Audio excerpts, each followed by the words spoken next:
Ready?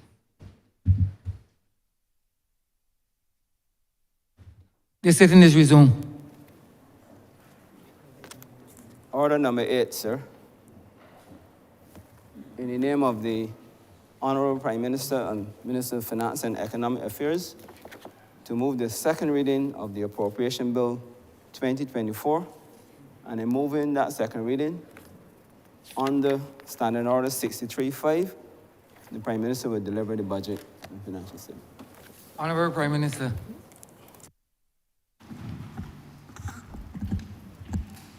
Mr. Speaker, sir, it is good to see you this afternoon, smiling as you are. And let me say at the outset of this second reading speech and the budgetary proposals that I would like to thank all honourable members on this side for the sterling effort over the last few weeks with respect to outlining the plans and programs of the various ministries of this government. Indeed, sir, in following the tradition of previous prime ministers and ministers of finance, this is the time at which I now get to bat my hand. Sir, this afternoon's budget will be a conversation with Barbadians about where we have come from, where we are now, and where we go next, and of course, how we get there. It is a budget that will secure our Barbados of today and our Barbados for tomorrow. That security is anchored on our achievements against many odds so far, on the clear improvements we are seeing, and on the bright light of our rising star, which is the result of our joint effort. It illuminates a future prosperity in which we can all share, and a country in which our pride remains fully justified. Because, Mr. Speaker, it is built on our industry. In this budget, all Barbadians, whether at home or abroad, will see how their efforts can further contribute to the shared national prosperity, how all of us can benefit from our labor to enjoy our share of that prosperity. The Barbados Star will continue to rise through the collective effort of all of our people. And together, sir, we will fully emerge from the period of deep economic and financial abyss, with its political origins, of course, in the lost decade of 2008 to 2018. From the social and economic tentacles of COVID-19 pandemic, and from the supply chains shackled by the Russia-Ukraine war and its consequences, and now compounded by the war in Gaza. We can go into a period, sir, of increased social stability and heightened and sustainable growth. But, Mr. Speaker, we must work together and we must plan together. Let us therefore reason together, sir. In order to put you into a listening mood, let me say as early as I did last year, there will be no new taxes.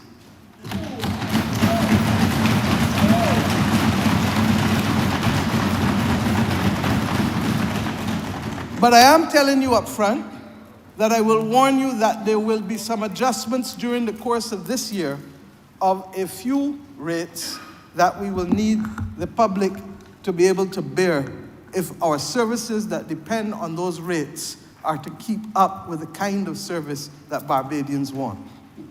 Let me also make the point, sir, that I'm well aware that there are some issues which are of further concern to the country. I hear you, and I see you, and I feel you. The allegation of unsustainable national debt, the cost of living, the healthcare system, and more specifically the Queen Elizabeth Hospital, the state of the roads, particularly the pothole repair, the access to jobs, especially for our young people, and of course, the management of the education transformation effort. I will address these as I speak to you today, sir. My second mood-setting point is to give the country first the facts, and second, an assurance about the national debt. I do not take these things lightly. Because so much has been put abroad to convince the country otherwise, I need to make the point, sir. Barbados' debt is not galloping out of control. The debt to GDP ratio is not precarious. And this Barbados Labour Party government has not increased the national debt to unmanageable levels. In fact, sir, the national debt is now lower than it was when we came to office in 2018. Lower, I can spell the word L-O-W-E-R. When we came to the office, sir, the debt was 178.9% of our GDP. At the end of February last month, 2024, it was 114.6%, Mr. Speaker. In 2018, when we came to office, debt cost this country 68 cents out of every dollar of revenue. Today, we are now paying 30 cents out of every dollar to service debt. Sir, the reduction in our national debt has been despite the fact that we went through the worst pandemic in 100 years, despite the extreme weather events, the worst hurricane in 65 years, the worst freak storm in our memory, and Mr. Speaker, an ashfall that was the worst since the 1902 volcanic eruption of Soufrière in St. Vincent.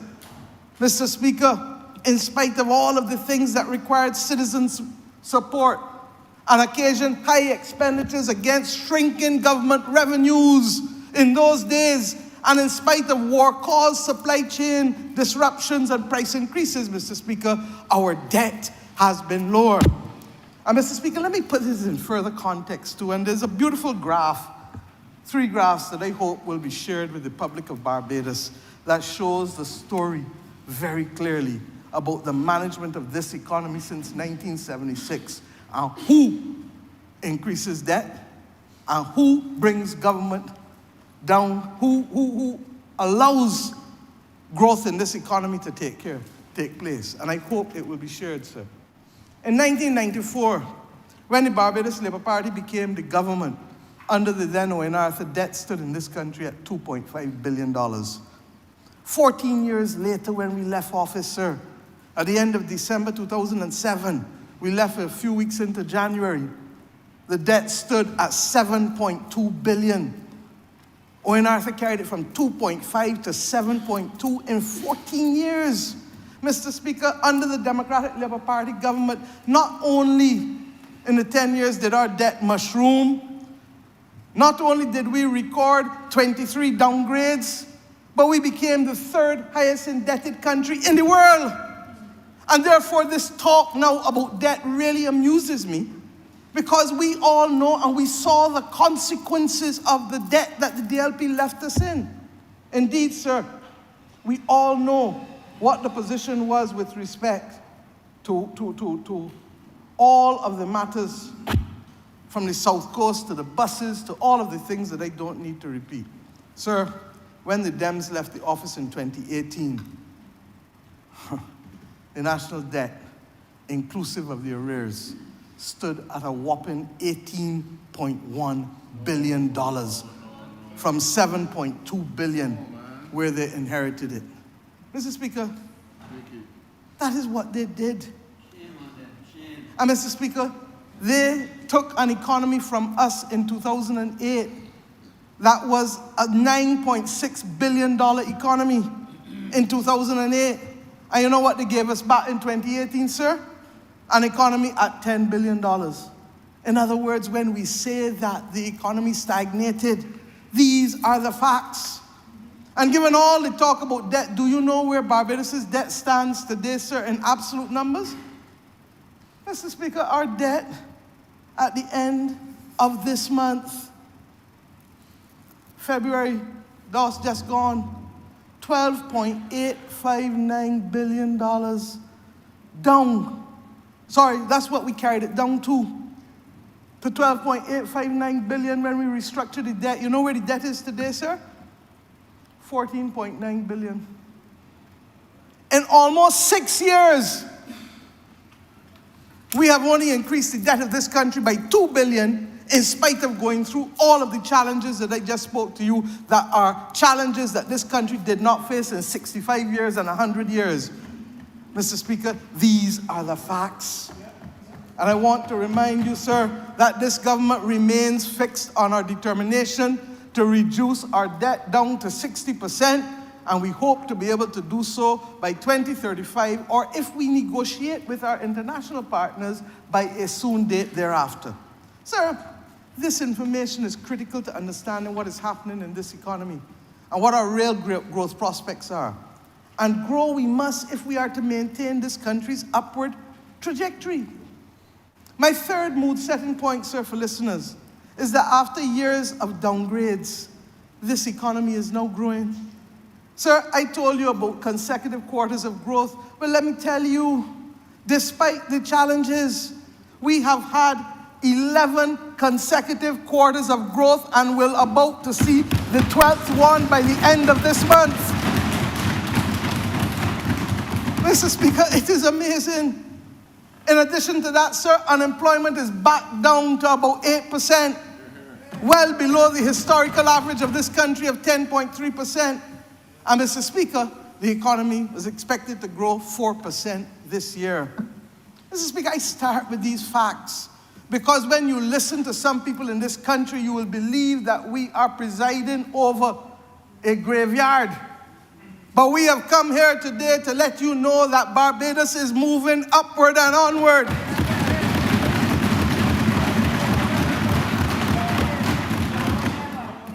Mr. Speaker, I raise these issues at an early stage because there are too many people who want to put themselves on a platform in order to put the country on a scaffold.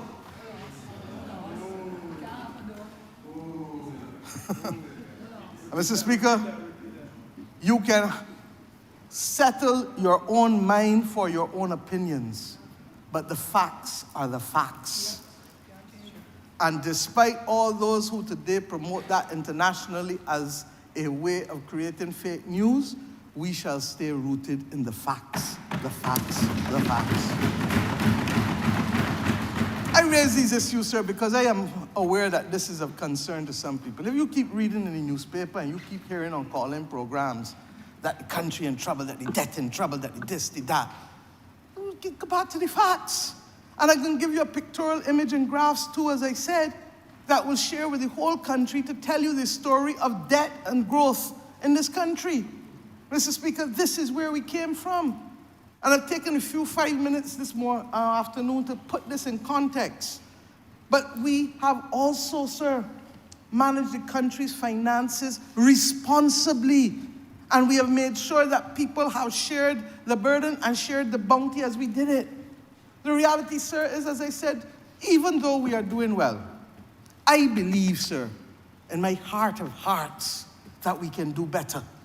And I have come here this afternoon to ask us to be able to do better and to come together as a nation. Sir, as I said, this economy has exhibited significant resilience over the last 2 years, and the outlook for 2024 remains optimistic. The economy successfully managed all of the things that I mentioned about earlier. And in spite of all of that, our debt is lower. Our reserves, sir, are higher than they ever were at $3.2 billion. I don't lose sleep at night anymore about reserves that we are inherited at just over 4 weeks. I lose sleep about skills deficit. I lose sleep about whether we have enough people to do the job that has to be done in this country. That is where we have taken the country, sir. Over 33 weeks of import cover. More than adequate. More than the 12 weeks that people say used to be the standard. Mr. Speaker, in addition to that, we have, over the course of this time, put in our debt natural disaster clauses that the rest of the world are now following. We weren't the first to put it. St. Kitts and Grenada were.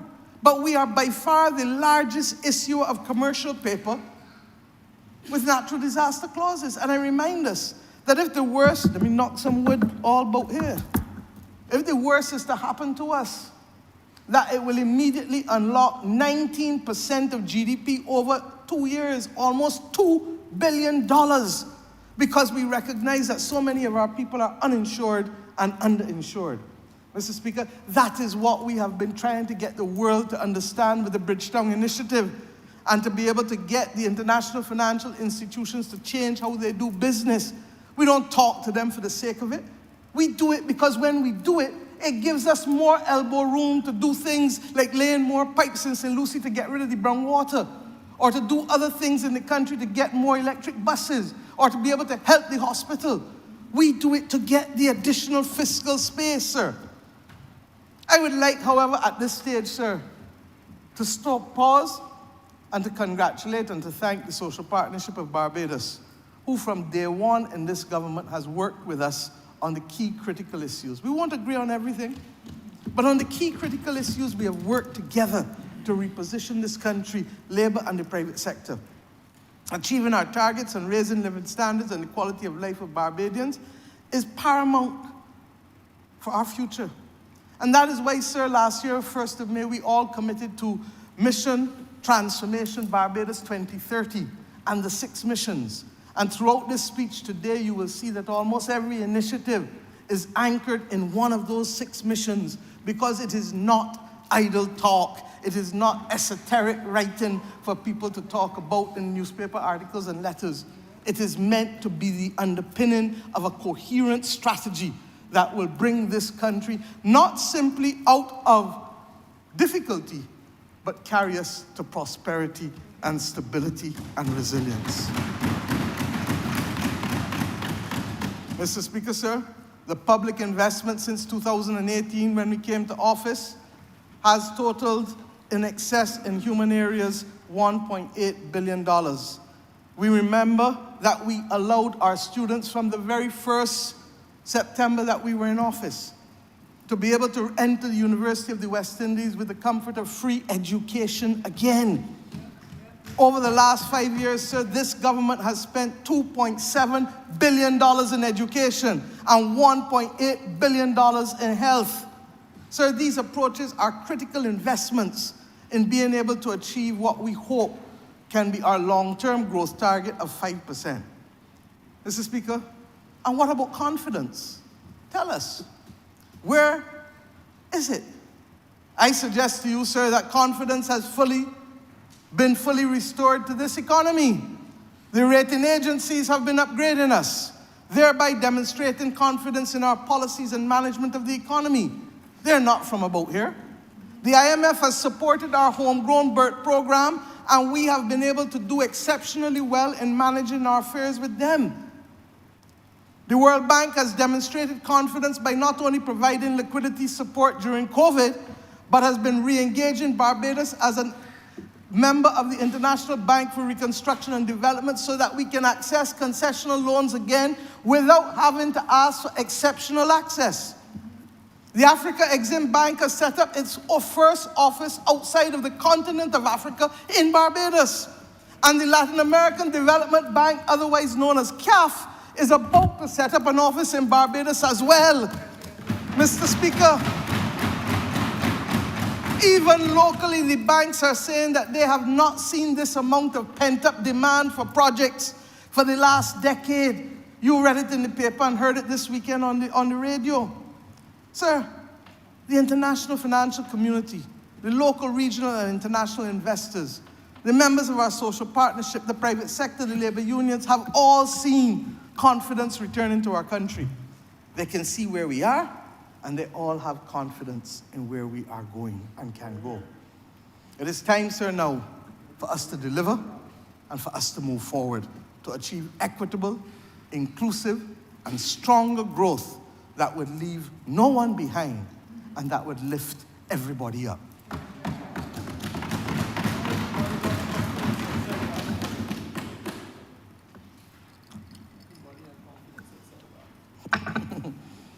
I leave that to you. So, Mr. Speaker, as I address these budgetary proposals, it is important to say at the outset that this is not going to be about fiscal arithmetic. It isn't. Mr. Speaker, it is not even a scorecard for individual ministries. You've heard many of them speak in the last few weeks, and you can judge for yourself the volume of work that the government is engaged in. We're not perfect, but we do our best each and every day to make this country better and to work with everybody. This conversation this afternoon is more fundamental. This is a conversation in which we must engage as a people if we want to make sure that our young people will inherit a decent quality of life, given all of the threats that they face in today's world. Many of the threats, most of them, beyond their control. The government and people of Barbados working together, sir, have overcome national difficulties, environmental and exogenous economic shocks, climbed out of the economic pit, as I said, that was we confronted those worst aspects of climate crisis and the pandemic. But what happened when we confronted these challenges, sir? We stabilized the economy and put it on a clear path of growth. I've told you we've had 11 straight quarters about to go into the 12. And the question is, who is the we that I'm talking about? It's not just the government that is in here that I'm speaking about, sir, that I have the honor to lead, but I'm talking about all sectors and all workers and all households and all pensioners and the private sector and the religious and interfaith organizations, civil society, and including, sir, many on the block. We always do well as a country when we work together. That is my continuous refrain. Now, Mr. Speaker,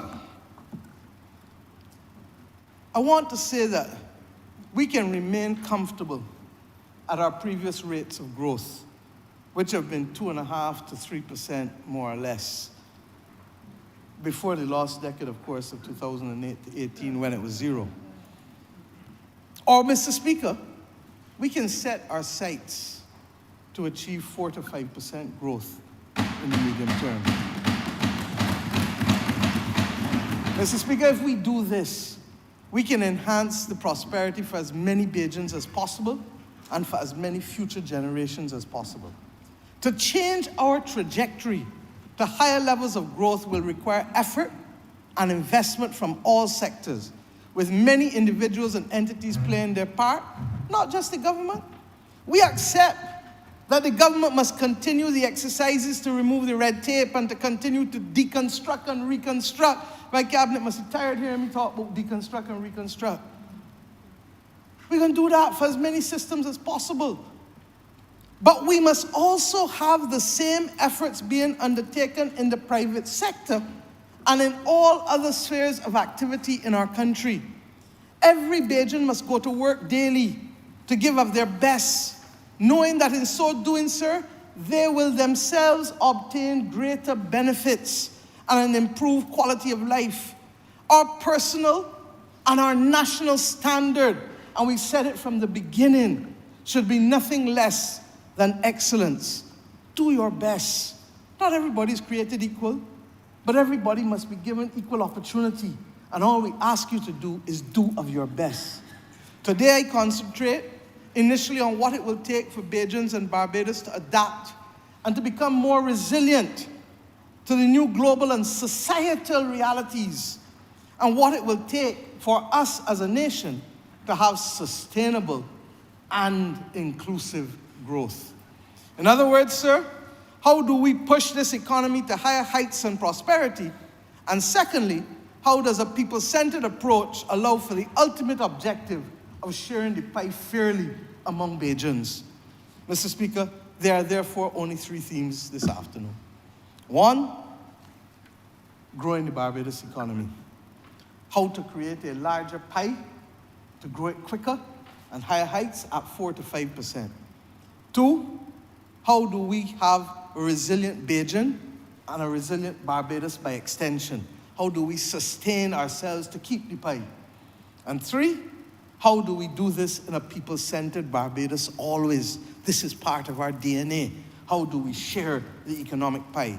And perhaps the one major difference between us and the other side is that we accept that in order to share appropriately, you have to grow it. But if you're not growing it, you can't share. I don't believe that the other side is wicked at all. It is just that since 1976, this economy has only seen growth under Barbados Labour Party governments consistently. Straight talk. Straight talk. You want growth? Look here. You want recession? Look there.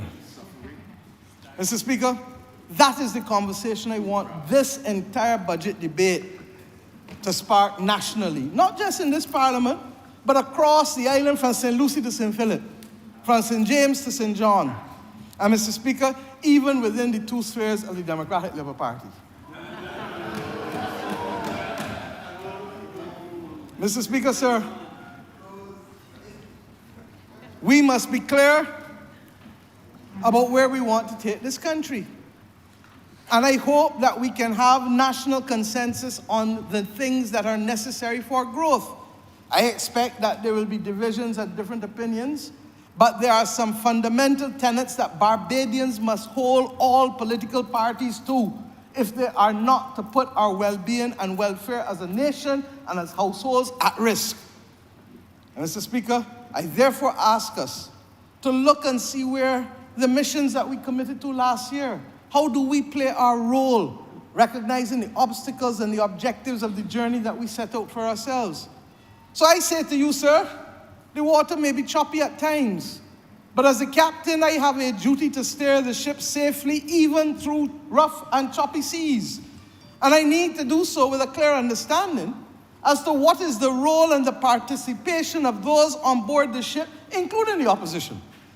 We have a compass, but we need, sir, however, all hands on deck. All hands on deck. So let us talk, sir. To improve the standard of living of every single Bajan, to help them achieve their dreams and aspirations and to continue national development, as I said, we must grow the economy. Growing it is not just about the numbers. It is not about business as usual. It is getting the numbers right and the business investment right in order to ensure that Bajans can live well, as many as possible. Sir, we have already started to pursue this in the last few years since coming to office with respect to attempts at economic diversification. They take time, but if you don't plant, you can't reap. What I want to do, sir, is to concentrate on how we can remove the obstacles and how we can increase the pace and scope of action in certain sectors through transformation, or as I would normally say, through deconstruction and reconstruction, to allow us to get to that 4 to 5% growth rate, sir. I believe that rate is ours to claim. You know, sir, if we did nothing else but to deconstruct and reconstruct in every area of activity in this country, to justify what we're doing, why we're doing it, how we're doing it, when we're doing it, who doing it, and for whom we're doing it. You know, sir, that there would be a significant increase in efficiency across this country if we all committed to nothing else other than national housekeeping. We would be so much better off. And I'm spending time this afternoon on this simple matter because I hope that in speaking to it, I can inspire households and businesses and groups and churches to ask the simple questions, the simple prepositions. It ain't nothing more complicated than a primary school child would do. And if you ask these simple questions, you'll be surprised about how much efficiency and productivity we will bring about, sir. What are the questions? What are we doing? Why are we doing it? Who is doing it? For whom is it being done? When is it being done, Mr. Speaker? Where is it being done? How is it being done? And why are we still doing it the way that we used to do it all through the years, like if we are tied to it as chains, as if we are slaves to processes that somebody come and left out here, rather than creating and forging our own future as our national anthem requires us to do. Sir, if we ask these questions regularly and we measure the answers appropriately and we be prepared to make the changes to bring improvements, these actions will form the kinds of good habits that would lead to success. So on the first matter, sir, of growing the economy to higher heights, there are a few strategies that we must pursue with the public and private sector to remove blockages and to propel pace and the scope of growth. And let me outline these up front for us. 1, creating Business Barbados. 2, increasing public and private sector partnerships. 3, reviewing tax structures and new investment funds. 4, further modernizing our tax system. 5, digitization and re-engineering business processes. 6, unlocking the mortgage market. 7, increasing access to financing for the private and public sectors. 8, unblocking renewable energy investment. 9, addressing our demographic challenges by population and skills management. 10, monetizing illiquid and derelict assets in the public and private sectors. 11, exporting capital to diversify investments given Barbados' limited size and vulnerability, starting, of course, with the CSME and the wider Caribbean and Central and Latin America basin. 12, establishing the pharmaceutical industry to aid in the protection of citizens' health, as well as export and the earning of foreign exchange. 13, developing Barbados as an agro-processing hub. 14, incentivizing a vibrant creative industry and film industry. 15, capital projects. Mr. Speaker, let me go to each of these topics quickly for you. Creating Business Barbados. Sir, globally, small and medium-sized enterprises are the centers of innovation and drivers of economic growth. We know this. It is government's intention to give impetus to the Barbados small business sector and to support entrepreneurs. We are acutely aware that investors and international businesses have options in a world where capital is highly mobile. In conjunction with supporting Barbadian entrepreneurs, in order to remain competitive in our region and globally, we have to ensure that in addition to maintaining the low rate of tax that we have maintained for small businesses, in spite of carrying up the other tax rate for other corporations, that we must ensure the barriers to doing business with ease for all companies, but especially small ones, are considerably reduced. It is with this in mind, sir, that we will launch a new entity called Business Barbados. The work is well underway. This will be a commercial state-owned enterprise directed by a board of directors drawn predominantly from the business community and run by a CEO at the helm. It will have 3 divisions under it, and it will be positioned strategically in the middle of the local trade and investment architecture by ensuring that all services required from pre to post incorporation of companies will be vested in and provided by the operations of that entity. There will be 3 arms. 1, the corporate registry, as we now know it, will be dedicated on its own. 2, intellectual property will be taken out of the corporate registry and have its own agency. And 3, business facilitation to be able to help all businesses in this country.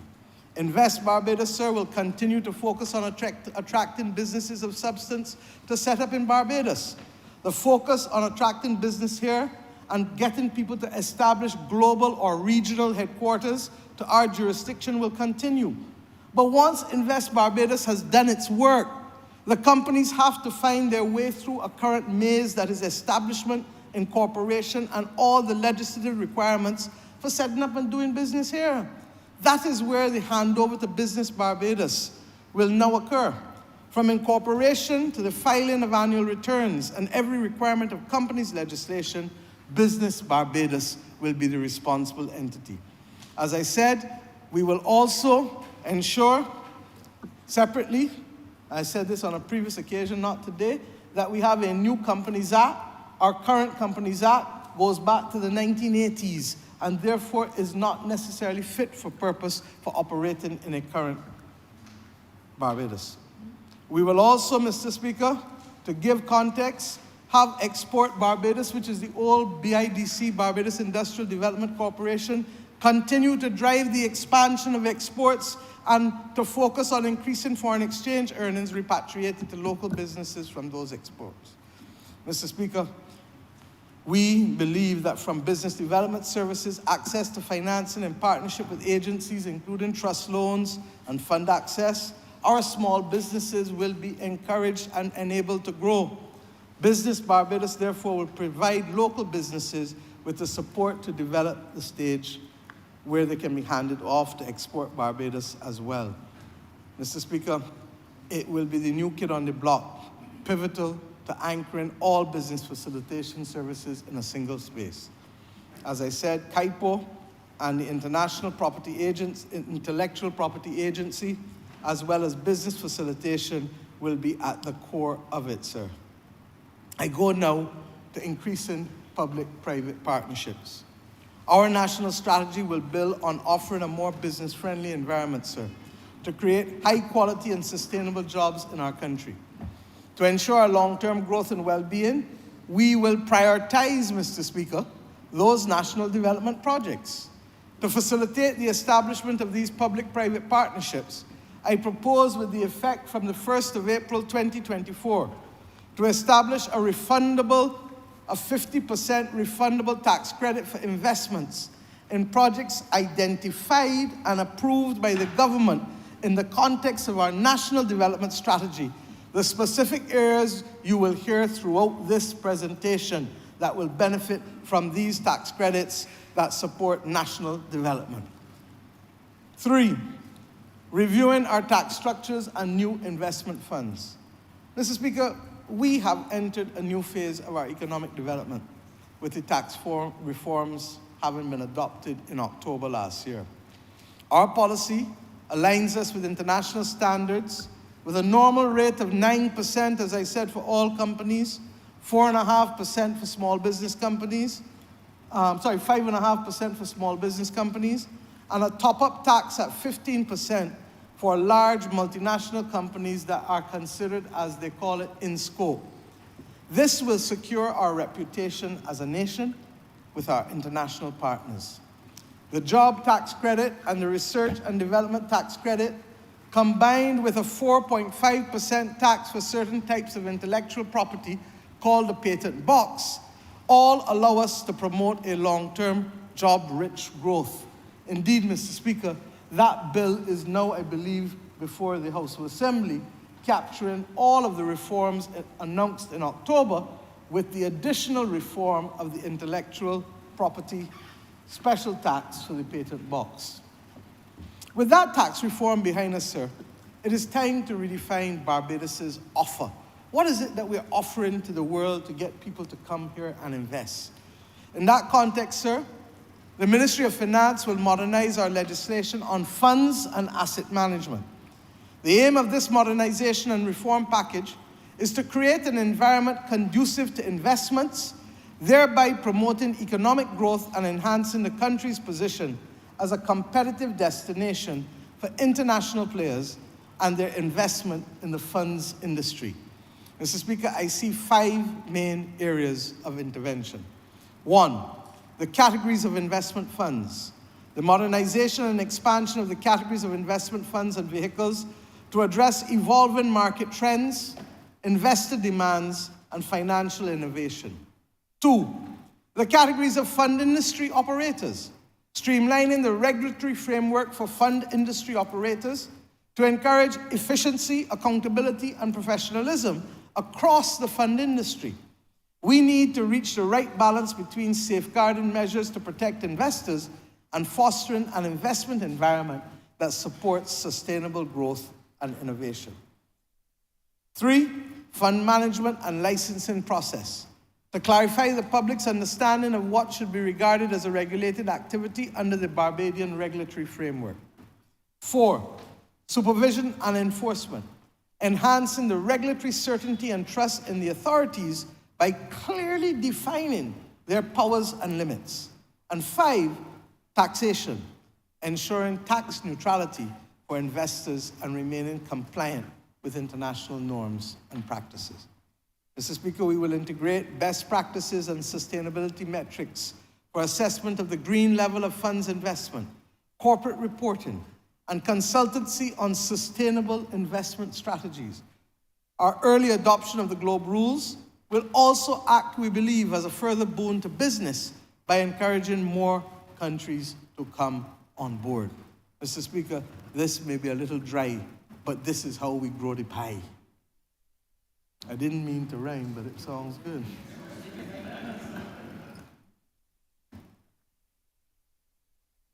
Sir, 4, the further modernization of our tax system.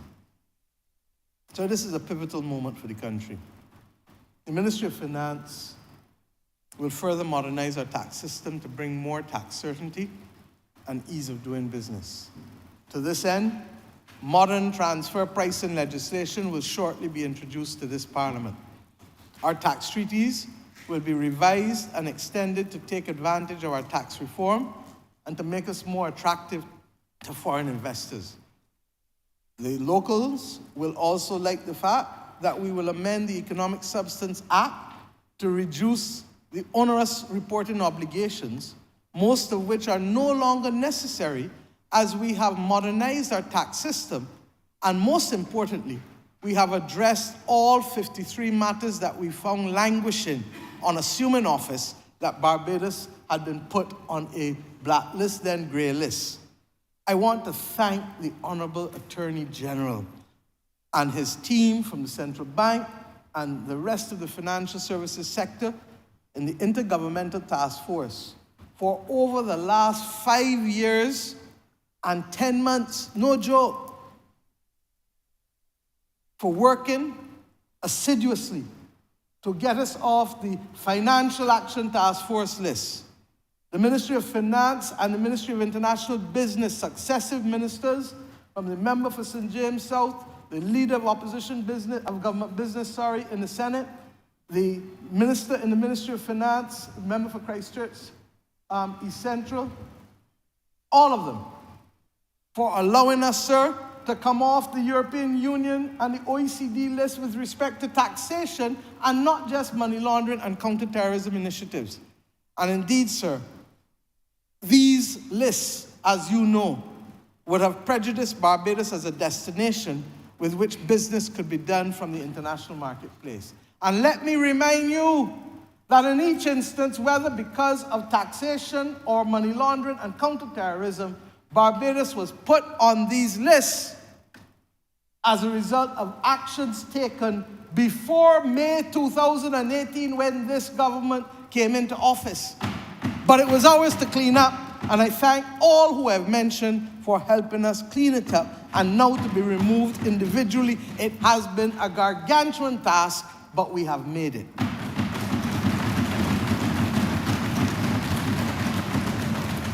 And why does it matter, sir? Because if you're on these lists, there's something called enhanced due diligence. You know what that means? That the banks in Europe gonna put additional obligations on you to do any business with Barbados, which means that some people say, you see that? I could go and do business with another country. I ain't hurting my head with them. Forget about them. So that for us to take us off all of these lists, we can now do business without those hindrances. But equally as important, as I said, we also are in a position now where the economic substance obligations can be reduced in terms of the level of reporting.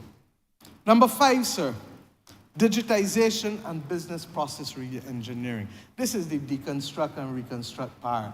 This is the part that gets us to do what every small child is doing now, holding a phone and using digital because they no longer operate in an analog environment. I still remember the days when CBC was black and white. You understand? I still remember the days when it was barely technically color. I still remember the days when it used to have power outages until normal service will resume shortly. But I come to you today to tell you normal service has resumed with this government with the initiatives that they can bring. Sir, the government is meeting the challenges, and we're prioritizing the widespread adoption of digitization as a key to unlocking greater efficiency. You know that. The member for St. Michael South Central will speak, I'm sure, in this debate about where we are with the digital ID card. The member for Christchurch East Central will continue to speak about the digital payments. Sir, this is fundamental to our long-term development. But you know what, sir? We now need everybody to be moving.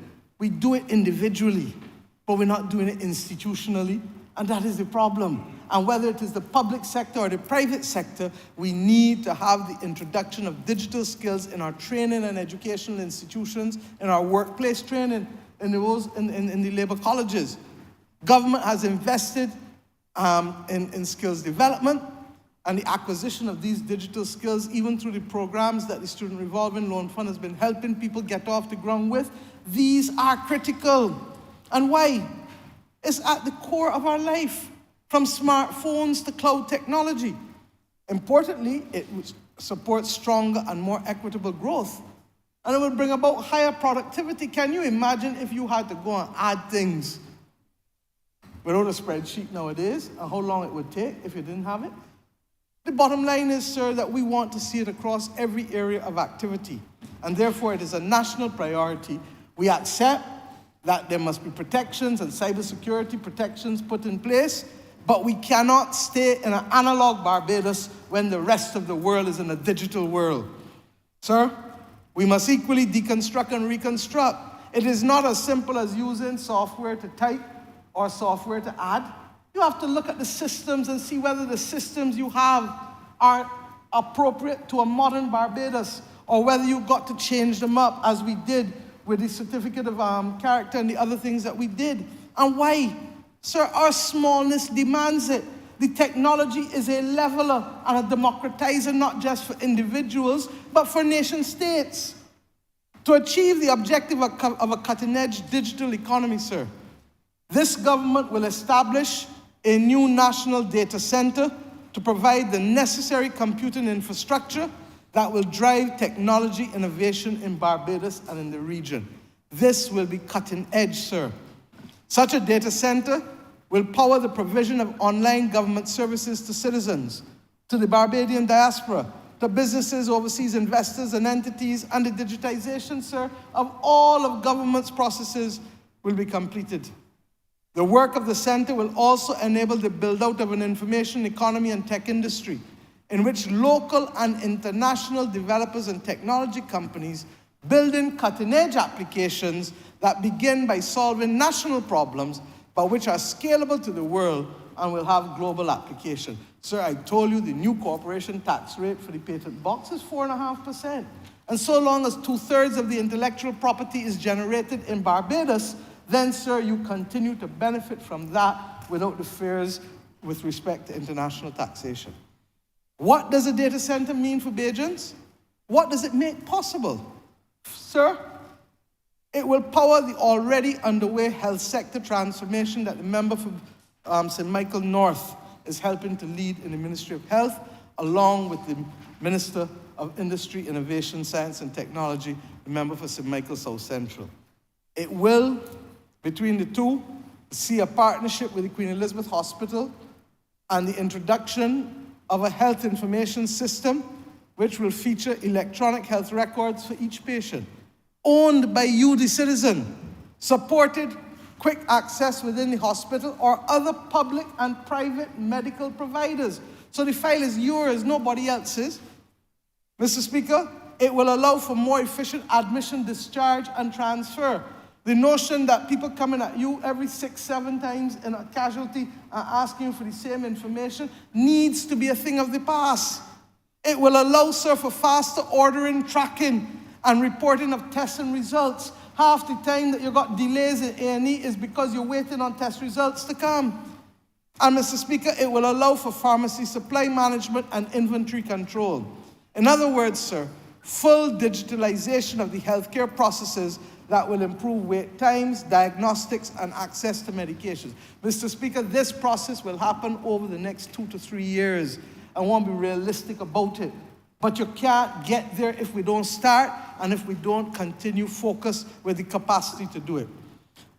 The Centre, sir, will also power, led by the new government agency called GovTech Barbados, a modern citizen services online portal, a single online market to access every service and every application across government. And this will be rolled out in phases over the next year, sir. The truth is, we have done things from the beginning, like the corporate, the certificate of character and other things that we have done, the payment of taxes online and things. But we are now trying to bring everything together so that you have this single modern citizen services online portal, sir. It will accelerate public safety management and services provided by the Immigration Department, the Barbados Police Service, and other key social service providers. Mr. Speaker, but in the private sector and in the NGO sector, to further incentivize the country's digitization efforts, we are going to, as of April 1st, 2024, we propose to introduce a 100% tax credit for local companies digitizing and or re-engineering their business processes and upgrading their systems between now and June 30th, 2025 for use within the same income year on completion. Mr. Speaker, this is time-bound, and it is time-bound because the country does not have the luxury of letting people amble their way into a digital world. And therefore, this tax credit is intended to help those who want to do it before that date, and therefore will be able to claim it in whether it is income year 2024 or 2025, depending on their corporate income year. Sir, we strongly encourage the financial institutions to work aggressively with the business support organizations to develop the necessary financing instruments to get the digitalization done by all companies who are interested. Sir, that Barbados can be a leader in the technology space in this region is also entirely possible. I therefore propose that from the 1st of April 2024, the introduction of a 50% tax credit for centers offering artificial intelligence, coding, robotics, and digital training. 6, unlocking the mortgage market. And this one is for all Bajans who want a house or a piece of the rock. One of the major challenges, sir, one of the major challenges to unlocking real estate investments in this country has been the length of time that it takes to complete mortgages and sales of real estate. Everybody's complaining, everybody. The banking and credit union sectors have reported to the Ministry of Finance that they have an unprecedented $2 billion plus of investments in the pipeline. But for some reason, much of it is hampered by the pace at which transactions are being completed. Sir, this cannot be allowed to continue. This administration supports a free market system and the right of all people to earn a living and a return on their investments. But we must do what we can to remove the impediments to speedy and effective investments in our country. Our economic growth depends on this. This cannot be about blaming any particular body or any particular sector, sir, since blame is now to be carried by all sides.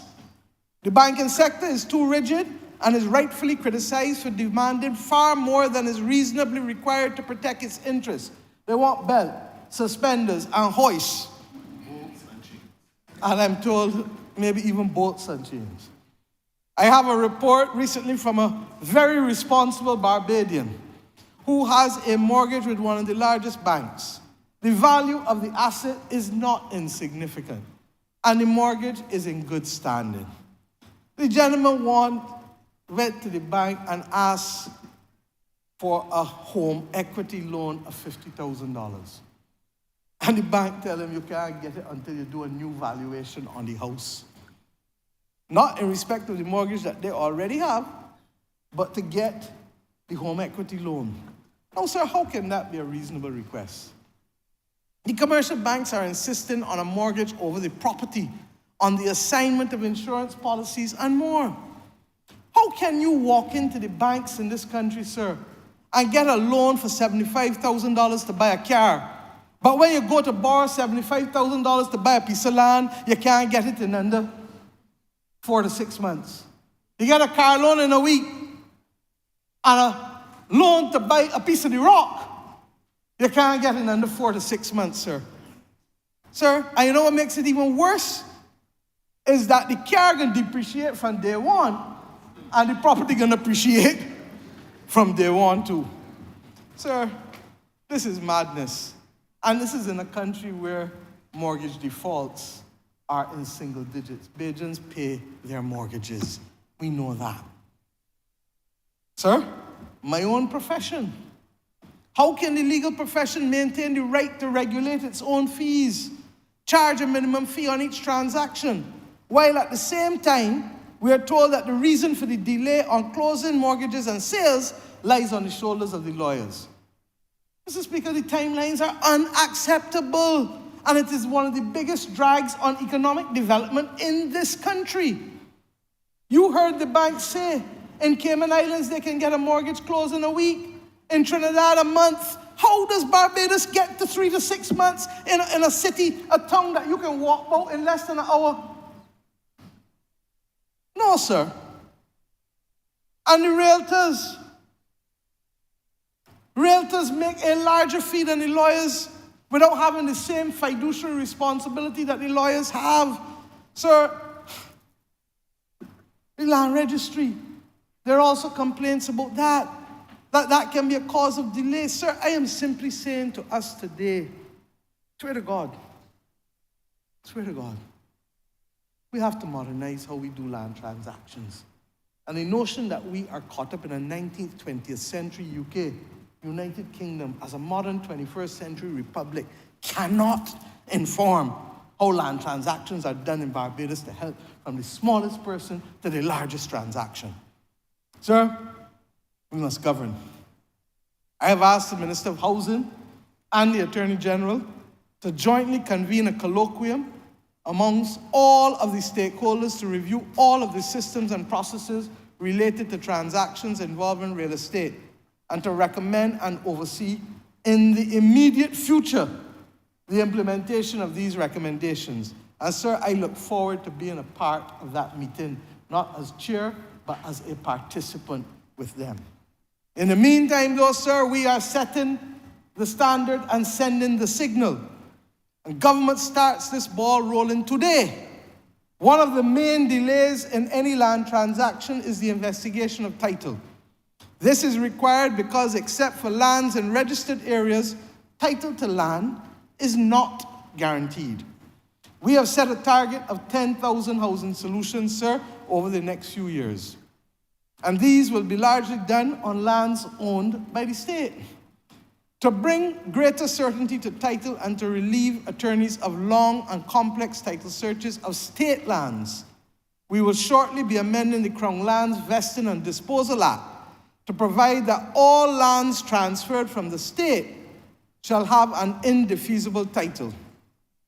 In other words, sir, a state guarantee of title. Even them big words, I feel, need to go and banish back to the 19th century with the British. This is foolishness. A country that is so small, 166 square miles, and we can't get mortgages and land transactions done in under 3 to 6 months. Sir, at the moment, title is only guaranteed where the state sells the land, but not when the state transfers land without consideration.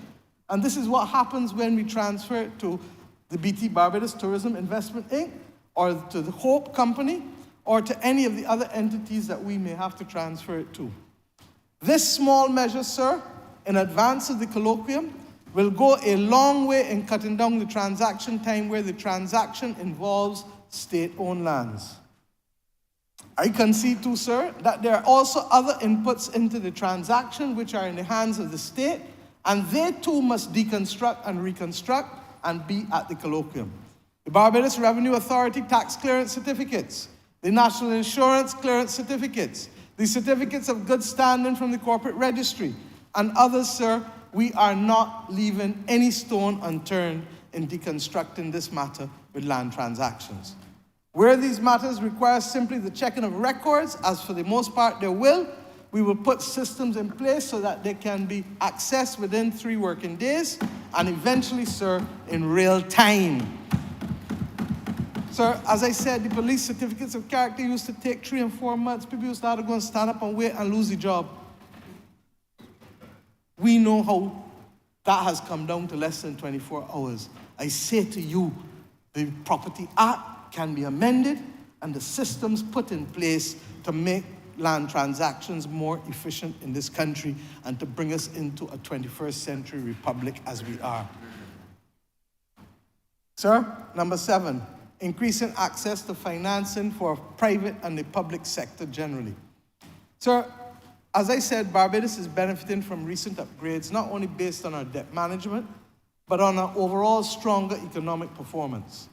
Economic growth has therefore been robust, but more is needed, as I said, from the private sector, the private business sector, and the banking system.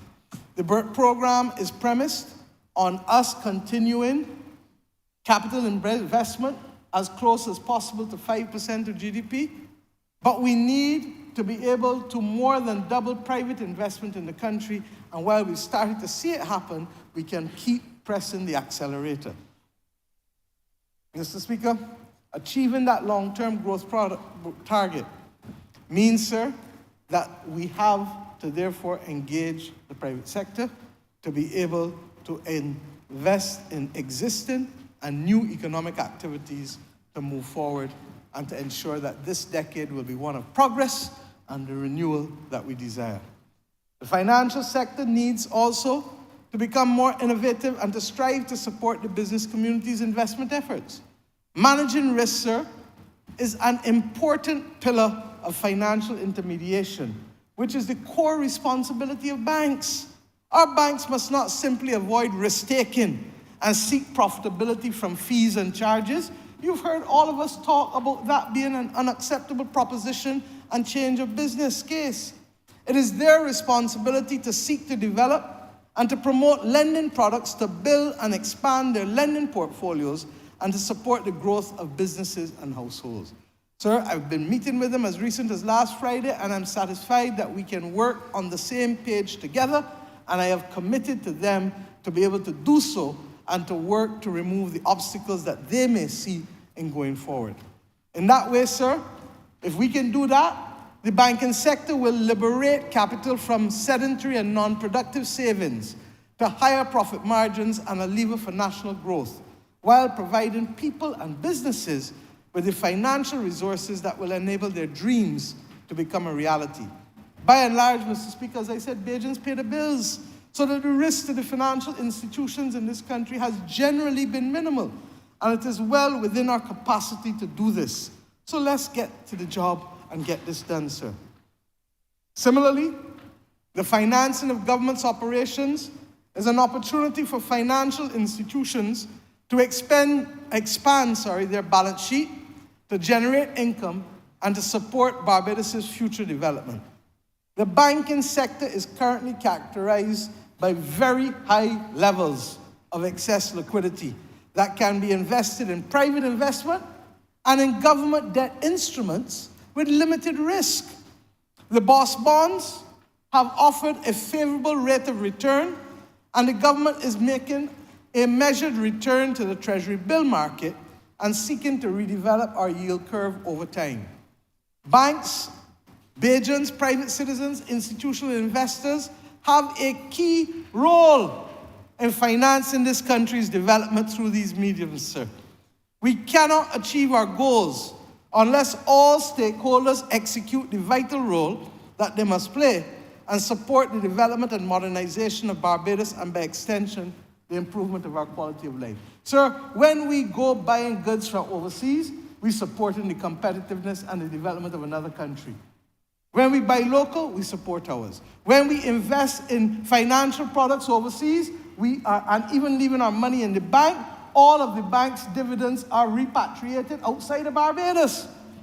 The bottom line is, sir, that if we put some of the same money to earn higher interest rates in government paper, then we are in a position, sir, to be able to support our own while having a win-win rather than receiving the 0.01 interest rates that are now available to savers in this country.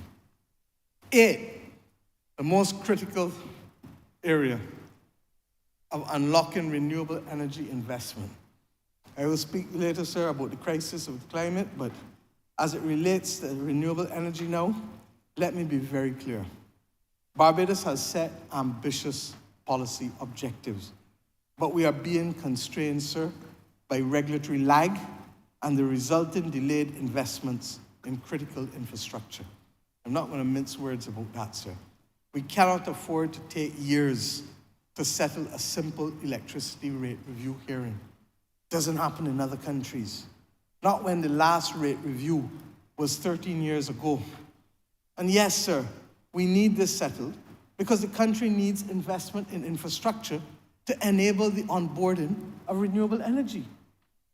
Legislatively, this year, we will have a new electricity supply bill before Parliament, and we will invite international experts shortly to review that draft bill and to make recommendations for updating our Utilities Regulation Act and our Fair Trading Commission Act. This is the time, sir, to deconstruct and reconstruct all of our regulatory processes that govern those pieces of legislation to ensure that Barbados' regulatory environment is fit for purpose for a small island developing state and not simply a mimic of other international regulatory environments that do not suit our purposes. We will not compromise on the core values, but we must make it fit for purpose. We badly need efficient electricity regulation that keeps pace with our needs, aligns seamlessly, and without undue delay with policy, supports competitive practices and protects the consumer. My government, sir, will also commence in the coming weeks a study on renewables, electricity generation, and consumer welfare as a barometer to guide our policy in support of Barbadian consumers. On the matter, sir, of the licenses for the local utility, our Electric Light and Power Amendment Act sets out a process for the issuance of these licenses, and that process is being followed diligently starting in the next few weeks. Having reached conclusion of the negotiations with the Barbados Light and Power, we are now at the stage of engaging in a public consultation. Those will begin in the first week of April and shall last, I'm told, for about 4 weeks. The most pressing and immediate challenge, however, Mr. Speaker, is getting storage into the system. Barbados has over 205 megawatts of generation licenses approved and another 333 megawatts in applications. In the pipeline, we can see further upwards of another 650 megawatts. It is clear to my government, sir, that Barbados absolutely can meet its target of 100% generation of electricity from renewable sources by the year 2030. But it depends, sir, if, and I mean if, we can get storage into the system beginning in this year of our Lord. The Barbados Light and Power Company has already announced to the sector that the grid in its current state can only absorb 100 megawatts without adding storage. So immediately you see a problem.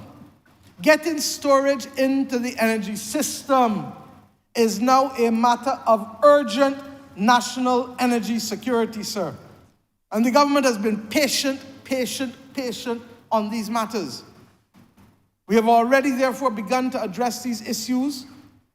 And indeed, we are deeply embedded in building a new process to succeed the feed-in tariff that was announced as a pilot by the FTC, in accordance with the FTC's own understanding that there would have to be competitive procurement thereafter. Sir, and they said that in the same feed-in tariff decision of June 2023, last year. There are 3 competitive procurement methods for acquiring renewable energy systems, I'm told, sir. Feed-in tariffs, auctions, and direct negotiations. And my government has already had feed-in tariffs, as I said, for the generation of electricity. We have the pilot for up to 50 megawatts on storage. We are actively following, however, now other limbs in the competitive procurement framework. What we need, therefore, are immediate solutions to getting the storage on the grid right. Sir, this is so unsexy, it ain't funny.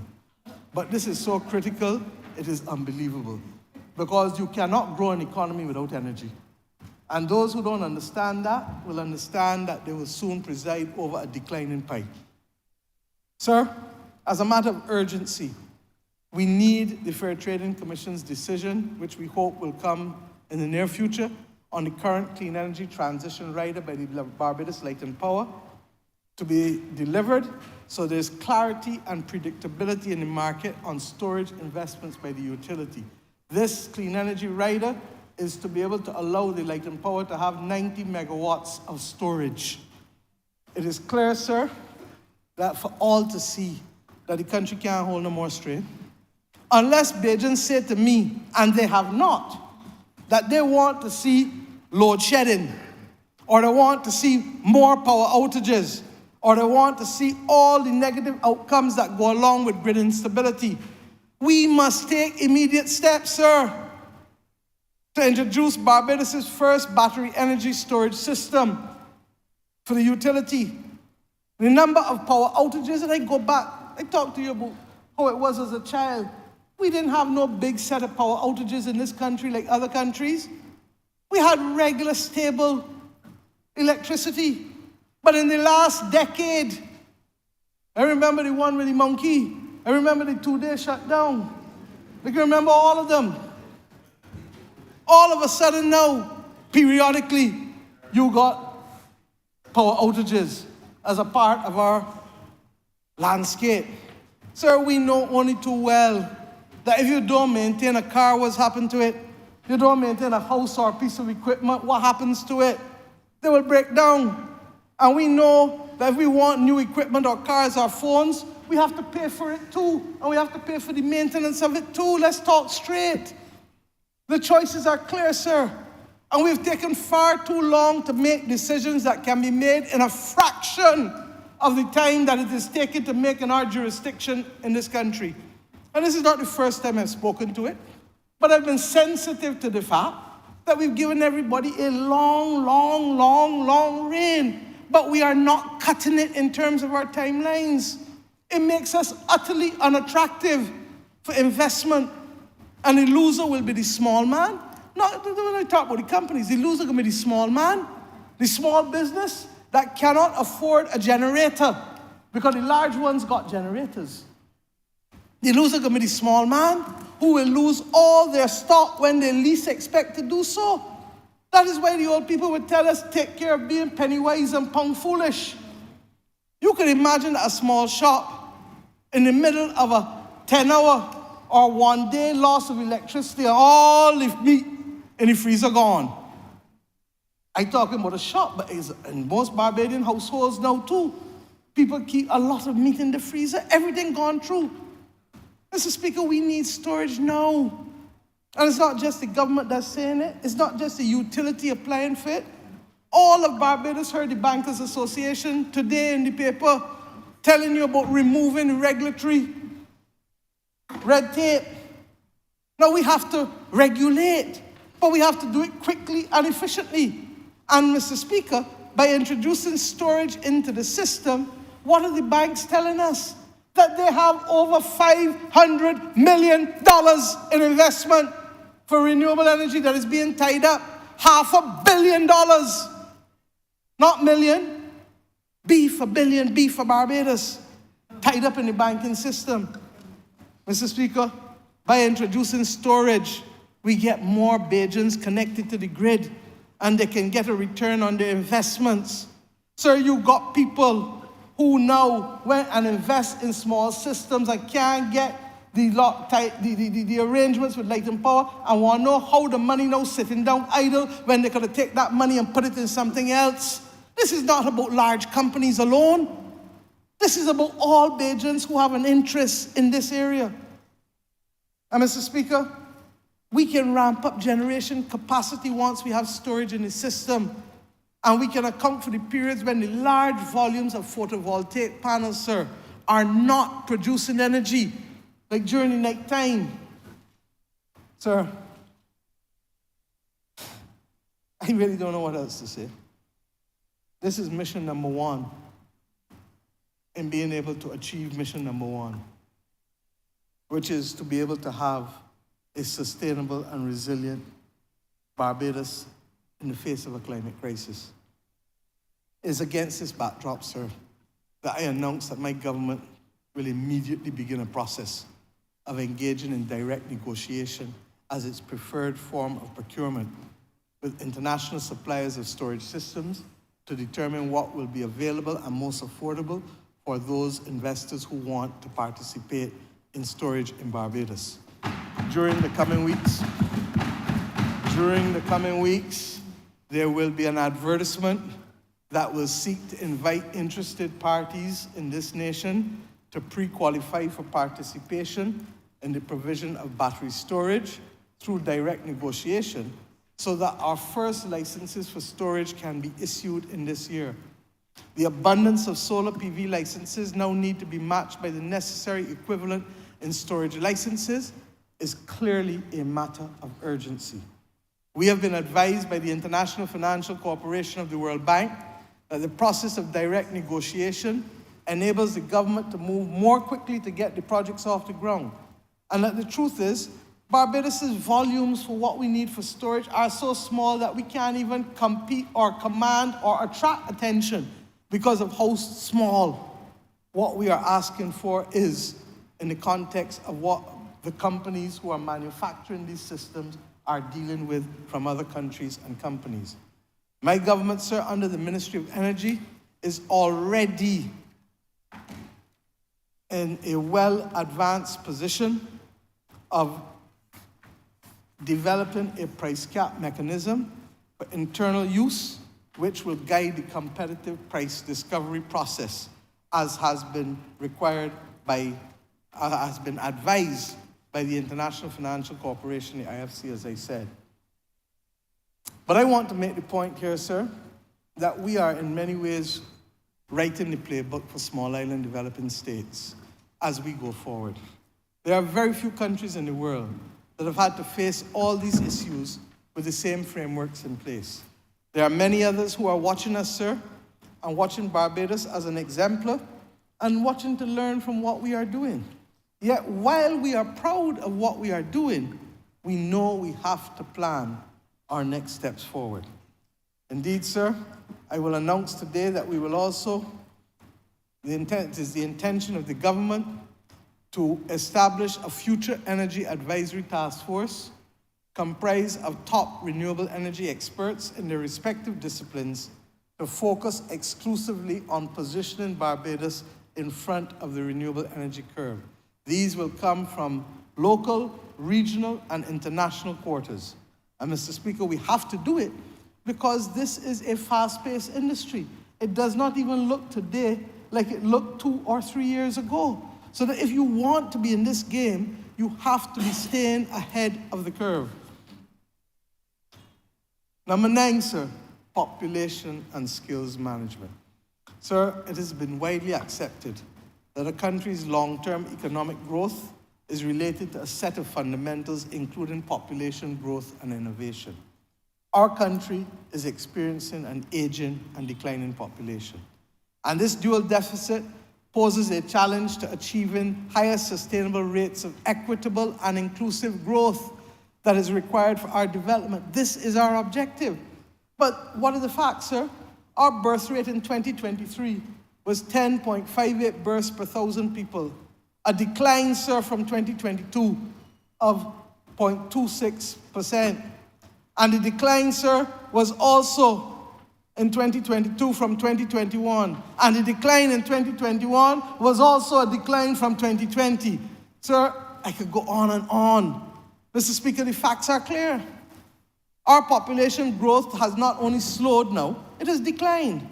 And what we are facing, sir, is the position of most developed countries, sir, of an aging and declining population. The question, sir, is, are we producing a population that has the skills and knowledge to meet the needs of the Barbados economy and society as it evolves? Since so much of what we are doing in the economic and social sector depends on skilled labor. That's why I tell you that I don't stay up at night worried about reserves. I stay up at night worried about whether we got the skills and the people to build out this economy, to do what I say from day one, that many hands make light work. Mr. Speaker, I want to further elucidate the facts because Bajans must know this.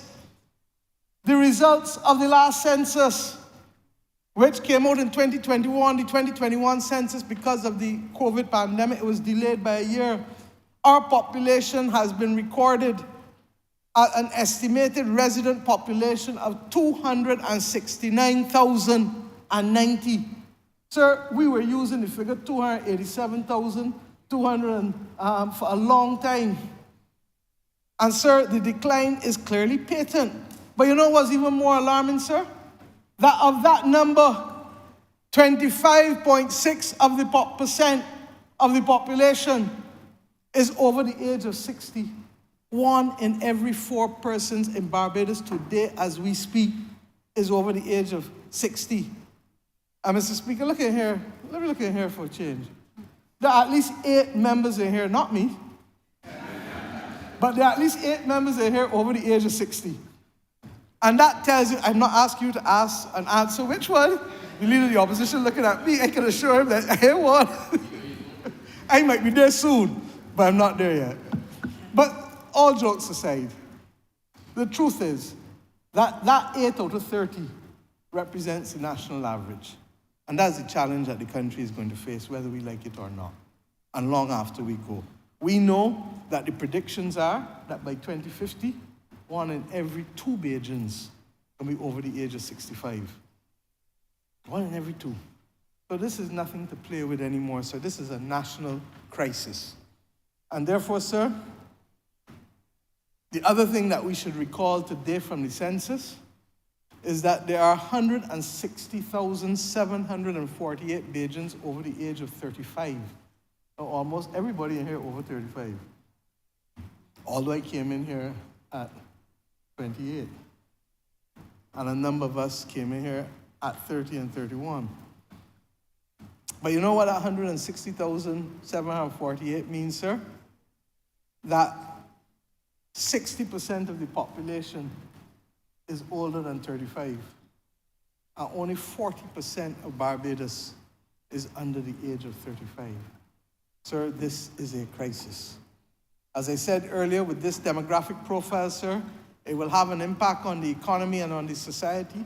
And as we saw last year with the reform of the pension scheme and the NIS, we have to redouble our collective efforts, particularly through skills development that is aligned to the evolving needs of the economy, to drive growth even faster in this country and to deal with other social and other impacts of aging. Sir, consistent with an aging society as well, the incidence of dementia and Alzheimer's is increasing in our country. The majority of the households cannot cope easily nor care easily for their elderly loved ones, and sometimes it leads to abuse, poor treatment, and regrettably, even abandonment.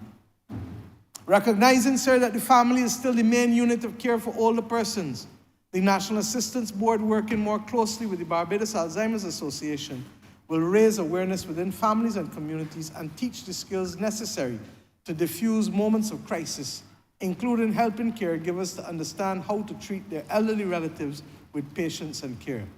This is on the heels of the recently introduced Community Elder Care Program that we introduced during the pandemic. Sir, this is by no means an easy experience, but it is our hope that together as one Bajan family, we can support each other when it comes to taking care of our seniors. We will have a new immigration bill before this Parliament before the end of this year. The draft has been prepared and is now the subject of commentary within government, and when it comes here, it will go to the Governance Committee for them to be able to reach out to the wider Barbados. Under the National Assistance Board, sir, governance or economic, I'm not sure which one. Under the National Assistance Board, sir, we have also made provision in these estimates for the development of 2 respite and daycare facilities along the guidelines of the Seroptimus Village in Eden Lodge. And we expect those 2 facilities to be started during the course of the next year with the help of the Minister for People Empowerment, the Honourable Member for St. Michael South. But in addition, sir, to further the cause, with effect from the 1st of April 2024, I propose to introduce a 50% tax credit for the provision of elderly care facilities and hospices. This will allow, sir, for private investments to assist with building out the capacity in this space, which is clearly now a matter of urgency. Number 10, sir, the monetization of illiquid and derelict assets in the public and private sector of Barbados. Mr. Speaker, look around Barbados. Look and see how many buildings shut down because of derelict, or how many buildings popped down.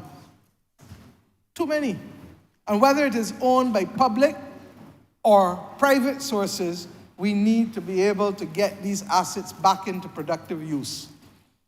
It is the only way that we can continue to build out our national economy, sir. To this end, we will initiate a comprehensive program aimed at identifying all such assets in the nation. This will involve a meticulous assessment to determine the most feasible strategies for their conversion or utilization, whether through redevelopment, sale, or partnership with the private sector.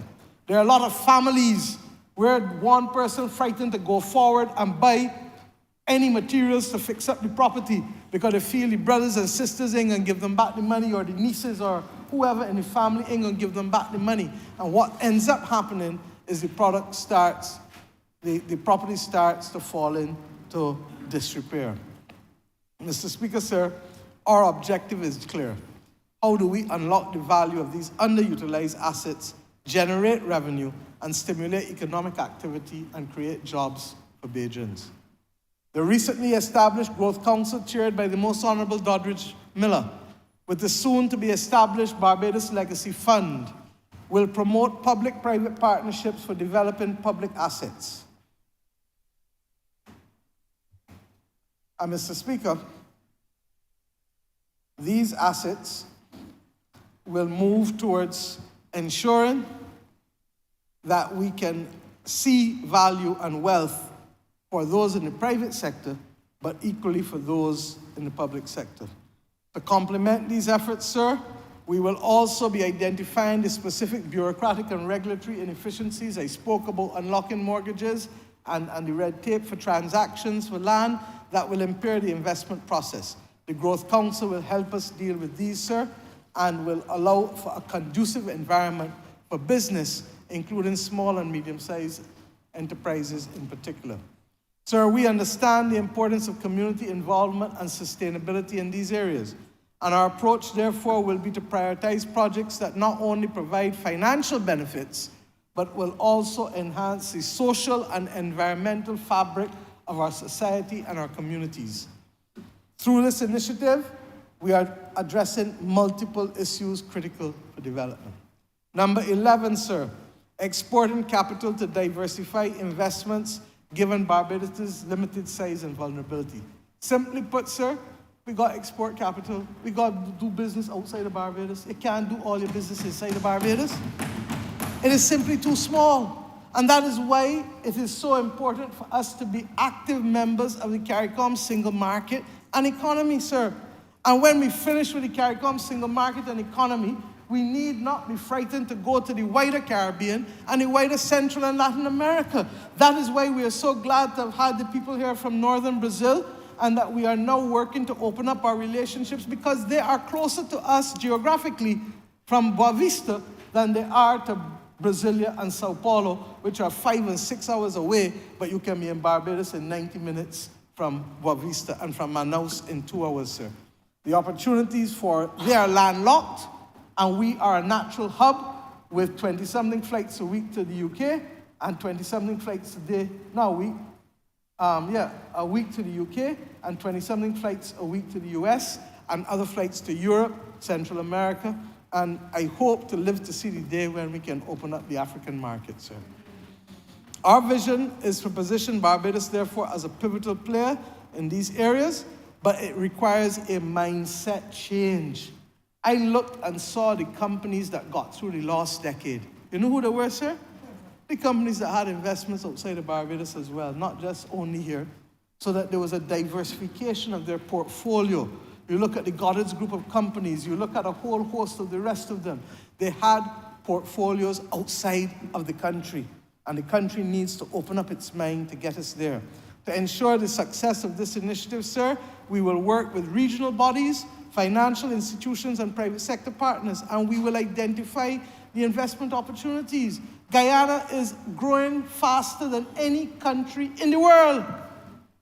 And most of Barbados got links with Guyana, and most of Guyana, black population got links with Barbados. That is the reality.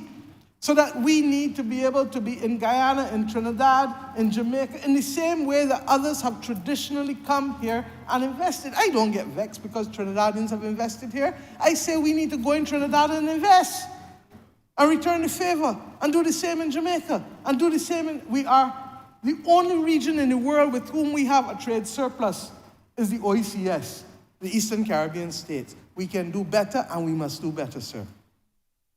If we do so, we will secure a prosperous and a more resilient future for all Barbadians. 12, establishing the pharmaceutical industry, sir. I've spoken to this quite a few times. Our country has a history of pharmaceuticals going back to 1888 with Carlisle Laboratories. We have been in the business of fill and finish. we need to move to higher value added, sir. And the reality is that during COVID, we discovered that it wasn't easy to get vaccines, and the ones that we got eventually were manufactured in India that has developed expertise in this area. We want to go into this area, and we have been working with other countries to forge a global South-South opt-in alliance to make available the most modern biologics to the people of the developing world, starting with our own people. Our likely partners in the establishment of this venture have been the government of Rwanda, the European Union, the European Investment Bank, the World Health Organization, the Susan Buffett Organization, and the individual companies with whom we are having discussions. 13, sir, I talked about creating an agro-processing hub. This is one of the ones that has been in process for a while. We know at the end of the day that it doesn't make sense only producing the basic products. We grow cocoa and export cocoa beans in the region, not chocolates. You do the same, see the same thing in Africa. We make high quality, we grow cotton, but it is exported and converted into high quality fabric and garments. Same with the sugar. We've taken a decision to be able to sell no bulk sugar, but to sell value-added sugar because the price equation simply works for us. I believe, sir, that it is critical for us, therefore, to move Barbados quickly to the agro-processing hub, recognizing the logistical advantage that we had. We had it for the wrong reasons, for the movement of slaves. We can use it for the right reasons, for the prosperity of Bajans going forward. Sir, I have already seen the plans for a private investment for the Barbados Guyana Trinidad food terminal at Liers. So has the Senior Minister for Infrastructure in charge of planning and the Minister of Agriculture, the Honourable Member for St. Philip South. It is exciting. They are now going through the permitting stage.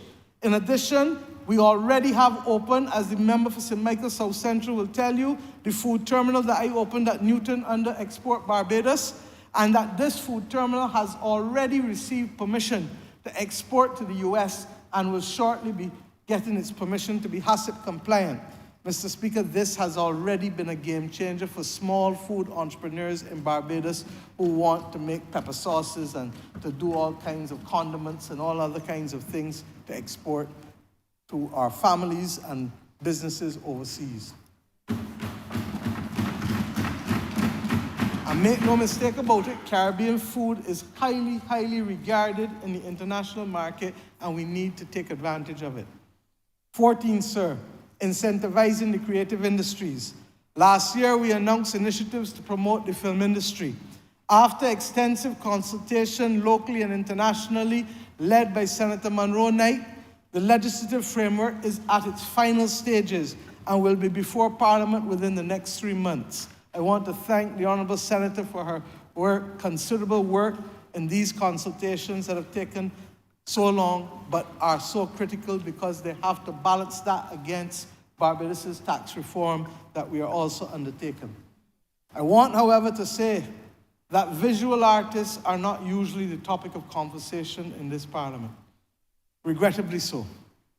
And we understand that in a small country such as ours, to promote opportunities for visual artists locally doesn't normally happen because of the small nature of our market and the fact that we are only now getting more and more of our people into wanting to buy local art, whether original or prints, rather than buying paintings of ducks and winter in some of the department stores in Bridgetown. We got people out here who can paint and draw and sculpt and do all of the things. And you only need to go in Golden Square and see some of the wonderful living art that was put in Golden Square when we built it. Sir, this government's heart is tied to the creative industries. I make no apology for it. To promote the opportunities for visual artists locally with the vast amount of construction that is taking place and will continue to take place in Barbados, commercially and within the tourism sector, we will now formally introduce a new tax incentive that will foster business for the visual artists.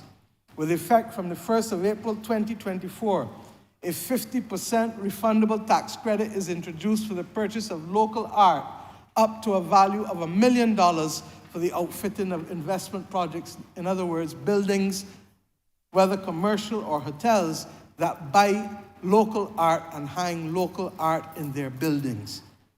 This is a new incentive, sir, and I would like, even though government is not going to claim the incentive, the same approach to public buildings must be mirrored with what we are now proposing for private individuals to do with the purchase of art in this country, local art. So, Mr. Speaker, as we chart our course towards sustainable development and economic resilience, it is capital projects that will also drive much of what we are doing. These investments are designed to create jobs, to spur economic activity, and to lay the foundation for a brighter, more prosperous future for all Barbadians. There's nobody more frustrated than me that during the course of the pandemic, that for 3 years, effectively, our capital projects ground to a halt because of the pandemic. But, Mr. Speaker, normal service has resumed. And in that normal service, there's a whole list of capital projects at Appendix 5. And I say to you that this is not even an exhaustive list, but this is one that we've culled from the Senior Minister of Infrastructure and the Honorable Minister in the Ministry of Economic Affairs, Senator Blackman, who worked together. Some of them in the public sector, and you see it as you drive on the highway, the geriatric hospital redevelopment, and I hope that the Senior Minister's comments showing that this is Zone C land and not Zone 1 land has satisfied the concerns of all members.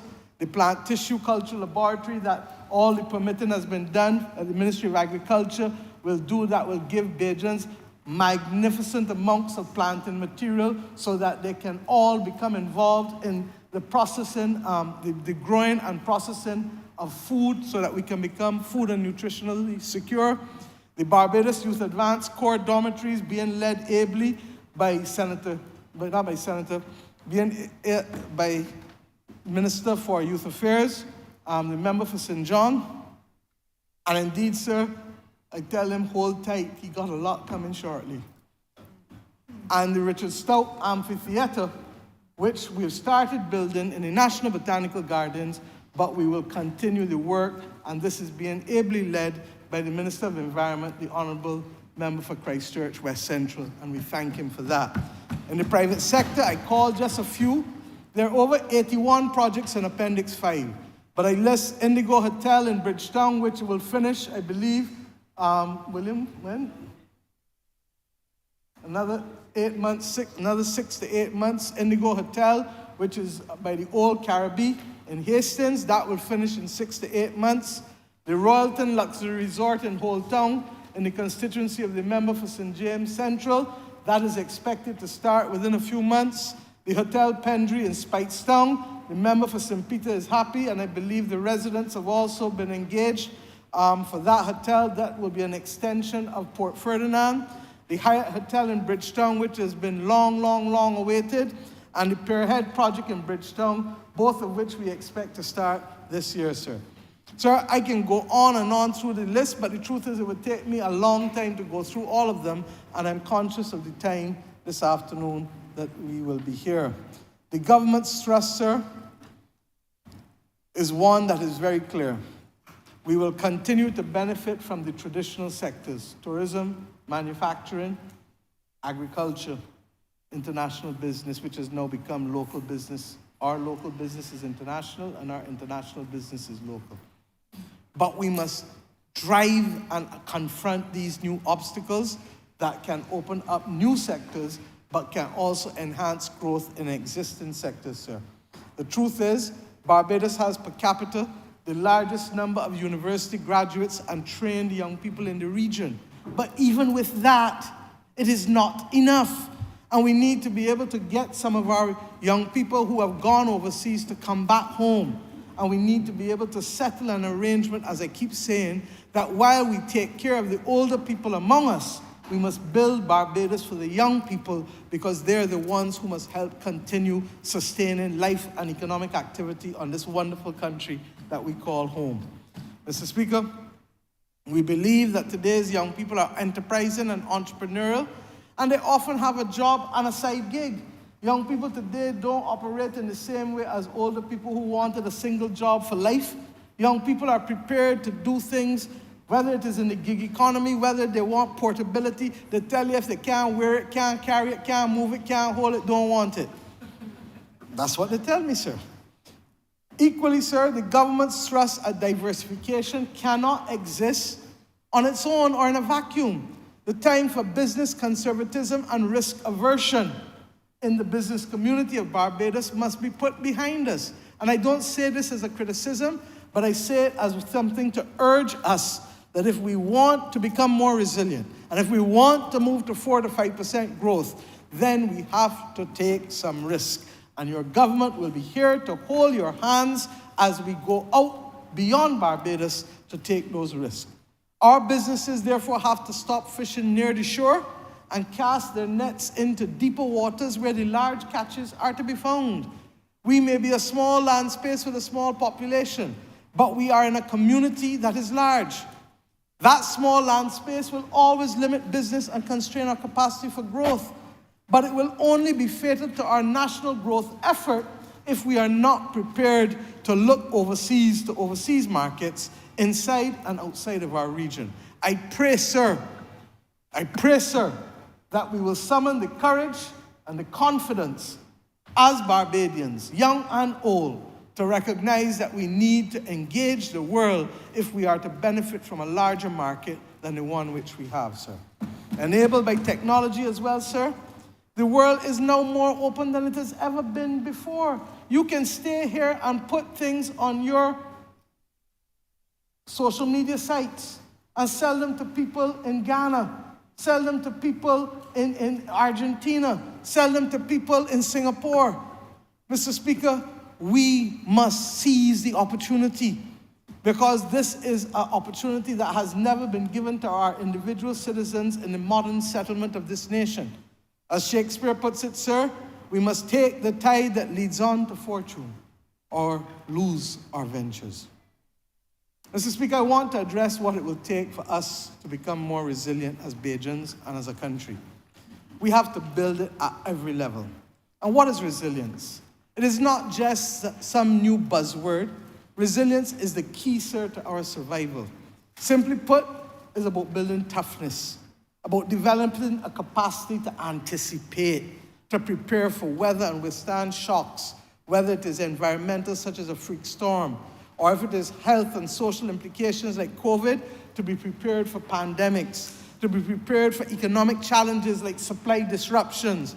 All of these things, sir, it is about adapting to our realities. I am proud today to announce that a holistic climate investment plan for prosperity and resilience, the Barbados National Resilience Plan, has been prepared and is aligned closely to the mission economy and its 2030 agenda. This comprehensive strategy will shortly be presented to Cabinet. We took an initial presentation late last year, and we sent it back for further adjustments, and it is now coming back to us. And this plan not only aims to capitalize on Barbados' unique assets, but also promises to enhance the quality of life for our people, positioning the country as a pioneering, innovative hub for climate-positive solutions. The plan provides a framework for our decisions and investment aligned with the targets that need to be met to achieve a stronger and more resilient country. It is based and commits government to achieving 15 key resilience targets, focusing generally on social resilience. All Bajans are empowered by and engaged in the social, economic, and cultural development of our country, and they have equitable access to job opportunities, dignified housing, reliable utilities, healthy food, clean water, and efficient government services. Economic resilience, that we will have a diverse, robust economy which attracts the right capital to drive strong, inclusive growth and allows us to recover quickly from a climate disaster or any other global, regional, or local shock. And climate resilience. Of course, Mr. Speaker, we have become a leader in the green and blue economy globally, and we will make sure that our economy benefits from this leadership and advocacy. We have launched the Bridgetown Initiative, which has helped redefine the international debate on climate finance and development. And we will continue our international advocacy, cognizant that it has yielded significant benefits that are tangible for Barbados and Barbadians. The Barbados Water Authority's grant of $80 million from the Green Climate Fund is a clear example. Who else has given this country $80 million as a grant since we became an independent nation, Mr. Speaker? Our government is committed to the successful delivery of this investment plan. And one of the targets is to ensure that all policies, legislation, budget allocation, and government structures are aligned with our resilience targets. The annual budget is an important part of that integrated framework, and ministers know that they will be judged accordingly. Mr. Speaker, we are taking additional policy action towards resilience targets. In full compliance with international rules, I therefore propose the following measures to complement our tax reform. With effect from the 1st of April 2024, an additional 25% non-refundable tax credit to boost the 50% research and development tax credit that we announced in October for projects related to the ocean and to the greening of the economy.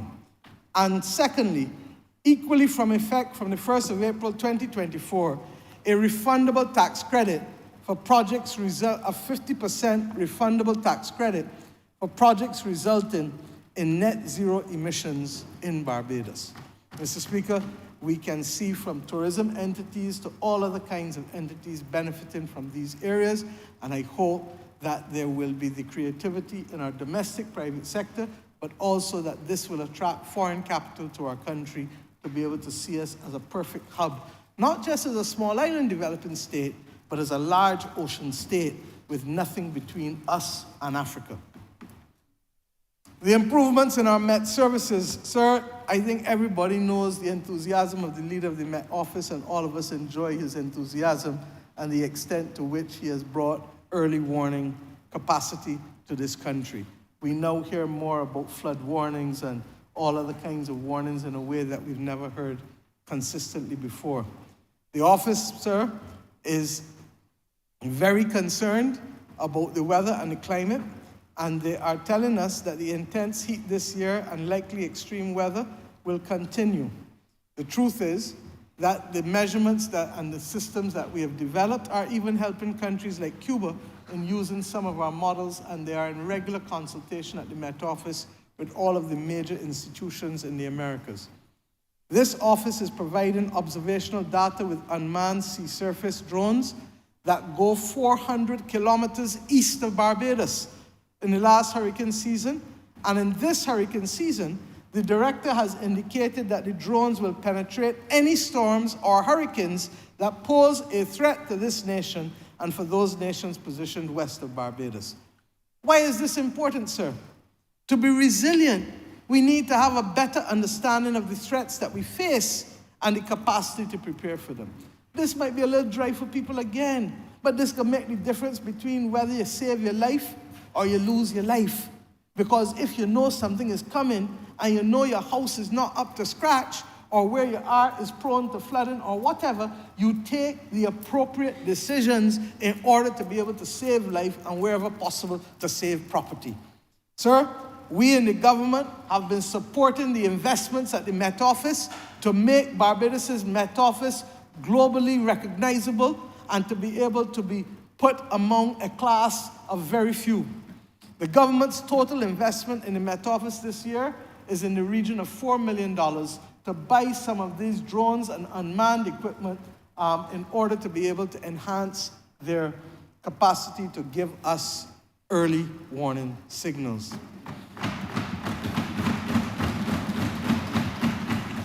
Mr. Speaker, at the center of the investment plan is also, as I said, for us to be seen as a large ocean state. This plan looks at Barbados between now and 2035.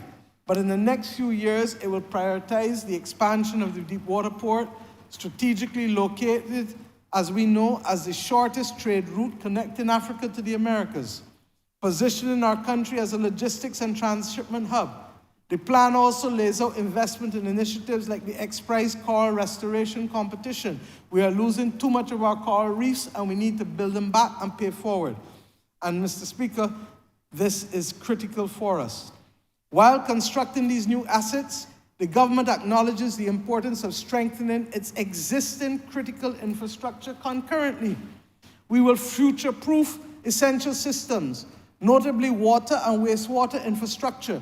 Our roads, the Minister for Public Works is telling you that there are some roads that simply have now to be done in concrete because it will stand up longer and better in a way that asphalt will not. Similarly, Mr. Speaker, we will ensure that our housing, our education facilities, our healthcare infrastructure, all of these things have now to be future-proofed because of the world in which we are living, and we are already seeing. When I went to St. Lucie 2 years ago, the member for St. Lucie would tell you that St. Lucie had floods in areas that people said that for decades they had never seen those parts of St. Lucie experience a flood. Last year, for the first 6 months of the year, Barbados had rainfall that was 50% less than the 30-year average. Mr. Speaker, it is real. And in February last month, the entire world had global temperatures rising 1.77 degrees above pre-industrial climate. Mr. Speaker, you snooze, you lose. And regrettably, some people may lose lives and not just property. A word to the wise is sufficient. In terms of our coastal management, sir, the Coastal Zone Management Unit will start a 7-year climate resilience and integrated coastal management program with the Inter-American Development Bank. I signed a loan in the Dominican Republic just over a week ago. A series of coastal infrastructure projects will be implemented from beaches at Clinkets in St. Lucie, Mullins to Retreat in St. Peter, Sand Street in St. Peter, Oystons in Christchurch. Not sure if the member for Christchurch South is aware, or the government is still doing for the people of Christchurch South. With or without you. But all jokes aside, look, if we don't protect our beaches, can you imagine what will happen to those people who depend on a job in a hotel or a job in a restaurant on a beach? All them jobs gone. Not to mention that the government will not be collecting the taxes that will allow us to take care of the other people who ain't working on the beach or who ain't working near the beach. This is vital to Barbados' stability and development. And therefore, we look forward to urgent shoreline stabilization and enhancement. Additionally, aspects of climate change adaptation, coastal hazard mitigation, and institutional strengthening of the coastal zone management will be implemented as part of this program. In addition, sir, we continue apace with getting the work off the ground with the Marine Spatial Plan over the next few years, as this is needed to build true resilience and to drive sustainable development. To augment these matters, sir, I want us to work collaboratively with the private sector and households who can afford it.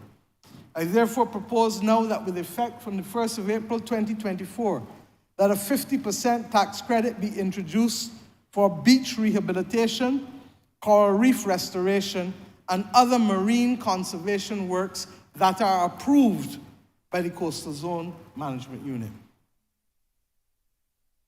Comprehensive investment, sir, across 12 areas, priority areas, is what the plan also speaks to. We aim, sir, between now and 2035, as a result of this plan alone, to be able to generate 10,000 new quality jobs and to achieve a 50% reduction in the poverty rate in this country, ensuring that 100% of the population also has access to primary and secondary health care, and that we can, as I said earlier, attain 100% renewable energy generation. To do this, to execute all of this, will require a total investment of $14.5 billion by 2035, or to put it more clearly, just short of 30 billion Barbados dollars between now and 2035. Significantly, over half of this sum, amounting to 8.7 billion US, or indeed, Mr. Speaker, just over 17 billion Barbados, is to be sourced from the private sector, creating domestic investment opportunities both at the institutional and retail levels, and attracting international financiers as well, given the scale. These funds will be channeled into low-carbon, nature-positive, and circular solutions, offering attractive financial returns and critically leading to the creation of new jobs and new sectors. The remaining estimated 6 billion US or 12 billion Barbados will need to come from public sources, given that this relates to investment in social goods. Over the time, government intends to contribute about 950 million US, or indeed, Mr. Speaker, 1.9 billion US, comprising of 1.9 billion Barbados, comprising of 100 million US, 200 million Barbados, from government revenue resulting from business as usual GDP growth, and another 850 million US, or 1.7 billion Barbados, generated through additional GDP growth spurred by the successful implementation of the implementation plan. We have already started with one debt swap. We broke new ground globally with the debt swap for nature, what we call the blue bonds, and we are now looking at a debt swap for climate in order to allow us to secure more, cheaper, and longer-term public financing from domestic and international lenders, which we are championing through the Bridgetown Initiative and which will be a critical part of the portion of this financing. Mr. Speaker, I want to take this opportunity to thank the International Finance Corporation, IFC, the European Investment Bank, the Caribbean Development Bank, the Development Bank for Latin America and the Caribbean, CAF, and the Rocky Mountain Institute for facilitating through secondment and other means the necessary human resources and subject matter experts to put this country and this government and the people of Barbados with the development and implementation of a climate investment and resilience plan that will become one that will be a model globally. Water resilience, sir. Water for all. We know, sir, that our country is among the 15 most water-scarce countries. In addition, the advancing rate of climate change is exacerbating our water crisis in several challenging ways. The truth is that we have had estimated around that our rainfall will continue to decline, and that by the end of the century, it will be about 20% of what it is now. That is so frightening, sir, that when we think that some people will have children and grandchildren living at a time when this country's rainfall will be 1/5 of what it is now. Adding to this complexity, sir, is the age pipes that we all know about. And Mr. Speaker, I have learned that there are an average 80 burst mains a month in the Barbados Water Authority, for which Barbados Water Authority must seek to repair. In addition to that, those bursts lead to loss of money, what they call non-revenue water. If you pump in a gallon and you're losing it, you can't pay for it. You can't get it charged. Can't get anybody to pay for it, sorry. But there's also the issue of discolored water because of the age of the pipes. And then there is, in addition to the mains, and most Bajans don't know this, another 1,100 to 1,500 service lines that are burst on a monthly basis. 80 mains and 1,100 to 1,500 service lines. Those are the smaller pipes going to our houses. Mr. Speaker, the revenue losses from non-revenue water is too high. And when you add that to the already depressed revenues from the arrears and other inefficiencies, we have a serious and daunting task, but it is not impossible. Mr. Speaker, we have to generate the efficiency of the Water Authority's operations, including its arrears collection. Last year, we announced an amnesty. Regrettably, only a couple hundred people chose to benefit from it. But the truth is that we have to come to the reality that water will soon attract a premium across the entire world. And that whether we like it or not, Bajans still enjoy some of the cheapest water rates in the entire Caribbean. There are only about 3 or 4 countries in the region that got cheaper water rates than us.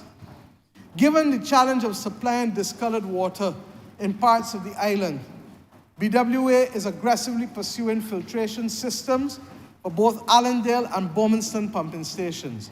In the case of Bowmanston, The construction of redundancy water holding tanks to ensure interim supply whilst the source wells settle is being undertaken. Additionally, the Water Authority has acquired 104 district metered areas, flow meters. These are special meters that will improve distribution and will expand coverage of the SCADA system, the SCADA software system, which will improve the monitoring and the remote control of pumping and distribution systems to facilitate real-time decision-making by the BWA. They have started the implementation of these district meters, thankfully, now. The reservoir rehabilitation started with the emergency replacement of 3 welded steel tanks that were on the verge of collapse at Fort George, Lodge Hill, and Boscobel. You can see the wonderful big black steel tanks if you drive around these areas. But you know what was amazing, sir? That when they reported it to me as Minister of Finance, a member for Christchurch East at the time, those tanks could not even withstand a Category 1 hurricane. The Deputy Prime Minister, when she had control, would have assisted in helping us, and the member for St. Michael West Central would both have assisted in getting us to get the 5 new concrete tanks up and going, and we're 75% finished in terms of the construction of those. Castle Grant, which has already had its opening, one of the 2 tanks that have gone at Apes Hill is already completed and in operation. The 3 tanks that remain to be completed now, Shop Hill, a 2nd tank at Apes Hill, and 1 in Rising Sun, which is critical for the people of Christchurch because of the outages that Christchurch is having. I'm taking the time to go through these things, sir, because the country must know the details of what we are doing as a government to ensure that we can get water for all, no matter how daunting the task is. There's another tank that has been planned for St. Andrew that has not yet started yet. Mr. Speaker, in addition to that, the Lodge Hill to St. Stephen's upgrade project was finished with the installation of 2 tanks at St. Stephen's Hill and at Lodge Hill. Mr. Speaker, in addition to all of this, the Water Authority is continuing to train and upskill staff and to introduce private contractors through delivery-driven arrangements to assist the Ministry of Public Works in particular to improve the timeliness of road reinstatements. Mr. Speaker, when I go and fix a pipe, we need the road fixed back. Yeah. That's all I tell you. You can't dig up the new nylon roads that you're putting down and then don't fix it back. So we have worked and said that there has to be an arrangement that is not only putting pressure on MTW, but also will reach out to smaller contractors and other road contractors to help us in this area. Mr. Speaker, at the moment, MTW can only do about 4 a month with all of the other stuff that it is doing, but we have about 44 a month that are done and that need fixing. Mr. Speaker, the people of the Bell, members of St. Michael East need to look up. The people of Bellevue, Mr. Speaker, you need to look up. And the people of Bailey's Alley, member for St. George North, need to look up. I think this country owes a lot of them, especially the people in Bailey's Alley who live next to the reservoir at Golden Ridge, and who, in spite of living next door to them, got to go and carry buckets to get water. The people in the Bell, I was there years ago when a previous Labour Party government made a commitment, and I have reinforced that commitment as Prime Minister of this country. I am happy to report that the project that will bring relief to these 3 communities will start later this year. And Mr. Speaker, the BWA is providing for the introduction of conventional gravity sewer systems with connection to the Bridgetown sewer network and onward to the Bridgetown sewage treatment plant for the Bell Tenantry and for Bellevue Gap districts. The solution for Bailey's Alley, however, will be to use septic tanks and waste stabilization ponds. Mr. Speaker, I want to make myself clear. I have told the Barbados Water Authority that when they start these projects this year, it will not be business as usual. This is not about hiring high-priced contractors who leave out the people who live in the area, who have lived with this awful reality for too long. that we will seek to work with contractors, tradesmen, and laborers from the respective communities in resolving the problems for these three communities.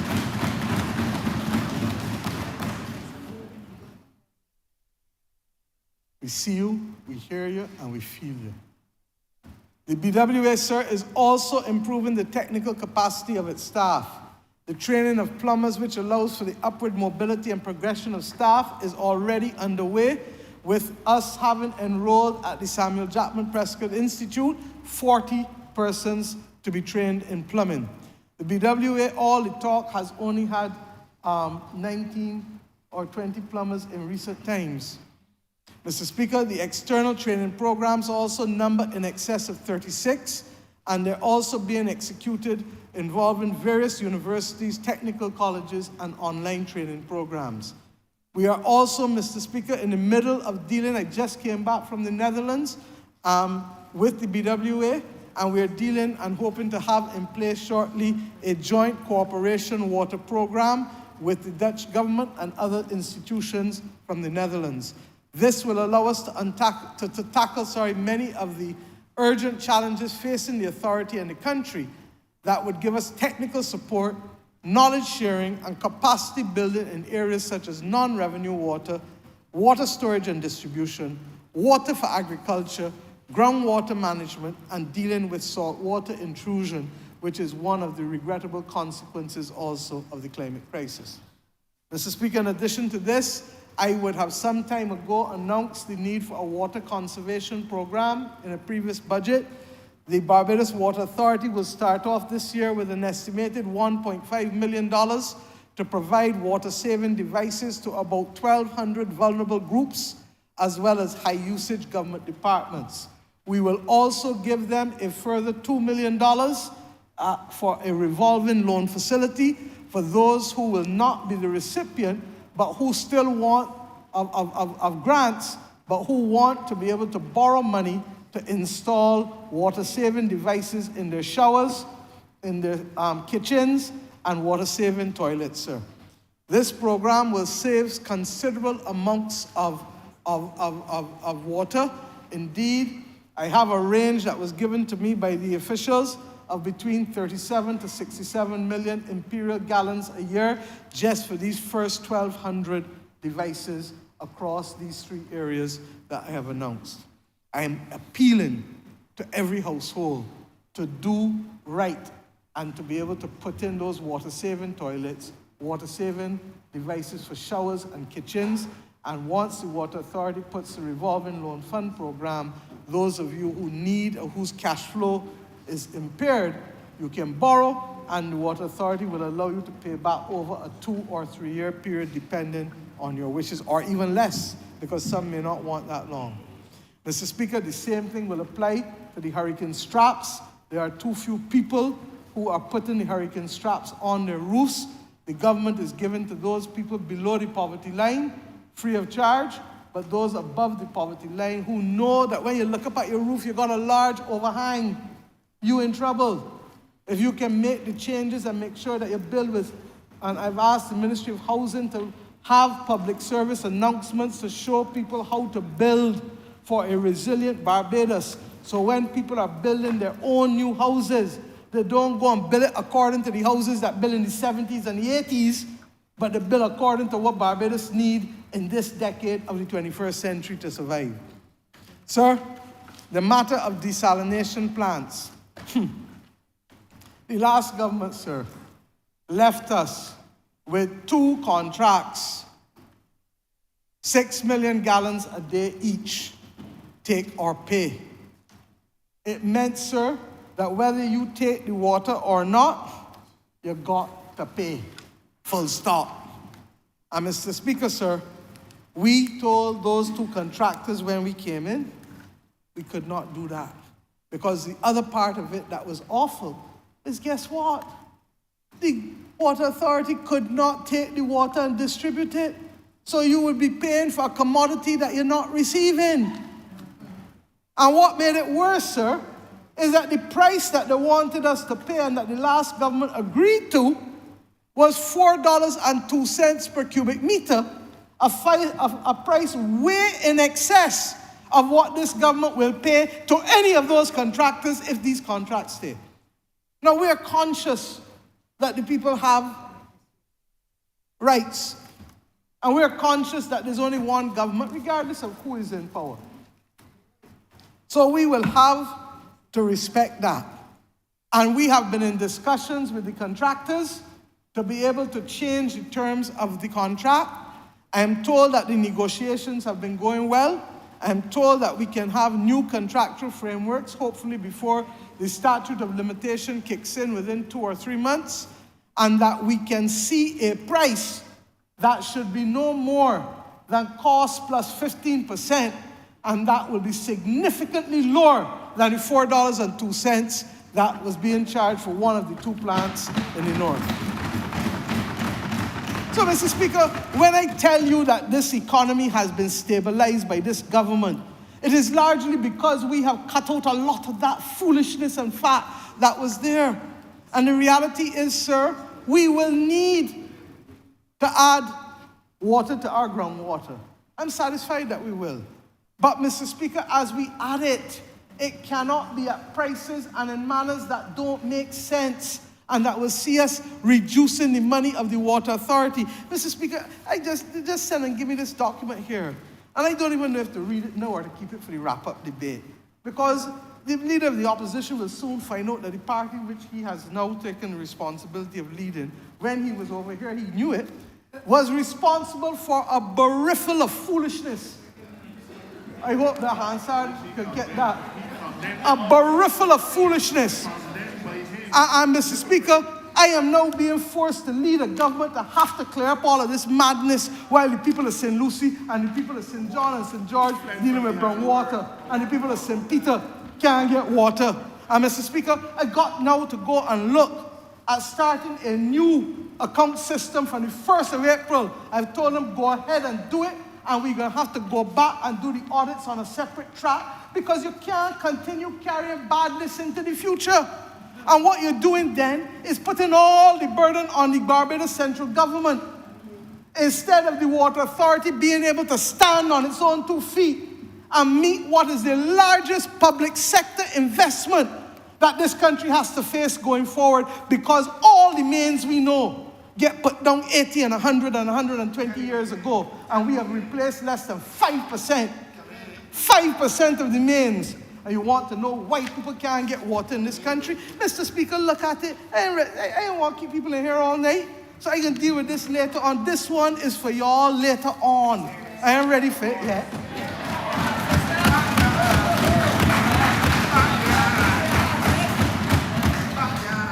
Mr. Speaker, I am not telling you that this government gets everything right, but when I find out and we find out, I deal with it.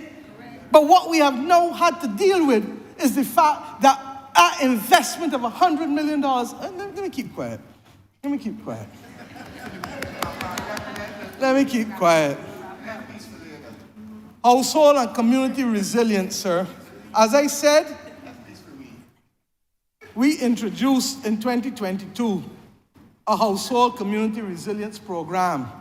I introduced a waiver of import duty and VAT for 2 years starting the 1st of April 2022 to purchase and install generators at residential homes, irrespective of the fuel type, to help to build resilience across communities in this country.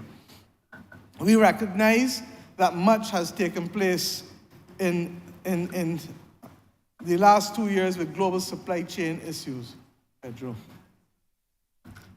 I therefore now propose that from the 1st of April 2024, sir, the waiver of import duty and VAT on the purchase and installation of generators and transfer switches at residential homes, irrespective of the fuel type, shall be available to persons for another 2 years.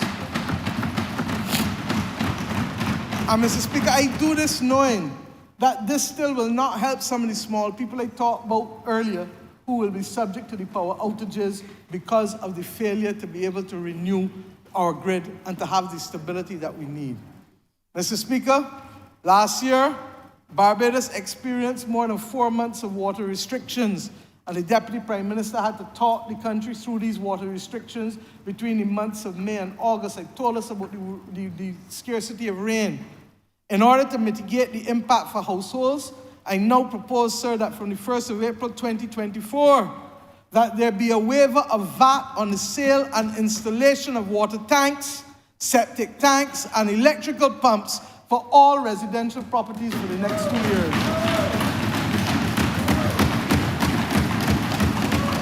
So, Mr. Speaker, while we help the people of the Belle and Bellevue and Bailey's Alley, I want all of Barbados who can help themselves to be equally capable of doing so. And Mr. Speaker, I'm investigating whether we can increase the loan amount at the Water Authority so that the Water Authority can act as a financial intermediary as well on some of these critical things like tanks and pumps, recognizing that you pay back your water bill every month and therefore you can agree to amortize it, to stretch it out over a year, 2 years, or 3 years, as I said. But it is not a nice thing for people to wake up in the morning and don't got no water. Not to mention the public health implications. Mr. Speaker, I had asked, and therefore I look forward to the Water Authority. I've said in this speech here 2 years, but we are open to 3 years too in terms of repayment, or 1 year. But they must now execute this as a matter of urgency. I am not going to tell tales out of school. I was very disappointed that the Water Authority has taken so long to execute this program, and it is now imperative that they do it. I want to urge citizens strongly, sir, to ensure that they use these initiatives for themselves, first of all, as a means of protecting themselves and becoming more resilient. This will allow us to make serious progress in our goal for water for all. Equally, Mr. Speaker, there are residential communities in Barbados that suffer every year from perennial flooding. We know them. The sky set up, and you almost feel that the flooding coming in your house already. We are therefore, Mr. Speaker, apart from the work of the Ministry of Transport and Works that they're doing, and they've been doing more work than probably ever to be able to redesign our drainage infrastructure fit for the climate crisis. I want to thank Mr. Daniel Best for being seconded from the Caribbean Development Bank, the former Senior Vice President of Projects there, to come to work with his country and government for the next 2 years so that we can redesign all of the standards. You cannot use old standards to build out in a modern Barbados. If not, this climate crisis will eat you alive. Mr. Speaker, we received a submission from the General Insurance Association of Barbados. And I'm not going to get in today to the biggest fear that I have of the Caribbean region becoming uninsurable, and therefore, by extension, uninvestable. Because already in the Northern Caribbean, insurance companies are retreating from certain types of cover in the same way that they're retreating in California from underwriting fire risk, and in the same way they're also retreating in Florida and Virginia Beach from underwriting certain types of risk because of the climate crisis. But the General Insurance Association of Barbados wrote us and requested tax exemptions for home insurance premiums. We reviewed the submission, sir, and I now propose that as part of the Household and Community Resilience Program, from the 1st of April 2024, that I will provide a 20% rebate on the assessed land tax for residential properties that suffer from perennial flooding from rainfall and associated damage, provided that they have valid home insurance with flood insurance coverage. This will help those households in those districts, and those districts can be settled by the Ministry of Public Works in association with the General Association of Barbados, Insurance Association of Barbados. Homeowners would be required to provide documentation verifying payment of home insurance premiums, and insurance companies would need to exchange with the Barbados Revenue Authority the necessary documentation for compliance purposes.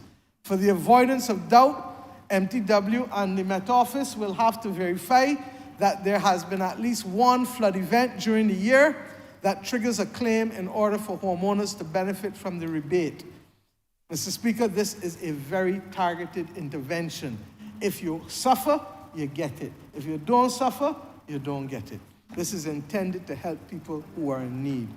The cost of this household and community resilience program, we believe, will roughly be $1.5 million per year. But as I've said, I will also find additional money for the BWA to continue to be that financial intermediary. Now, Mr. Speaker, you will recall that I said at the beginning of my speech that there is one area for which an adjustment must be made in terms of rates, and I turn to that now. The board of the National Petroleum Corporation has strongly signaled to the government of Barbados that given that 90% of natural gas is now imported, that there must be a redesign of the pricing mechanism to ensure cost recovery for our natural gas. Thank you. Barbadians can appreciate that this is likely to be a new system that will be akin to the fuel clause adjustment on your light bill, because effectively you are subject to the rates at which people will charge you for the imported natural gas. I am signaling, therefore, Mr. Speaker, that once the work is completed, there will be a tariff adjustment in the near future. Mr. Speaker, I don't believe in googlies, even though I love cricket, and therefore I tell the public up front what is likely to happen. Fortunately for us, natural gas is perhaps one of the cheapest commodities in this country, and Bajans have benefited from it. It will still be cheap, but it will be a little more expensive than you are paying now. Food and nutritional security, sir. Without doubt, this climate crisis continues to impact Barbados in myriad ways. Last year, we talked about the severe dry season and the water restrictions. Last year, we also heard that we lost about 30,000 chickens.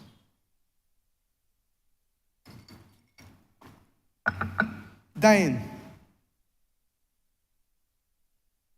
In October then, we experienced violent rains, leading to fields being waterlogged very quickly and causing more damage to crops and more issues with pests.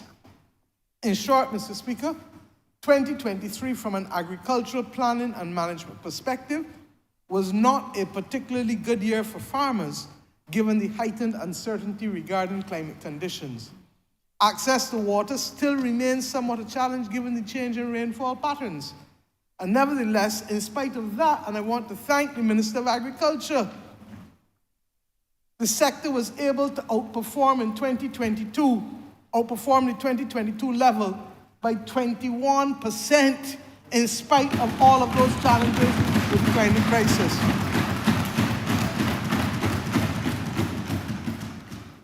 That was crop production.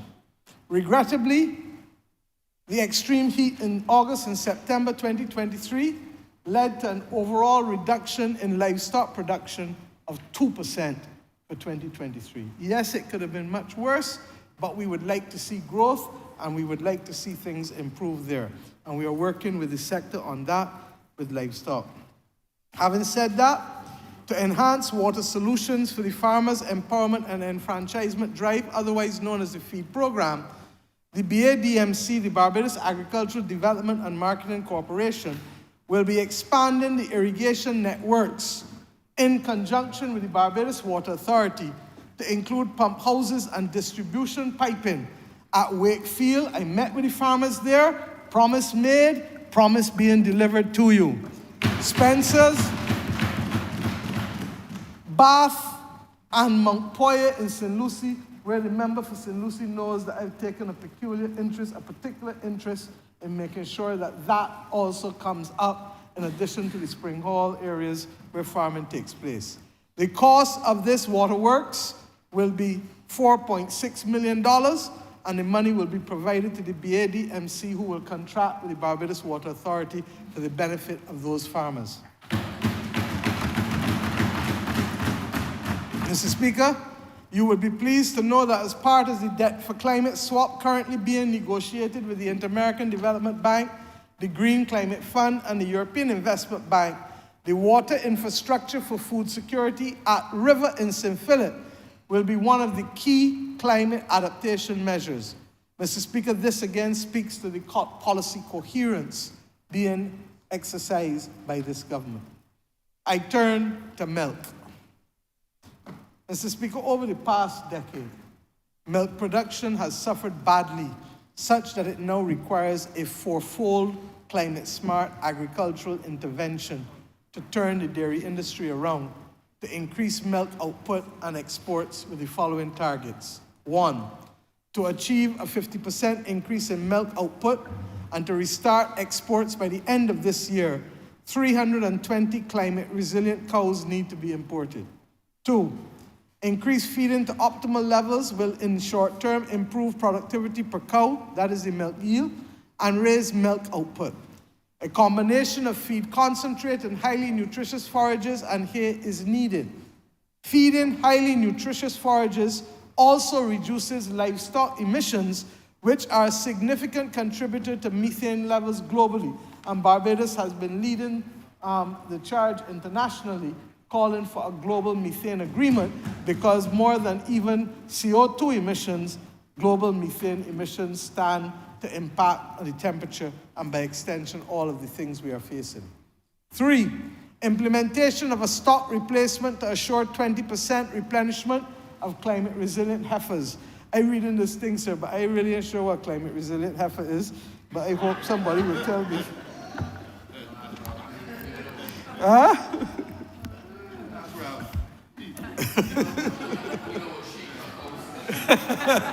I think the leader of the opposition knows about sheep, not cows. At the very least, I know his brother knows about sheep, being one of the largest, and I want to commend his brother for taking the interest in black belly sheep that he's taken over the years. I don't know if it was a case of sibling jealousy or rivalry. Look, after consultation, sir, we met with the dairy industry recently.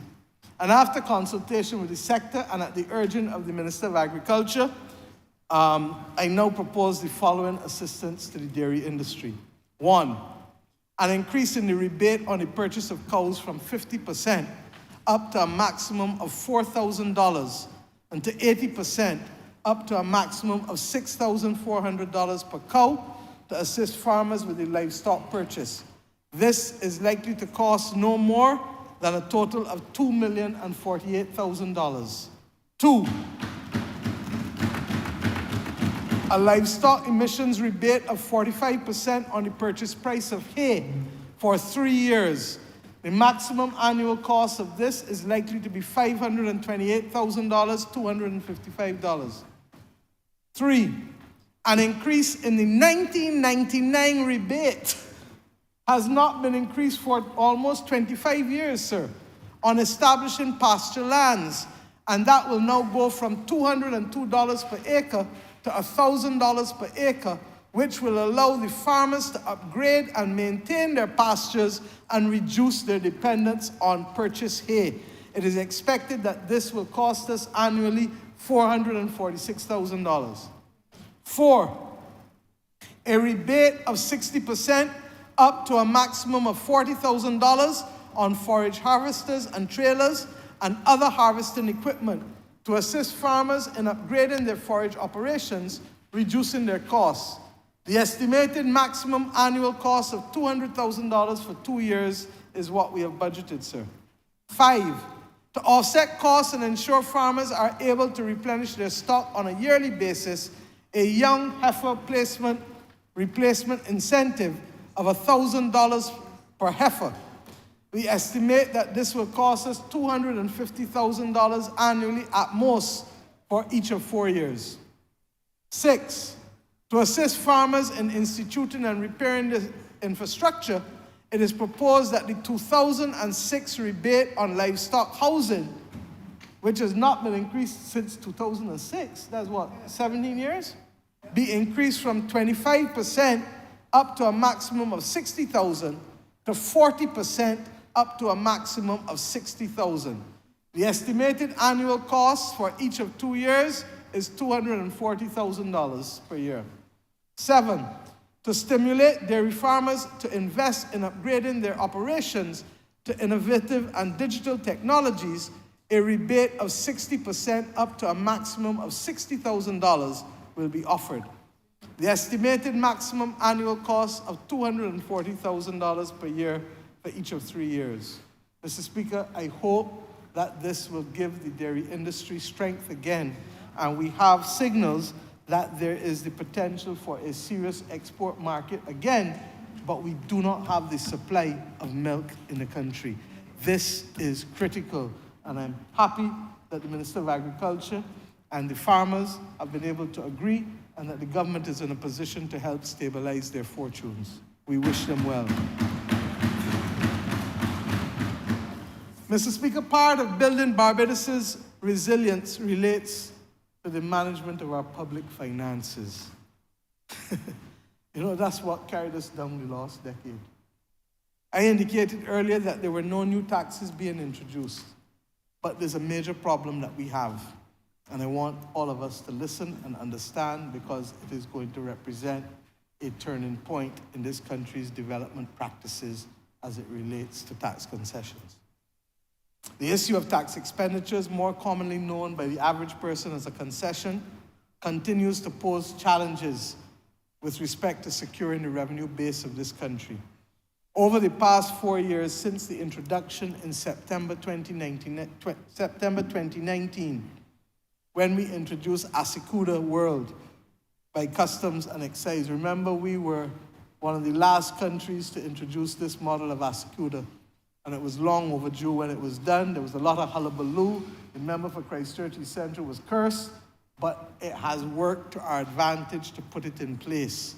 It has allowed us the ability to track the level of revenue that is being foregone in this country through the granting of concessions, and it has improved significantly our ability, therefore, to monitor and put policies in place. I want to let you know what we have foregone given the concessions that we have inherited and the ones that we've added to it. In 2020, $585 million was foregone. Remember, this was in the middle of the pandemic, so the numbers there are going to be much less because there was no economic activity taking place in most of our tourism sector for more than 2/3 of the year. Similarly, in 2021, $613 million. The country was shut down from December 31st well into April, and therefore this reflects the reduced demand.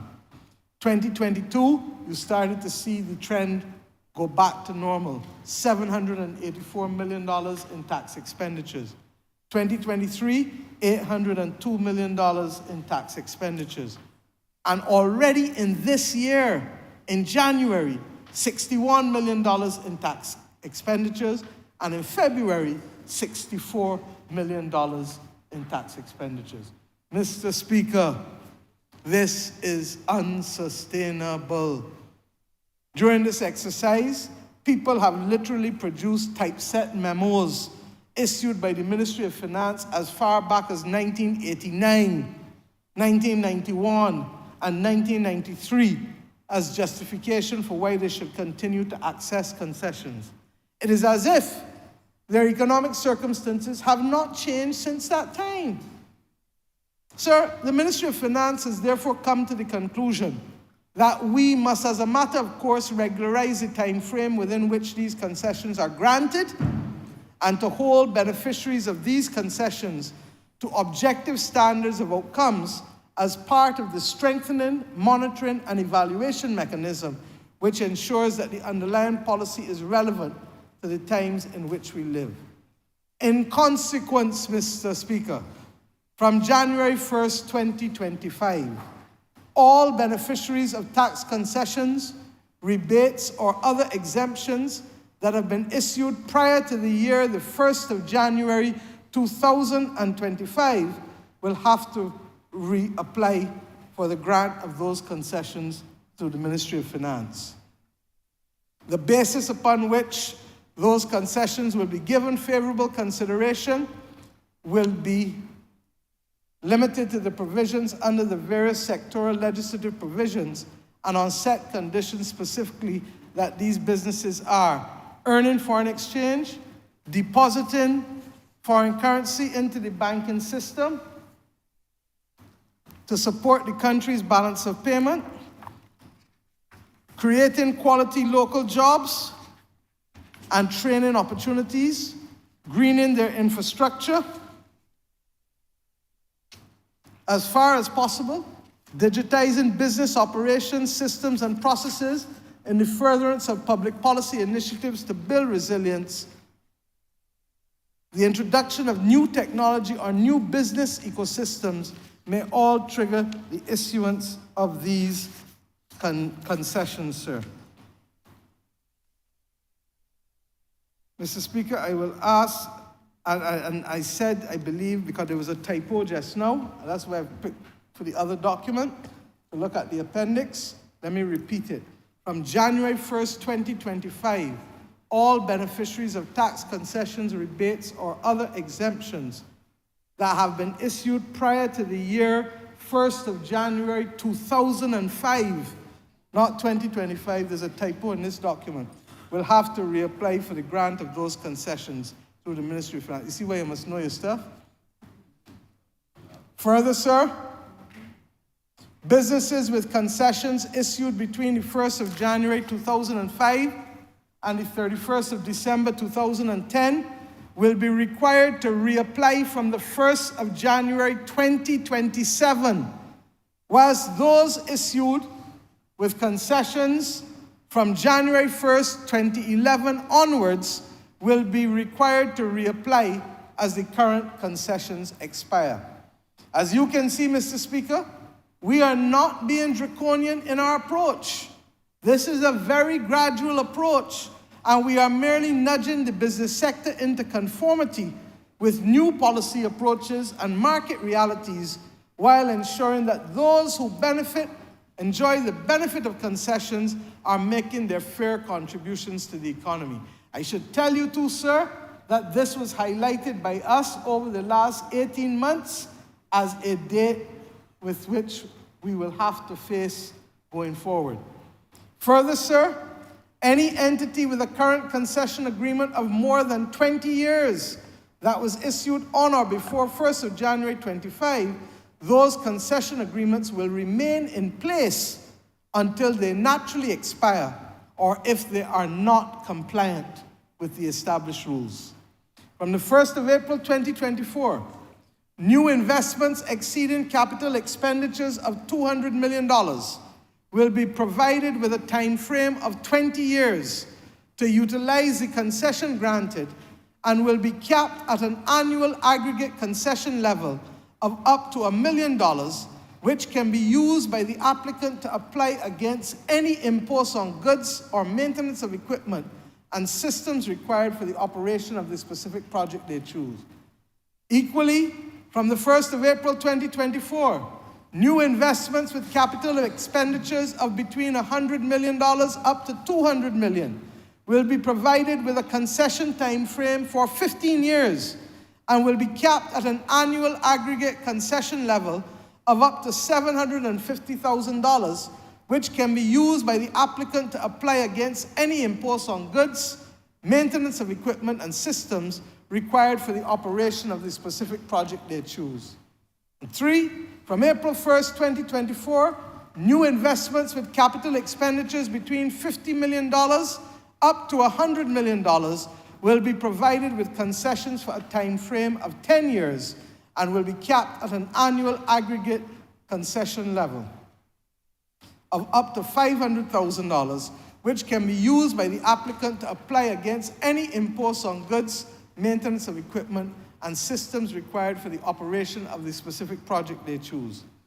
From the 1st of April 2024, sir, new investments with minimum capital expenditures of $25 million up to $50 million will be provided for a time frame of 5 years and will be capped at an annual aggregate concession level of up to $250,000, which can be used by the applicant to apply against any impost on goods, maintenance of equipment, and systems required for the operation of the specific project they choose.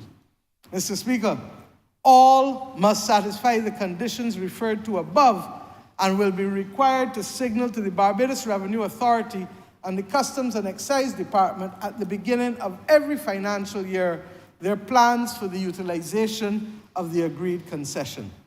The Ministry of Finance, sir, will also, for the first time in its history, establish a monitoring and enforcement unit to work with the other relevant ministries and agencies to ensure that the public purpose for which tax concessions are being granted is adhered to.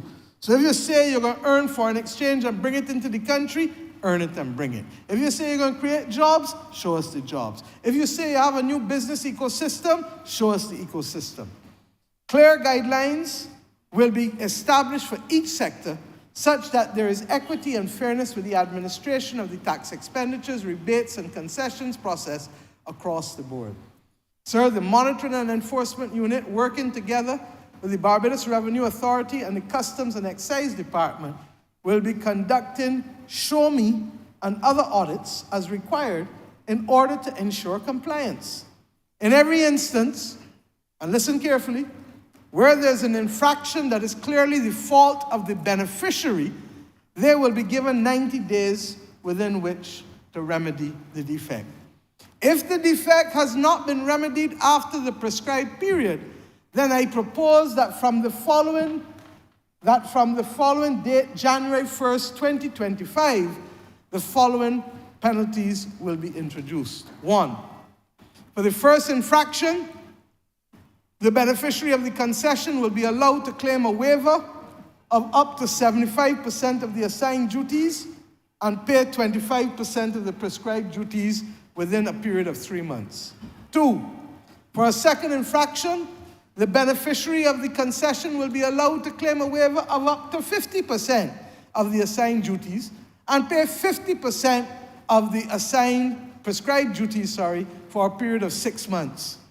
3, you do it a third time, the beneficiary of the concession will be allowed to claim a waiver of only up to 25% of the assigned duties and must pay 75% of the prescribed duties for a period of 9 months. And Mr. Speaker, infraction number 4, the beneficiary status will be revoked and you will be required to pay 100% of the prescribed duties for 12 months before you can apply to benefit from that concession again. Mr. Speaker, let me be clear.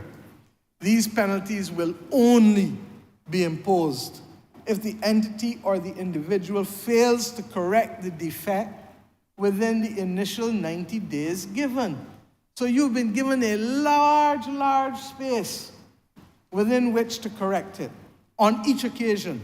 So for you to get there now, it means that you're really playing the fool. These measures, sir, are not intended to deter investment, but they are designed to ensure that Barbados remains competitive and that there continues to be a level playing field within sectors and across the board. If you have not paid your national insurance contributions for employees, nor all of your tax obligations, nor have you an up-to-date payment plan, because this government has introduced payment plans without having to send you to the bank or the credit union to be able to settle your taxes. Or you have not actively participated in the various surveys by government, because if we're not collecting data, we can't accurately record GDP. If we can't accurately record GDP, it limits what we can spend on behalf of the citizens of this country. I'll tell you about that another day. And if you have violated any other relevant piece of legislation without seeking to remedy these problems within 90 days, then you are, my friends, tempting fate. The truth is, sir, based on the timelines that I've shown you, it would take at least 30 months, 2.5 years, before a concession would be revoked. 2.5 years, sir.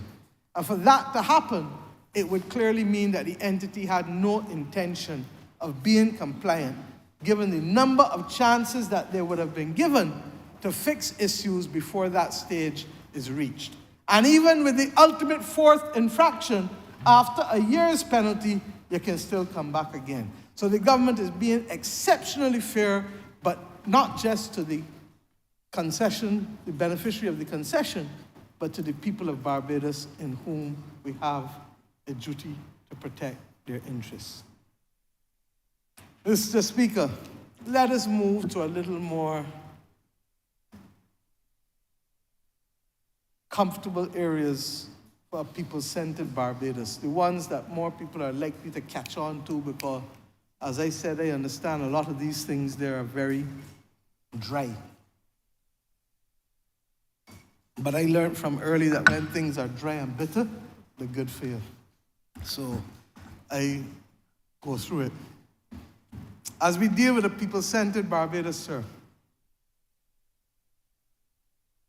we turn now to spotlight on our people and the policies of this government that will result in people empowerment, people upliftment, and people improvement. My government, as I say all the time, we see people, we hear people, and we feel people. We care about people. We respond to people's concerns and needs and provide solutions to their problems. We may not always get it right first time, but once brought to our attention, we try our best within our limited capacity so to do. You will recall that I said at the beginning of this budget that this budget must be people-centered.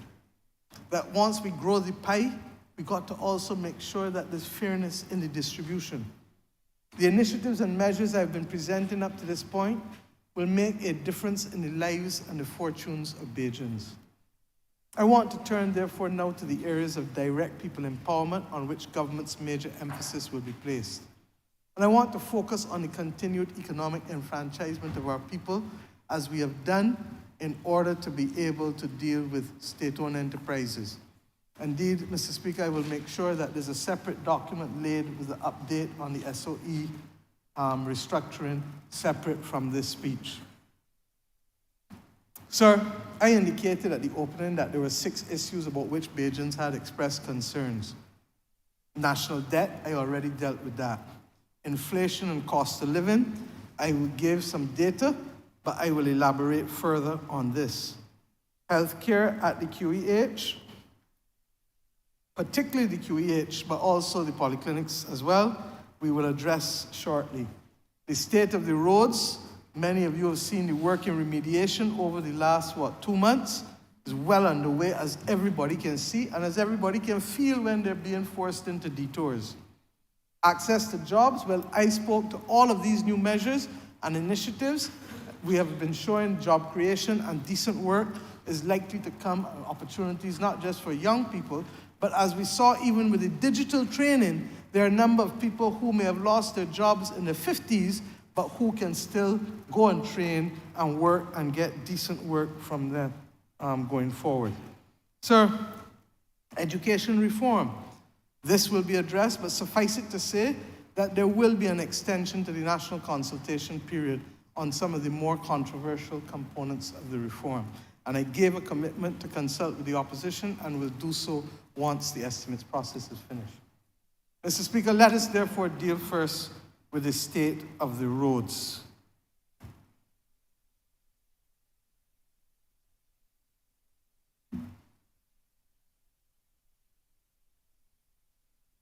I made a detailed statement at the beginning of January, and I gave a commitment about expenditure, and suffice it to say, promises made, promises kept.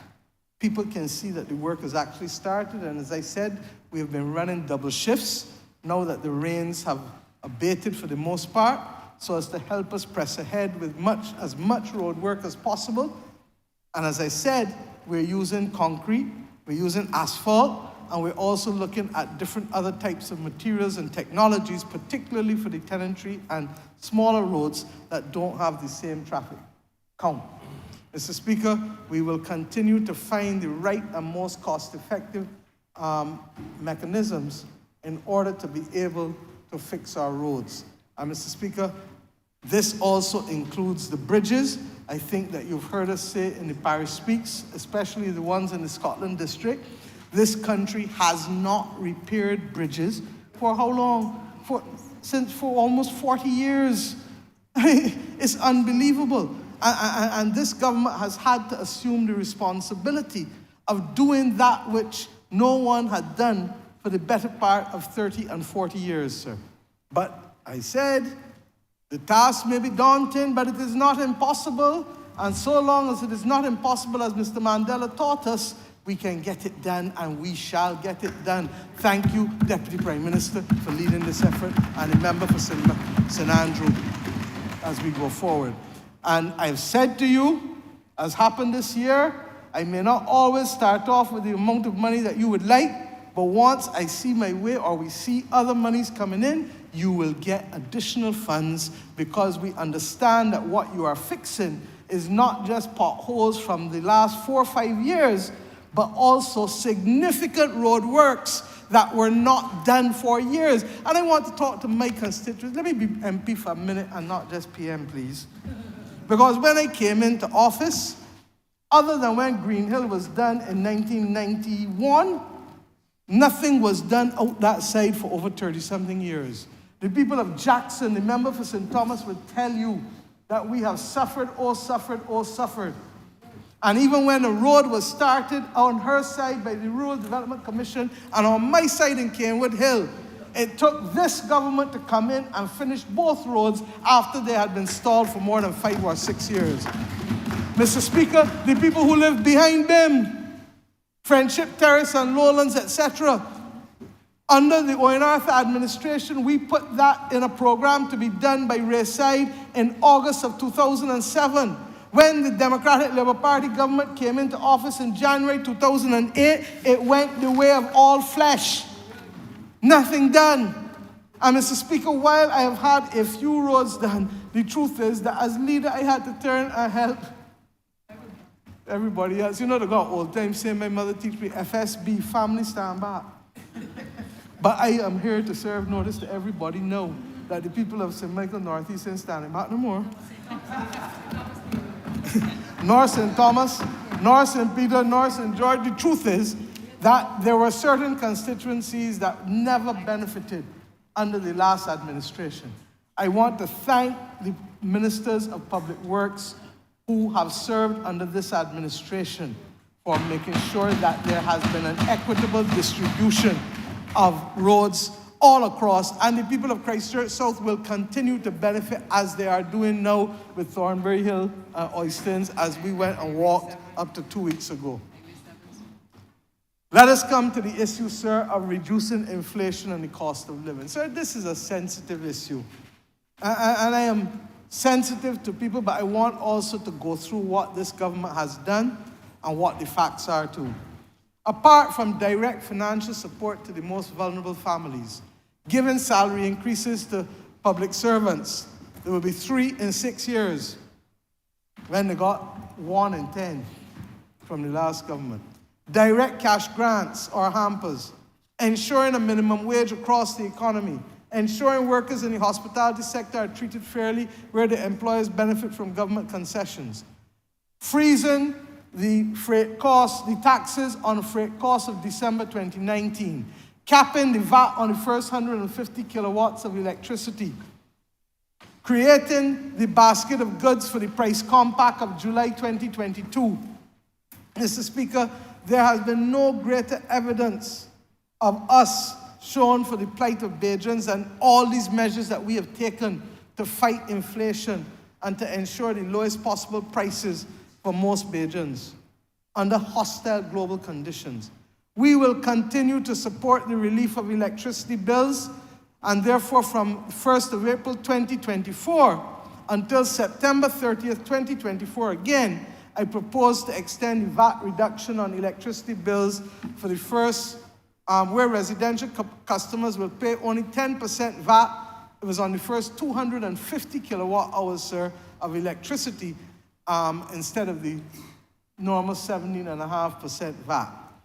Equally, sir, government will continue to negotiate with the food sector to maintain the lowest possible prices, particularly for the basket of goods. Shoppers need to be discerning as to where they choose to buy their family's food stuff. When we monitor the supermarkets, we show that not only is inflation lower, but prices on several food items are lower than they were 2 years ago. Mr. Speaker, I went through an exercise about 6 weeks ago, and I go through it again, and I'm going to ask that this be released to the public, Because when you start to look and see all of the items that have prices that are lower than July 2022, you realize that these efforts have been successful. Now, I am not a fool. I know that even though we have reduced the port charges twice in a year, that there will be ways that people will find to try to boost it back up to the consumer again. And that is why I'm asking Bajans to open their eyes, to look at the information we're going to put out there. We have information on all the major supermarkets: A1, Chanel, Cherish, Eddie's, Fair Deals, Jordan's, Lionel C. Hill, Massey, People's Mart, Popular Discount, Price Low, Roxy, Savings Plus, Tri-Smart. And Mr. Speaker, if you could see off of this thing, I have to print it for you, you will see that everything that is underlined in red is where the prices are the same or lower than they were in July 2022 because of the actions that we have taken and because of also the reduction in shipping prices and other things. But Mr. Speaker, I know that there are other ways to get around it. And you heard President Biden refer to it recently in his State of the Union address, that you may have a bag of chips and when you open it, it got in 2/3 of what you used to have. Or you might buy a roti or a cutter, and when you do so, open the roti or the cutter, it got in less meat or less fish or less potato or less everything. So that the reality is that we are living in a world that has been challenged by inflation, but the good news is we are seeing a tapering off of it, and the good news is that a caring government continued to support you at a time when the prices were awful, but we now see some relief. Mr. Speaker, I want to speak to self-employed persons. When it comes to national insurance, the NIS has developed, as we promised to do, a new, easier way for self-employed persons to participate in and be covered by our Social Security scheme. This is intended to cover all properly classified self-employed persons in Barbados. Contributing to the scheme, therefore, will now be easy. You just have to make your payments, and twice per year, the National Insurance and Social Security Service, as it is now called, will send out the information so that each one of you knows what you are covered for and what you are entitled to based on the payments that you made. So if you make $1,000 in payments, they will tell you this is what this entitles you to twice a year. If you make $500, they will tell you this is what this entitles to. I've asked them to also show that if you were to make additional payments, these are the additional benefits you can get. But the days of those complicated forms that will hurt your head, put that one side, and we make this as easy as you going to top up your phone. And why, sir? Because you learned in the pandemic what it is not to have insurance. What is the ad? National insurance, it is your what? Your lifeline. A word to the wise, again, is sufficient. Mr. Speaker, this will allow self-employed persons to know their status and increase the contributions as cash flow allows them to do so that they can get the increased benefits that they want. We are intent on seeing all Bajan vendors, and when I say all, I mean from the coconut, all Bajans, I mean from the coconut vendors to the people in Swan Street, to the mechanics, to the merchandisers, to the attorneys, to the artists. Everybody will now have an appropriate, easy way of guaranteeing their lifeline. Let me address now the matter of the minimum wage, sir. In relation to the minimum wage, in 2021, government for the first time implemented it, yes, in the middle of a pandemic. And many people told us we couldn't do it and shouldn't do it, and we said, no, they are people who we see, feel, and hear who need this protection. Mr. Speaker, I have never been prouder of my colleagues for allowing us to have the confidence to do this. But this year, sir, marks 3 years after its introduction. And the Minimum Wage Board, therefore, it will be required to review the rate, which currently stands at $8.50 per hour, and then, of course, $9.25 per hour for security officers. Given the rise in inflation, there is no doubt that there will be some adjustment. However, in order to protect those persons at the bottom of the pay scale, I am proposing that going forward, we will index the minimum wage, thereby making provision for an annual increase in accordance with inflation, but with a full review every 5 years to be done to ensure whether the adjustment needs to be more than inflation. Mr. Speaker, I want to thank the Honourable Member for St. George North for continuing to press the government on these matters. Similarly, sir, let me come to the issue of persons living with disabilities. I want to thank the Honourable Member for St. James North at the outset now for continuing to spearhead the efforts on behalf of the government, and I want to thank the former President of the Senate, the Most Honourable Ms. Carrie-Ann Eiffel as well, for continuing to do so. This government has been very focused on protecting those who are most vulnerable in our society and have made special efforts to conduct the widest possible set of consultations with this community of Barbadians. The Minister, the member for St. Michael South, has been a fervent advocate, supported by the member for St. Michael East and others in here as well, when it comes to being able to provide a decent living for people living with disabilities. Mr. Speaker, we know that the Hinkson Commission will come before this chamber, but in the interim, we want to be focused, targeted, and laser-like. Persons living with disabilities and their families experience severe challenges when compared to those of us who are considered to be developing typically and normally. As a society, we will be judged on how we treat the most vulnerable members of the family of Bajans. I've said so from day one. There are currently 833 children, and I don't have the exact number of adults and regret that, with various special needs, attending 21 educational institutions, both public and private in Barbados. The current regulations governing the access to non-contributory old age pensions currently limit the categories of persons of disabilities to persons who are blind and to persons who are deaf-mute over the age of 18. I propose, sir, that from the 1st of October 2024, and only because it takes time for us to put the systems in place, to broaden these categories of persons living with disabilities to include the following conditions: persons with cerebral palsy, persons with advanced multiple sclerosis, persons with autism, as well as the inclusion of minors with these conditions.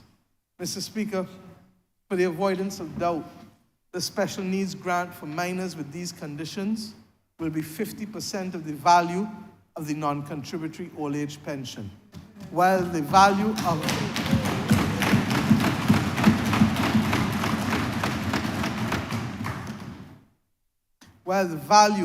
will be 100% for adults. Mr. Speaker, in my colleague, the member for Christchurch East Central, the Minister in the Ministry of Finance, we have determined that this cost of $4 million a year to the taxpayer is one that must be borne by all of us.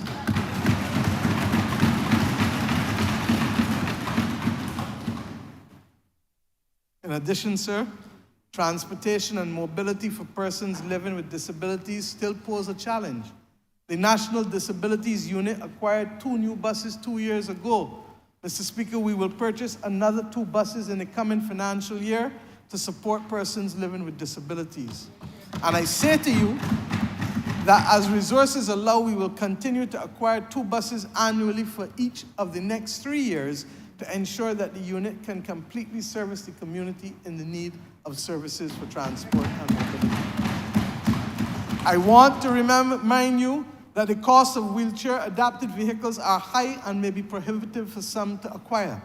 Let me take this opportunity to remind all Barbadians, because people have a short memory, that when we came into office in 2018, the Ministry of Finance introduced a policy that allows persons with disabilities and their families to access wheelchair-adapted vehicles free of customs duty, excise, and VAT, irrespective of the fuel type. I want to remind you that that has existed in this country for those families who need it for the last 6 years. This policy, I want to tell you as well, also applies to public service vehicles who acquired wheelchair-adapted vehicles for the purpose of expanding the options of public transportation for persons with disabilities. Mr. Speaker, this is the society that we must build. Let me move now to, sir, to the healthcare system. And why? Without life, we have nothing. And without wellness, we equally have nothing. Mr. Speaker, there has been much public discussion on the state of healthcare in Barbados in recent times. It's not my intention to duck the concerns and complaints being made by residents about the healthcare system, particularly at the QEH and A&E. Make no mistake, sir, Barbados still has one of the top healthcare systems and a top health institution, even with some of the challenges that we face. And every day, lives are saved in our healthcare institutions. However, it should not be forgotten that we have just come out of the worst public health crisis in over a century, and that has clearly had a serious impact on our healthcare system as a whole. Now, here is what we are doing, and I want to report to you the decisions that we have made to ensure that our healthcare system and all of the institutions of which it is comprised can be world-class. In the coming financial year, the focus of the Ministry of Health and Wellness will be on the following things. 1, there are plans to increase the Queen Elizabeth Hospital staff and complement by almost 250 persons over the next 3 years, starting from this year. Mr. Speaker, I want to remind us, if we had the financial health from 2018, we would have done it already.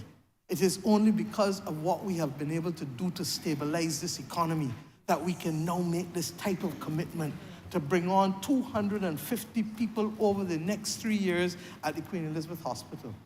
These staffing increases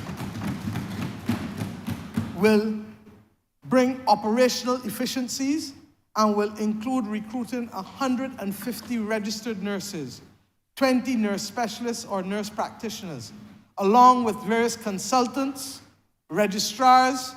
For those who don't know, the consultants and registrars are doctors. Additional pharmacists, physiotherapists, speech therapists, social workers, paramedics and EMTs, and other paramedical staff.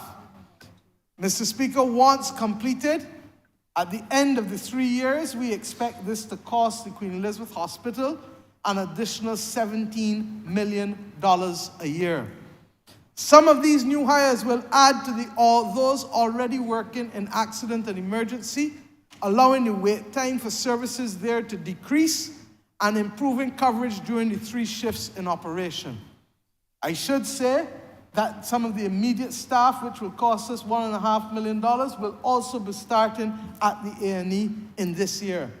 The final phase of the accident and emergency project. Let us remember that had this government not built a new accident and emergency when we came into office, we would have faced COVID with the old casualty and would have allowed or would have had a high risk of COVID running through the hospital with severe consequences had we not taken the policy decisions that we took, sir. But the final phase of the project is almost complete, and the remedial work to phase 2, I am told, will be completed by May, within 2 months. On completion, it will be an expanded facility where the number of cubicles for patient care will be doubled. In addition, sir, this is within 2 months, the number is going to be doubled.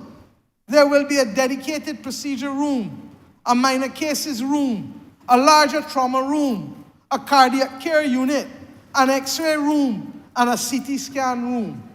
In addition, sir, the A&E staff complement will be substantially increased, as I told you, with increased numbers of consultants, senior registrars, registered nurses, nursing assistants, orderlies, and departmental aides. Sir, in addition, before the end of the next financial year, the Queen Elizabeth Hospital will move from 7 to 9 surgical theaters being fully operational. Meanwhile, plans are being put in place to repair the roof and to refurbish the Lions Eye Care Center. This will facilitate the opening of 3 additional theaters, which will bring them to 12. And it is no secret, sir, that I've said over and over, and I believe the Minister of Health is in agreement, that we also need to open some of these theaters to private doctors, because Barbados is best when we treat the provision of healthcare as a national public good rather than dissecting it into public and private only. With these theaters, sir, and the concomitant recruitment of additional surgeons, anesthetists, and their aides, it will allow for more operating time, thus reducing the waiting time for eye surgery, gynecological surgery, and joint replacement surgeries, which have started back, I believe, within the last year at the QEH. Mr. Speaker, we take a lot for granted. Third, Mr. Speaker, in this year, we will also be setting up the cardiac care unit that will provide for more immediate attention and definitive care for those who are suffering from chest pain and from heart attacks.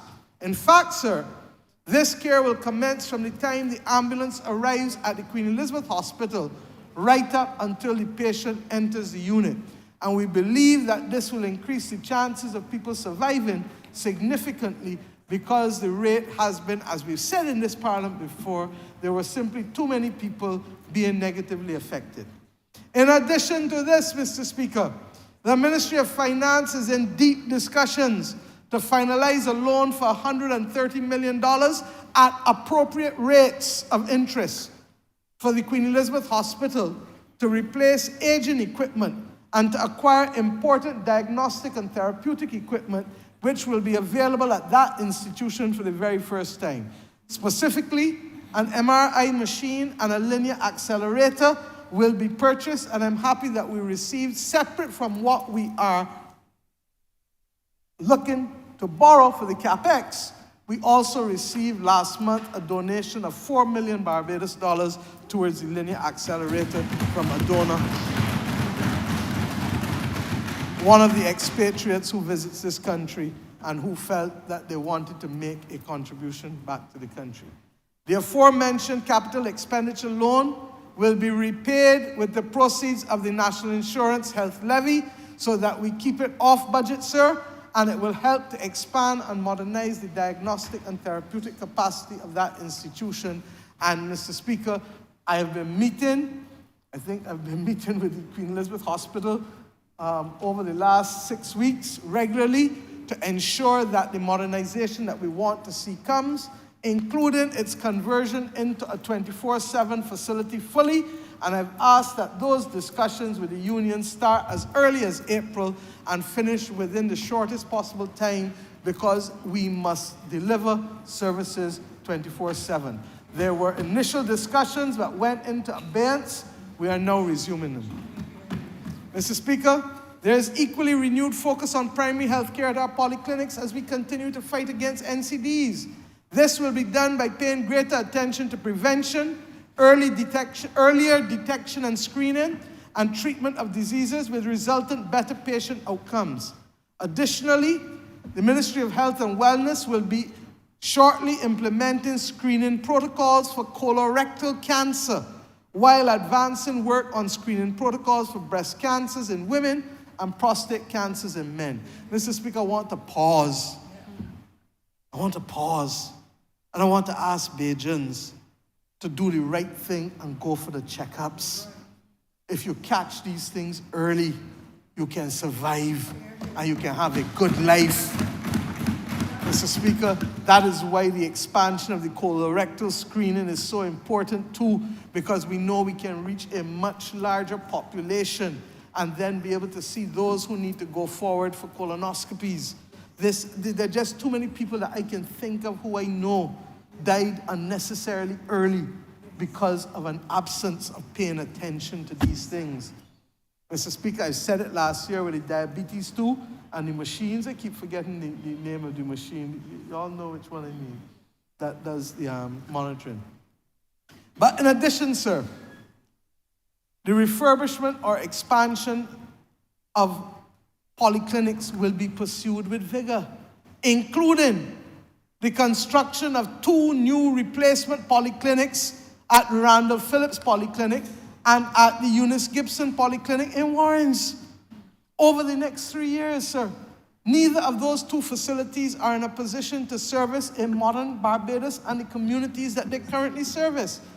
And they will hopefully be built with climate-resilient features that will allow us even greater stability in a crisis. We are now in discussion with the Saudi Fund for Development regarding the funding of this project, and I expect that we should have this completed in the near future. In addition, however, sir, there will be a seminal change in how we treat to our polyclinics plans. To oversee and manage the transformation of our polyclinics, we propose to establish a board of management for our polyclinics. This board will have as its remit oversight of the planned construction, refurbishment, and maintenance of the physical plants and the equipment of the various polyclinics. The board will also be responsible for pooled procurement of supplies, equipment, and materials. For the avoidance of doubt, Mr. Speaker, all the doctors, the nurses, and core staff will remain in the employment of central government, but will be working in facilities managed and directed and maintained by this board. This will allow, Mr. Speaker, for the efficiency that we need, rather than having the complaints of, after both governments, of this not there and that not there and this not there. Somebody must come to work every day to manage the plant, equipment, and facilities of the polyclinic system in this country. We're also, sir, committed to addressing the challenges faced by the locums, and a word to the wise is sufficient. You should see relief coming soon. Special attention is also being paid to ensure that the effective functioning of the 24-hour walk-in clinic at the Winston Scott Polyclinic is there. Mr. Speaker, under the last Minister of Health, the one before, the former member for the city of Bridgetown, Lieutenant Colonel Bostic, we established these extended hours. We are now going to recruit additional staff and additional security to be assigned there, and it is expected that the refurbishment and the beautification of that clinic will be completed in 3 weeks' time. Mr. Speaker, we have heard a lot about the challenges of mental health and mental wellness, especially post-COVID. Work continues in the ministry towards upgrading our mental health legislation and upgrading the psychiatric hospital. I wish we could do everything all at once, sir, but we are still limited. We will, during the course, however, of this year, roll out 5 mental health action plans: suicide prevention, psychological first aid, workplace wellness, an anti-stigma campaign, and a maternal mental health campaign. I hope, Mr. Speaker, this will go in large measure to help people be able to deal with the very, very difficult, but all too common issue of mental health difficulties in this country. The integration of mental health care into the community will continue with the transfer of more clients of the outpatient department of the psychiatric hospital to the mental health clinics at the polyclinics. The plan is also to transition the outpatient department to a day hospital with the capacity to treat acute care situations and address various mental health crises while reducing the need for admissions where possible. Mr. Speaker, to further continue and support the continued investment in public health and broader infrastructure in laboratory services with effect from the 1st of April 2024, I propose to introduce a 50% tax credit for the construction of laboratories in Barbados. Without laboratories, our diagnostic capacity is severely limited. Mr. Speaker, I want to turn now to 3 groups of professionals. There are more, but you gotta do and start one foot at a time. 3 groups of professionals that are central to protecting our children and our nation's safety and well-being, ensuring health standards, continuing the tradition of high literacy and sound education for Barbados, and safety in this country. It could justifiably be argued that these 3 categories of professionals have not sufficiently received the recognition, and in some cases, the remuneration commensurate with the nature of their responsibility, their national service, and contribution to our country's development. I speak, Mr. Speaker, this year to our police officers, to our nurses, and to our teachers, who in addition to the measures I now announce, will benefit along with all public servants with the ongoing regrading exercise that has started and that I expect to be finished within 12 to 15 months. To start negotiations then with the unions. Let us deal with the men and women of the Barbados Police Service, sir. These people have been working flat out over the last few years to stem the tide of lawlessness in Barbados and the increase, especially in firearm-related violence. Many of them take higher risk, and their levels of stress are there with low pay. I want to thank them again on behalf of this entire country for their hard work and dedication. And indeed, at the beginning of this year, I started 2024 by thanking them because our level of murders for 2023, along with the efforts of the member for the city of Bridgetown and all of the relevant players, including the ones that are fighting with him now, we want to thank all of them for their work in being able to make a difference to the quality of life of all Bajans. This is our country and we have nowhere else to run, most of us. For too long, it has been a given that a policeman will always be there to service us. We have been slow in ensuring, regrettably as a country, that they've been treated fairly. So I was Attorney General when we introduced the flexi allowance. So I know, sir, and when we introduced also the compensation for those officers who died in the course of duty.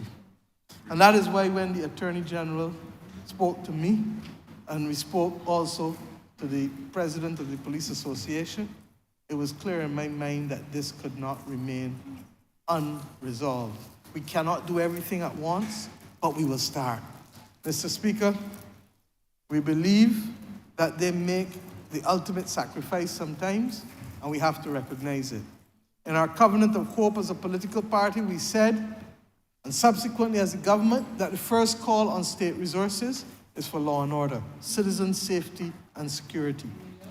We have done so by enhancing and improving significantly their equipment, and we are working to do so with their plant as well as we go forward. As I said, I wish I had a bounty from day one, but we've had to do it bit by bit by bit. The service needs to regain its value proposition as a satisfying career opportunity for Bajans.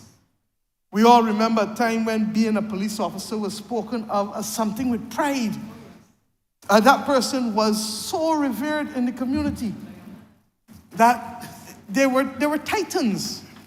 They were titans. Many are calling names behind me as they're known by their sobriquets, whether they approach the features of a lion or all the other names that we know police officers by. Mr. Speaker, I want therefore to propose that from the 1st of April 2024, the following initiatives. 1, the ranks of station sergeant, and detective grade in the Barbados Police Service will now be included in the schedule of the Public Officers Loan and Travel Allowance so that they can get so that they too can benefit from interest-free loans for their cars. 2, there has been a practice that has developed where a constable who has been there for a long time has been called a senior constable, but there is nothing reflected in law or elsewhere or the compensation. That has to stop, and today it shall stop.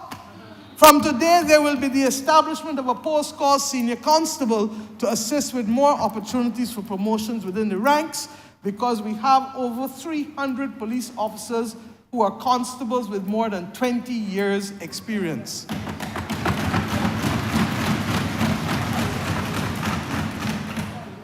And Mr. Speaker,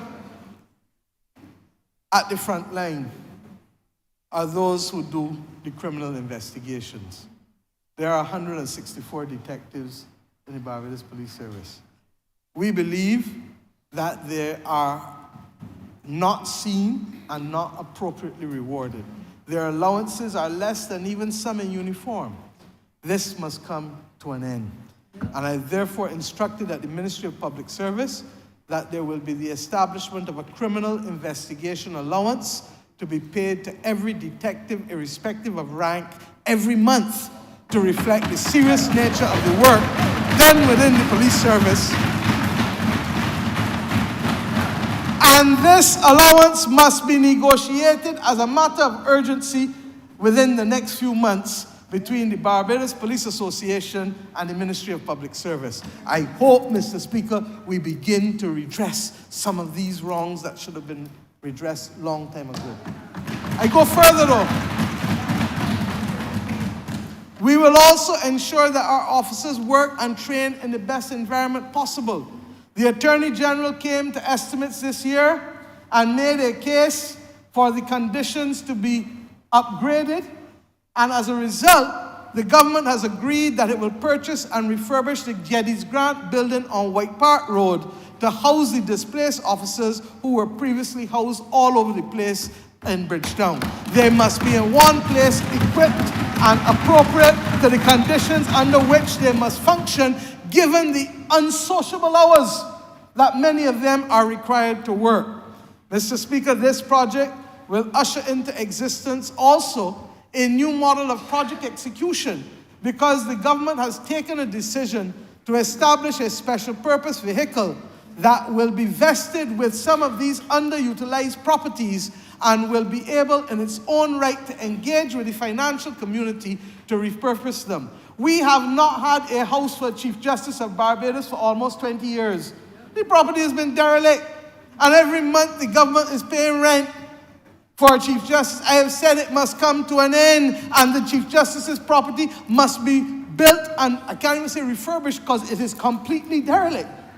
A new property must be built, and while I'm at it, there will be appropriate renovations to State House, because our president is living in a building that was not built in a few centuries ago, not built in the last few centuries, and now requires that we may have to ask Her Excellency to move out for a period of 9 to 12 months so that we can bring that building into proper repair. This is what we inherited as a government, Mr. Speaker, but little by little by little, we're going to do it, and we're going to get it done.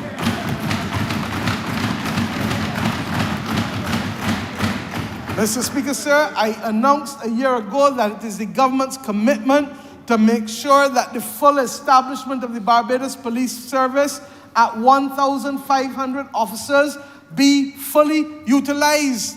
And over the course of the next 3 years, we must do so. We have had officers retiring, and we understand that we will need to significantly increase the rate at which we recruit officers to overcome the numbers who are retiring, particularly since the Attorney General has been a strong advocate, and a committee will be set up to look at how we deal with either early retirement or modified use of police officers who are below certain ranks, but whose physical body may not allow them the same flexibility and activity as a younger officer. Mr. Speaker, with respect to the expanded numbers for training, we have included in the estimates this year money to construct 2 modern dormitories to accommodate an additional 60 individuals. These modern facilities also will be specifically gender for different, both genders, because one of the problems in taking more women in the police service has been the absence of sufficient dormitory space for women in the police service. This country cannot any longer accommodate this kind of discrimination on the basis of gender in the Barbados Police Service, and hence the dormitories will be built. It will obviously offer us greater residential training opportunities, not just for Barbados officers, but for other officers across the region. And we have also received a kind offer from the President of Guyana to allow for greater training at different specialized levels for officers in Guyana as well, given the terrain and the different other things that are different. Let me come to the nursing profession, sir. Nurses are the bedrock of any healthcare system. Without their passion and dedication, the quality of care provided would be significantly reduced. Last year's budget we included nurses in the new category of the Public Officer Loan and Travel Allowances Scheme, and the legislation is being completed to ensure that they can benefit from the POLTA. Mr. Speaker, this is an improvement to their terms and conditions of service. And this is important given the tremendous amount of work that our nurses are doing within our communities with patients if we are successfully to wrestle the scourge of non-communicable diseases to the ground, and if we are to have adequate coverage in our institutions. Mr. Speaker,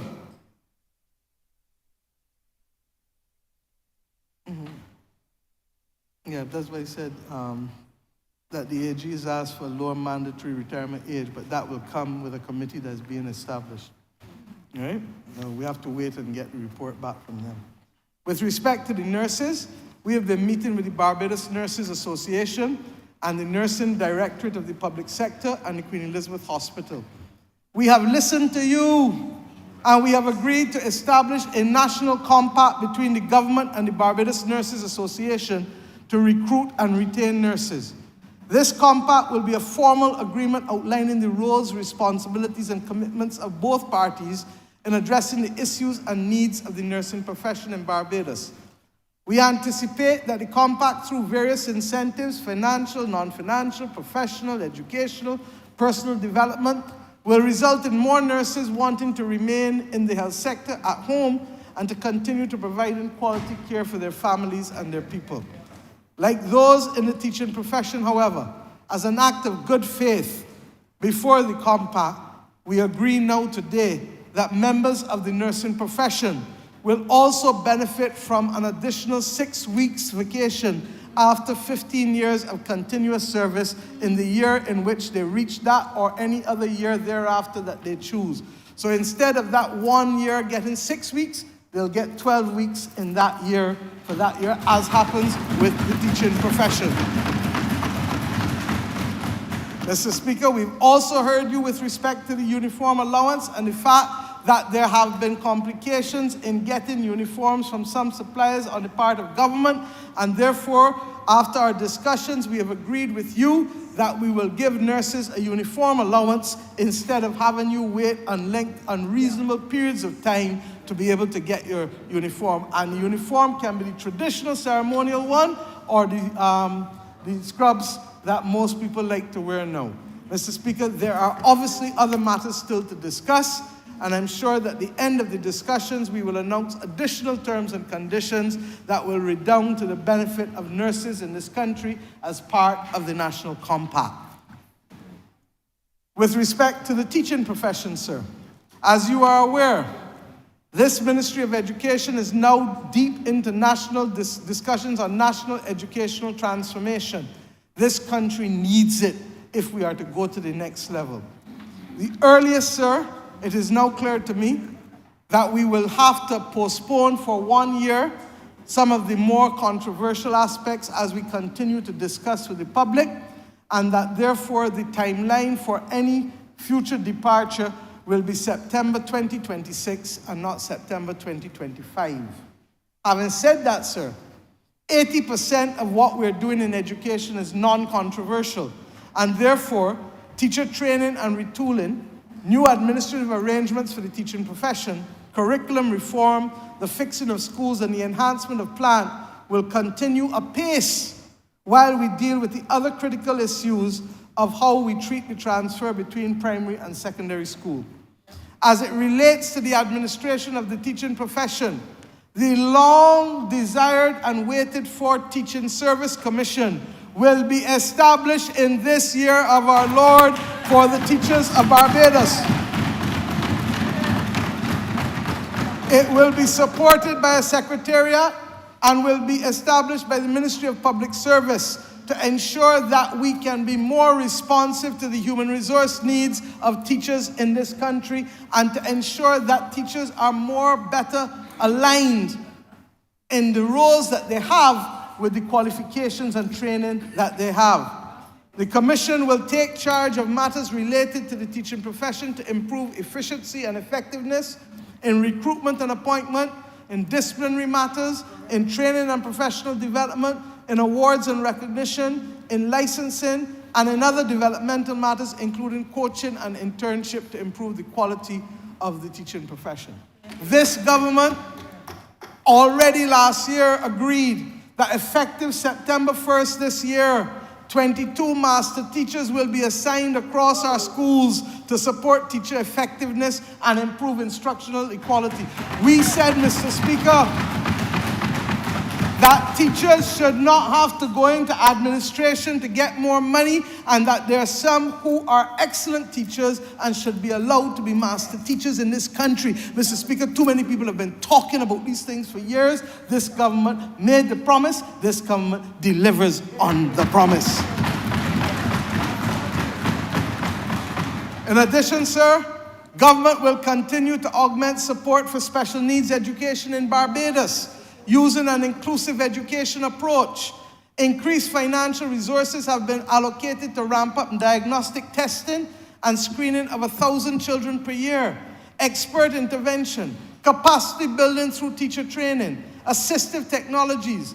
Individual education plans must become the order of the day, and increased bursaries are there for special needs learners who cannot be accommodated within the mainstream school system. Mr. Speaker, to further aid in the provision for special needs education with effect from the 1st of April 2024, I propose to introduce a 75% tax credit for the provision of educational and life skills facilities for persons with special needs, to encourage private sector to invest in this area. In addition, sir, at the other end of the spectrum, we have gifted children who are among us and who have also to be catered for. Therefore, with effect from the 1st of April 2024 as well, we propose to introduce a 50% tax credit for the provision of educational centers for gifted persons. Mr. Speaker, we know the difficulties that life can throw our way. Death in a family, illness, other emergencies. People are often hiding and ducking to deal with these matters. And I want to go now to the general public service. Because your child in a school sports, you won't go, you got to tell somebody that you want a sick day. Or for whatever reason, your family coming from overseas and you got birthday, you got to tell somebody that cover for me. This foolishness got to stop. This belongs to us, public service, that does not see, hear, and feel people. Well, this one does see people and feel people and hear people. So that we have given instructions that from the 1st of June this year, every public servant will be entitled to 5 paid personal leave days for the year to deal with emergent personal and family matters, which you can then give back to the public service in either half day or 1 day, in accordance with what you agree with your head of department. The days of ducking. What the Calypso is? A ducking. The days of that in the public service must come to an end. Sir, I told you and gave you the assurance of the regrading. And I say to all other public servants, when this country grows, the public servants of Barbados must benefit as well. It is significant that this government has given 3 wage increases. The third one comes the 1st of April. 3 wage increases in 6 years while being in an IMF program and confronting a pandemic, ashfall, and all others that we confronted. And the last government gave you 1 in 10 years. This government put a minimum wage. This government turned around and appointed over 3,000 public officers with more than 3 years. And I'm serving notice that if the arrangements are not put in place sufficiently fast for the ones who have not been appointed, that we may see, Attorney General, a repeat of that legislation in 2024 for people who have been acting in positions 3 years or more. This country must do better.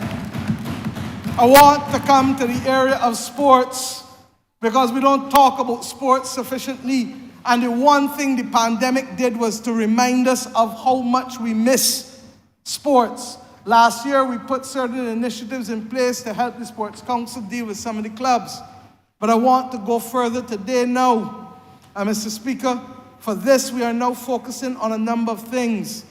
Some of you may have seen that there will be motor racing returning on a regular basis.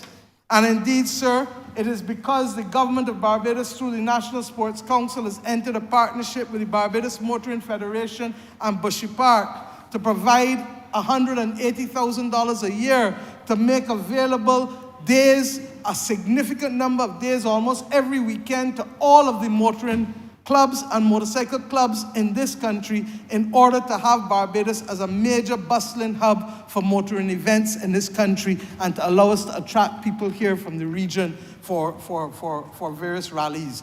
I expect that the first major one will be in this summer. But I go further. We signal the intention to work with all interested parties to make Barbados a hub for hosting Formula E racing, consistent with our commitment to the blue and green economy, that is the electric cars. And I'm told that the extension for this track for Formula E will also accommodate the quarter-mile races that are now currently only held on roads, but will be much more safely held in an environment that is off-road like that. Mr. Speaker, these initiatives are designed to make Barbados a powerhouse again in motorsports in the Caribbean. And we are glad that we are seeing our youngsters perform internationally and do well internationally, and we believe more of our youngsters can excel in these areas. Mr. Speaker, cricket. In terms of our cricketing heritage, it is without dispute. There will be a regional encounter on cricket in Trinidad and Tobago next month under the lead head in this area, who is Prime Minister Rowley. But as I told him, cricket is part of Barbados' DNA. I am worried about the lack of young people coming up in sufficient numbers, and I know that the leader of the opposition likes cricket too, that coming up in sufficient numbers.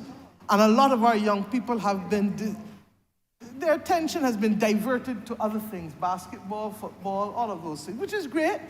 But we have a better chance of having a Bajan participate at a global level in cricket than in almost any other sport. As a result, the Minister of Sports, the Honourable Member for St. John, came to me with a plan that will see us introducing a T20 block cricket initiative, which is essentially to excite interest by people who would traditionally not be playing and to see where new talent may be. This will be led by former West Indies cricket player Courtney Brown, and we look forward to identifying opportunities for those who have the talent and who may then move on to more sustained involvement within the field. In addition to that, sir, we already indicated that part of the money that we borrowed for the refurbishment of Kensington Oval would also go to being able to introduce technology for the benefit of our cricketers. Every major cricketing nation that is excelling globally, and even the ones that are not major that are doing well, have invested in significant amounts of technology, and Barbados cannot do any less because we believe that we have not just a heritage to defend, but a talent that is abounding in our bosom in this country. The construction of the refurbished netball stadium into a multipurpose facility to support netball, volleyball, and basketball nationwide will be started this year, later this year, with all of the planning processes having been completed. And we made this commitment when I addressed the Barbados Netball Association, ironically, the opening of the season last year. And all of the planning has been done. Football, Mr. Speaker, we will formally discuss, but we've started the discussions with the Barbados Football Association for the introduction of a semi-professional football tournament featuring 20 teams island-wide from across the parishes to play for a grand prize of $100,000 and other prizes below that, offering thrilling competition and financial support for our players. Mr. Speaker, you must forgive me. This will be known as the Prime Minister's Challenge, because the last two major football tournaments in this country, one was called the Lime Pelican Tournament, held by somebody who I think I know well, and the other one was called the David Thompson Tournament. And therefore, rather than choose between one and the other, I just decided to call it the Prime Minister's Challenge. It is intended that it will culminate in in November, around Independence. But the important point is that every player will be paid from match 1, as was done in the Line Pelican tournament, so that when a fella finishes playing, he still has, and the lowest pay for the introductory games will be $100 per player. And it goes up in the different... Mr. Speaker, to address our need for athletic training and competition, the season is on now. We will be laying 2 more athletic tracks in Barbados, one in the north of the island and one in St. Philip in the south. Mr. Speaker, while these do not replace the most desirable place, the National Stadium, they expand opportunities for our athletes. And indeed, sir, I can report that the bleachers for the grounds across the islands will arrive soon, so that these tracks, once put down, will be able to accommodate significant numbers of persons in the grounds, because we have agreed to a series of mini stadia across the country. And Mr. Speaker, I am told as well by the member for Christchurch West that the permitting, and the member for St. John, that the permitting processes for the National Stadium have now been completed, and we will expect that process that will bring a new National Stadium for the first time in, the last one was built by I think with the help of the JCs in 1970 or 71, somewhere around there. So that this is the first major investment that we will make, and we thank the government of China for working with us on this major investment that will help us. We should say that the very track that our youngsters are running on now, the Minister of Sport would have insisted that we help, both he and the previous minister, the member for St. George South, that we help the University of the West Indies to be able to relay the track at the Usain Bolt Stadium. So while others are saying that the government is doing nothing, we have in fact invested there and will be investing in these 2 more tracks for the north and the south of the island. Mr. Speaker, I want to also announce, however, a new tax credit of 50% from the 1st of April 2024 that will be designed to boost investments in sports venues, ensuring that world-class facilities for our athletes, and affirming Barbados as a premier sports tourism destination and as a destination for the development of sports for our people. With effect also from the 1st of April 2024, I propose to introduce a 50% tax credit for the provision and development of entertainment and sports venues. Let us come home to our thing, road tennis. We are truly a creative people, no doubt about it, sir. We are the birthplace of the landship, and we are the birthplace of road tennis.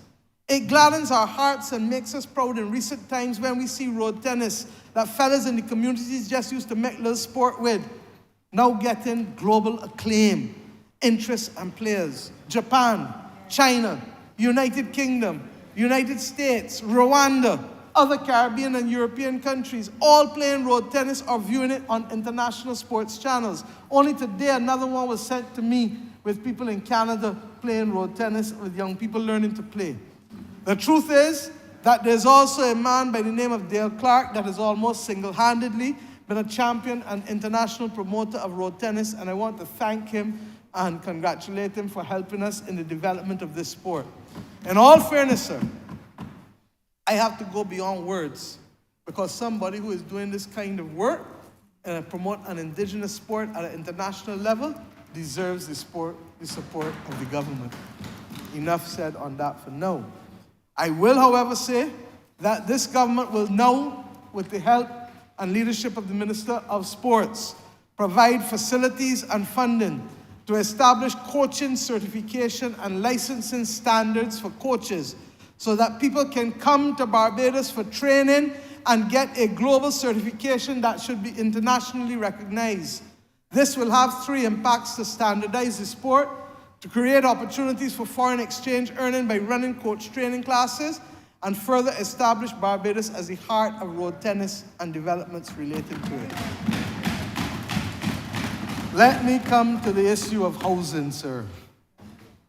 The government has identified 1,652.6 acres of government land and a target of 10,000 housing solutions between public and private sector in a 5-year period, in one of the most ambitious housing programs that this country would ever have seen.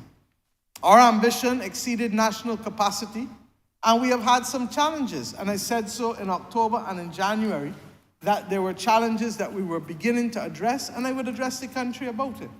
But given the National Housing Corporation's long waiting list of people wanting to own a piece of the rock, and the huge pent-up demand for housing that the financial institutions tell us that we have had to increase capacity to deliver rather than to scale back the programs and accept that what we had was sufficient. Let me share with you honestly, sir, what we have been confronted with the Home Ownership Providing Energy Project, HOPE. HOPE started during the pandemic with very ambitious objectives.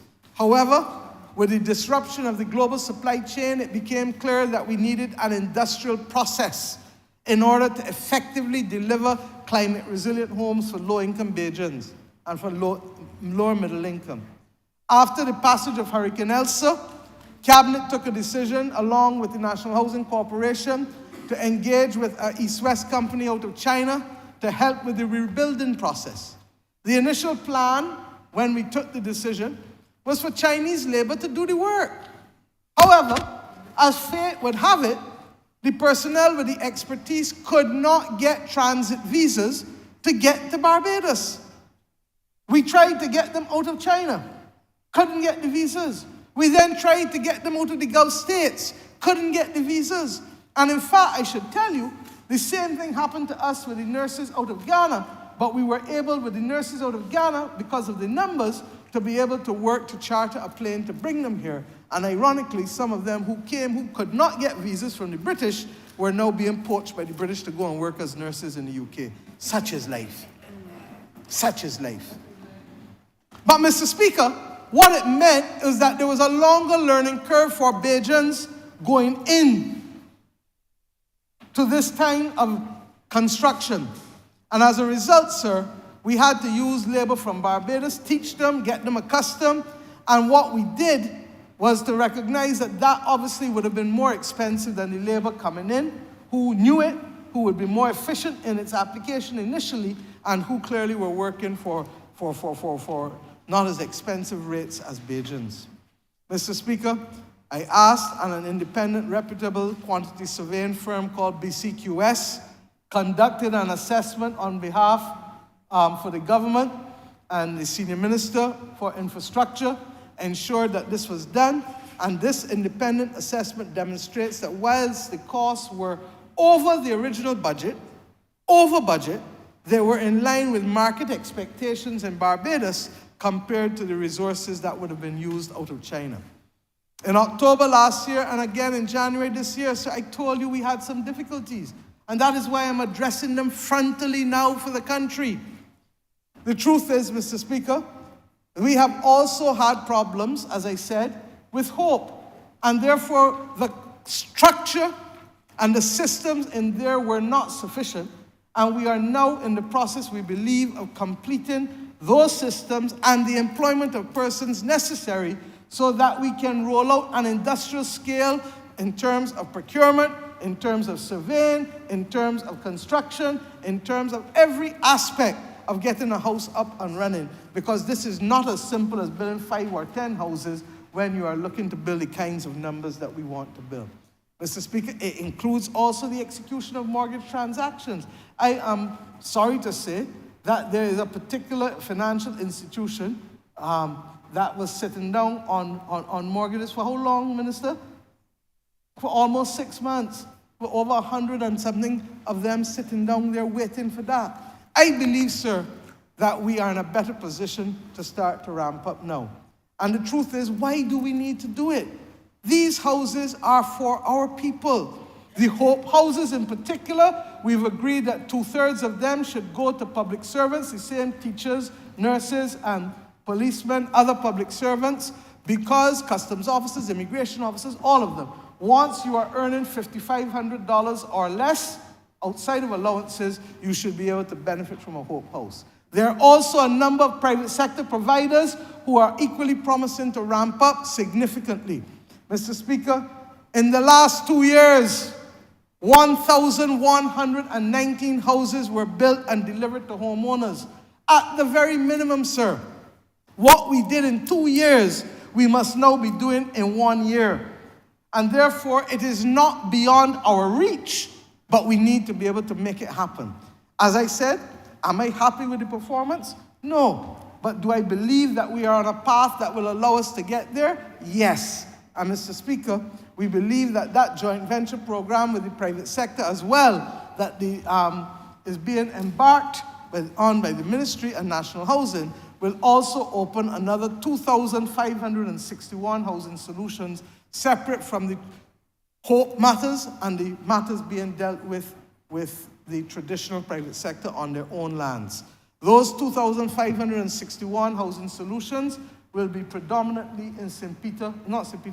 Philip and St. Lucie. And Mr. Speaker, St. George, I believe, also is not doing badly with respect to those housing. The honorable member for St. George South is the Minister of Housing.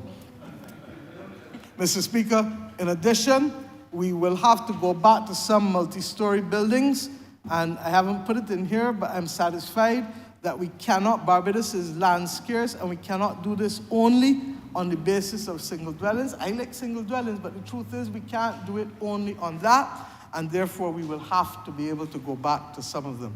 I look forward, therefore, to significant progress in the next year and years going forward in what I believe will be that housing revolution. Mr. Speaker, the truth is that there's a lot of positive and transformative things happening in this country. There's, however, a core of people. I want you to listen to me carefully. Some of whom would not ordinarily be friendly with one another. But all of them have their own agendas and are brought together only by a common hatred of the Barbados Labour Party and its leader, but see nothing good in anything that we do. The voices of these persons have been amplified by technology. They make it their business in podcasts and marches to specialize in fake news, false facts, and scaremongering. At every step, they have suggested that this government intends and is doing the country actual harm, and Bajans have something to be afraid of. The operatives in this coalition of convenience, as I call them, said that the emergency powers legislation, AG, would be necessary. That was necessary, during COVID, would be abused by this government to take away people's property and to do other nefarious acts. According to them, sir, the COVID vaccine was not a vaccine at all, and it would stop women from getting pregnant and was going to wipe out the country's black population. Mr. Speaker, I still seeing pregnant women about the place. Since COVID, I don't know what is happening or whether those women are just fat. Mr. Speaker, they said that the Child Protection Act was a means of ousting parental control and that the IDB survey was a weapon for similar purpose in our schools. After last year's budget, Mr. Speaker, they and their associates were alleging that taxes would be increased in this country and that the economy would go into near collapse, Mr. Speaker. You remember all of this? Instead, Mr. Speaker, the economy has grown and no new taxes were added. Mr. Speaker, their most recent pronouncement is that education reform in their eyes is intended to produce more dunces than the country produces salt bread. Mr. Speaker, this is what we are hearing all the time. And don't forget the Trident ID. They insisted that the Trident ID is to monitor people's whereabouts, although every child knows that cell phones have GPS and location finders, and every husband and wife know it too. So government does not need an ID card to tell you how it will locate people. What foolishness is this?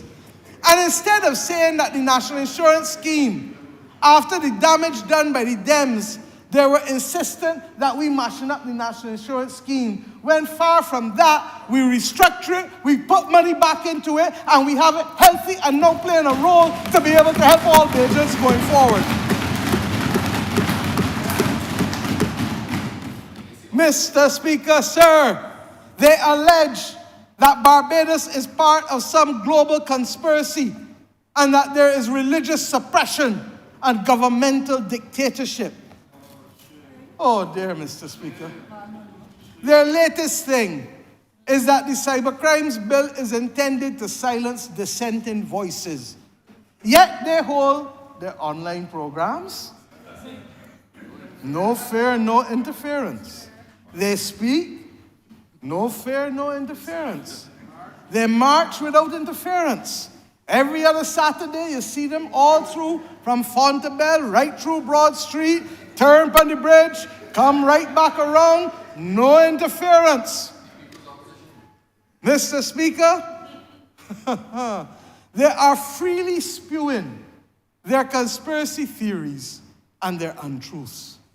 It is, utterly fascinating, sir, because although every allegation of theirs has been proven false, they keep going and going and going like the Duracell battery. I can only assume, as I said, that they are so consumed with building a platform for themselves that they are prepared to put the country on a scaffold. I'm not getting that. We will see. All who have eyes and ears can listen. They can look and they can reason for themselves as to who really has the best interest at heart of this country and of Bajans, and who is using that personal platform, as I said, for promotion while really creating that scaffold. It is a serious thing. Bajans know who clean up the South Coast. Go and ask them. Bajans, commuters, appreciate who get them the electric buses. Huh? The Bajan public experiences that they've had with the improved garbage collection and the fancy garbage cans that they got now, that you could tell when somebody thief it where they carry it to. The civil servants of this country know who gave them 3 salary increases in 6 years, while the last government gave them 1 in 10, and who was responsible as well for their appointments. The poor and the vulnerable can tell you in this country where they got the financial support and training. They can also tell you what is the position with the trust loans, something that they get that nobody never look at them and trust them with nothing before, not even a good word. Mr. Speaker, the people at the lower end will understand and tell you how much a minimum wage has made a difference in their lives. All the recent graduates from the University of the West Indies can tell them and go on their program and tell them, including one that they have all the time, who needed every extra year to pass his exams and therefore needs to be able to ensure that we have free education at the university, because he didn't do it in the 3 years. Mr. Speaker, sir, if he is honest, he will tell us that small business people are now getting NIS benefits for the first time, and the self-employed that I announced today. And our entrepreneurs are obtaining tangible support. The vendors who used to be subject to criminal penalties in this country, criminal convictions, can tell you the difference that this government makes in their lives. And we are now about to roll out the vending zones, starting in Redmond's Village for them and moving across the country, because we don't believe that vending should take place in a disorderly way. We want the traffic to go to them. Mr. Speaker, all of Barbados who got property, who last year benefited at the end of the budget from not having to pay a red cent in taxes on land tax under $300,000, can tell you what a difference this government is making in their lives. Mr. Speaker, sir, all of the people who earn $25,000 and under, who are the ones benefiting from the reverse tax credit that you could only get before when you are earning $13,000 and under. This government giving all of them $1,300 when the year comes.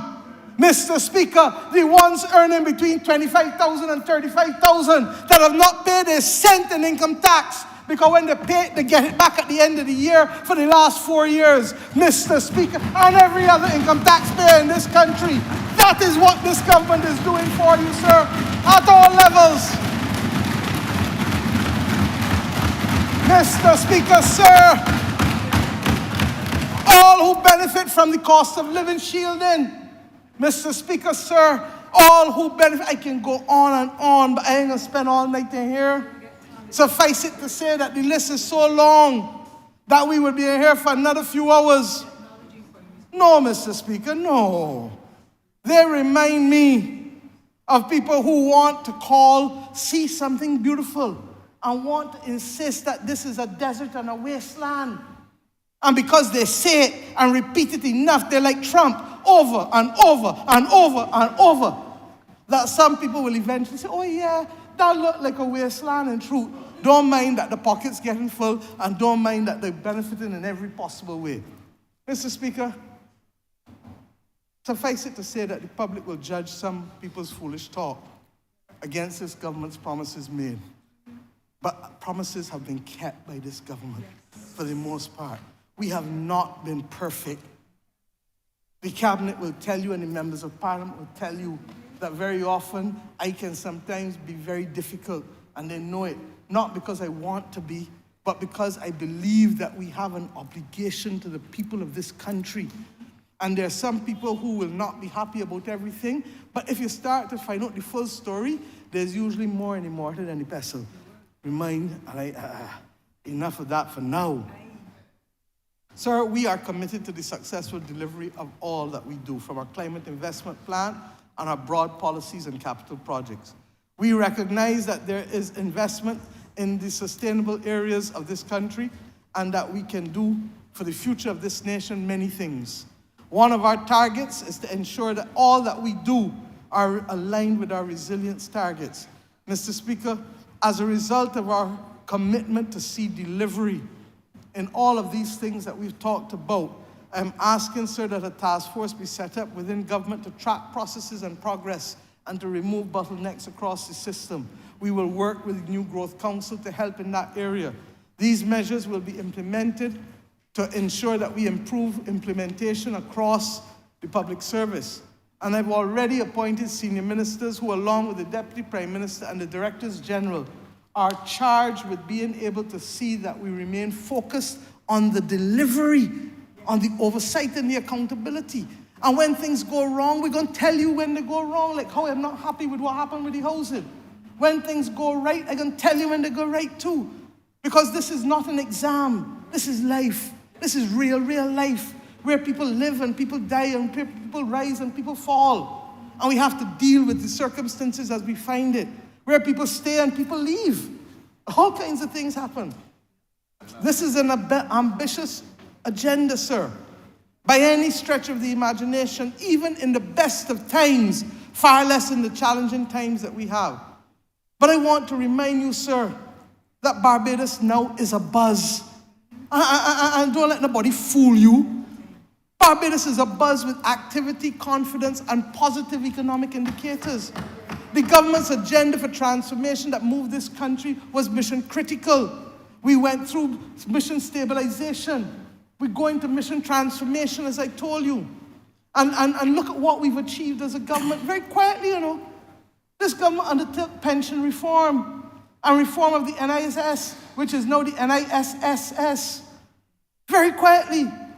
The child justice and the child protection legislation gone to the committees, expected back here in the Parliament, Mr. Speaker, any minute now. The vending legislation, where decriminalization happened. We changed what my grandfather and others were trying to change from the 1950s, where poor people in this country get locked up for trying to sell to be able to support the children. Mr. Speaker, the member for St. Michael South is bringing right now to closure the conversion of the Welfare Department and the Child Care Board into a Department of Family Services, a Family Services Authority that will allow us to be far more nimble and flexible to meet the needs of the vulnerable population. And we are waiting for the Poverty Assessment Survey so that we can even be more nimble and laser-like in our support. And I say already that in the One Family Initiative, the education, the health, and all of those major housing needs will be prioritized in all agencies in Barbados for the most vulnerable families, not for the most partisan alone. No. We have under governance. We are waiting the Constitutional Reform Commission within a matter of months. The Parliamentary Reform Commission has written for an extension until early May. The Thorne Commission on Local Governance is there now for the member for St. Michael South to bring without prejudice. The reform, and Mr. Speaker, all this talk about dictatorship. I am the first Prime Minister to ever reduce the powers of a Prime Minister in this country. I came to office and I had the power to appoint judges and Chief Justice without talking to a fellow other than to consult and let the leader of the opposition know what he was doing. I came to office in this country and had the right to appoint a head of state, a Governor General. That right now abides in the House of Parliament with a 2/3 majority in both houses. The right to appoint judges now belong to a Judicial Advisory and Appointments Committee. But you hear people say, this government is full of dictators, that the Prime Minister is a dictator. But the Prime Minister is a foolish dictator reducing powers. They got to go and learn from Donald Trump. What foolishness are you hearing? Mr. Speaker, the Honorable Attorney General has shepherded in the largest suite of anti-corruption and integrity legislation in the history of this country, of any government. And Mr. Speaker, because we can't do like Elizabeth on Bewitched and twiggle a nose and make something happen overnight, people making noise. It takes time to create institutions. Just because you pass legislation does not mean the institution is there overnight. You have to look at the structure. You have to look at the staffing. You have to look at the salary. You have to look at who can serve. You have to put all of that in place. You have to look at where you're going to accommodate them. That invariably, the Civil Aviation Authority, the member for St. Michael West Central, who has been doing a wonderful job, so much I didn't have to talk about it today, with all the airlift that he bringing to Barbados now. He will tell you that the Civil Aviation Authority legislation passed in here in August 2022. And the institution, the Civil Aviation Authority, is not fully up and running yet. Because I told you that the biggest problem I have at going to sleep at night is no longer reserves, is not debt, is deficit of skills, is lack of people. Because when I look here and I look there and I look there and I look all around like Punka, I can't find the people to be able to put in. That is what we are having. So that all of those institutions, even the anti-corruption unit, is taking us longer to people than we would have wanted. Far less the Integrity Commission. Mr. Speaker, the reform of the environmental issues. We are now bringing the legislation to impose the civil penalties and to do the work to get bush. When we heard the lady in St. James, it broke my heart. Member for St. James North will remember a lady who was affected because of a virus as a result of the overgrown bush just next door to her. The woman didn't do nothing. And her whole life now has been negatively affected because people don't understand that with the responsibility of with the privilege of ownership comes the responsibility of action. And one of those actions is to keep your properties clean. The member for Christchurch West Central and the senior minister for social sector and the environment are working on getting the recycling program going. And Mr. Speaker, we already have the work with the marine conservation, with the marine sustainability work, with the blue bonds that we issued coming. In financing reform, the government has led, not just locally, but internationally with the Bridgetown Initiative. There is no public forum anywhere in the last 18 months on the issue of finance that does not speak about the Bridgetown Initiative and the reform of the international financial institution. None, none, none. And Mr. Speaker, it's not just advocacy. They are now ensuring that the World Bank will be able to give us the natural disaster clauses, the debt pause clauses, so you don't have to go and look for money to pay when you get hit by a hurricane, but you can reschedule and have those payments at the back end of the debt so you can focus on poor people and middle class people and rich people who have been uninsured and underinsured. Because at the end of the day, there is not insurance being made available to many countries and sectors anymore. The pandemic clauses in our blue bonds. First country to put it in. Mr. Speaker, we have now the debt for climate swap coming on top of the debt for nature. And Mr. Speaker, You heard today about Business Barbados, reform of that sector completely. And the Attorney General, after 2 national consultations last year, is now ready to bring to this Parliament very shortly all of the legislation for the criminal justice reform, changing centuries of criminal justice practice in this country. Mr. Speaker, these areas of reform and heightened delivery by this government and implementation will benefit the people of this nation. A plethora of regional and international meetings. When I tell you Barbados is a buzz, let me tell you, next month, for the first time, the Inter-American Court of Human Rights will have a public hearing in Barbados in April. In May, the IDB will host their Knowledge Week here. In May as well, UNCTAD, which we are president of, will have the first ever Global Supply Chains Forum. What has been the biggest concern of countries across the world since COVID and after the Ukraine war and the Gaza war is supply chains, and where are they meeting to resolve them? In Barbados. And who is coming? Almost every head of international agency that has a critical role, from UNCTAD to UNIDO to ILO to all over.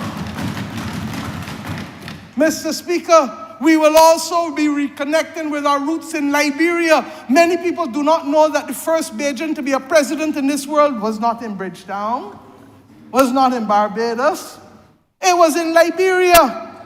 And we have set up, and I want to thank Senator John King, who has been leading this effort for us with the people out of Nigeria, and we will be reclaiming our Atlantic destiny with a Liberian pilgrimage coming to Barbados in May with over 300 and something people coming. Mr. Speaker, in May as well, we will have the 11th Competent Authority Conference of the Global Forum on Transparency and the Exchange of Information for Tax in this country.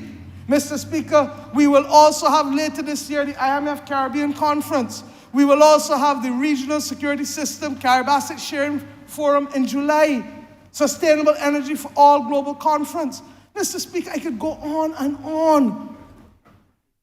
The Global Citizens Forum Caribbean Digital Summit in November. And Mr. Speaker, I ain't touched World Cup cricket, where we will host the 3rd most popular sporting event in the world. And where is the finals? Barbados.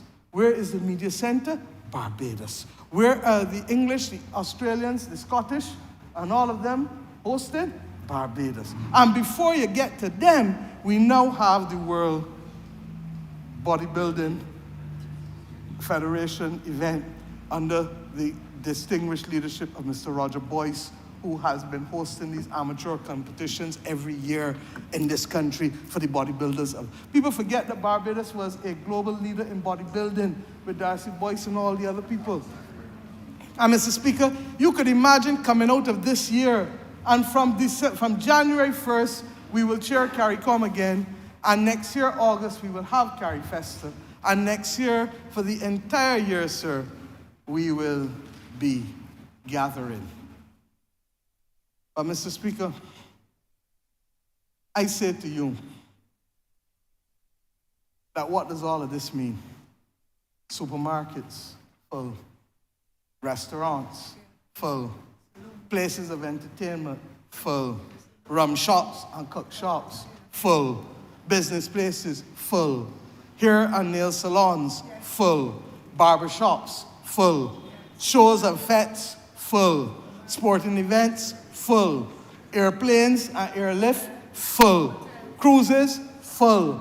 Mr. Speaker, the only events in Barbados that will be scanty in the next 18 months and poorly attended will be the Democratic Labour Party meetings and the coalition marches.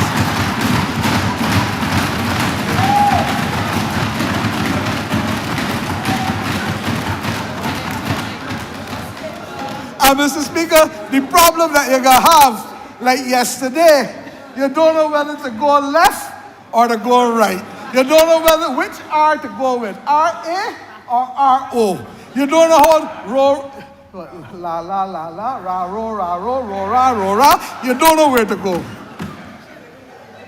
This is a wonderful country, sir. A wonderful country. We allow everybody to display, even if the ambition that they have carries them right down to the bottom of a grave. Mr. Speaker, I say to you that we are a country abuzz, and we are a country ready to keep moving. Barbados is moving upward and onward. I close tonight as I began this afternoon. This budget is about securing our nation today and for the future. This budget is about every Bajan's dreams, making a better life for the children and the family, sir, of increasing the income and improving the quality of life. I want to offer this budget to this country, sir. It is wide-ranging, it is long, but it is necessary because we want to grow this pie at a faster rate than we have been doing. And we want to share the pie better. But in doing all of this, we must keep resilient.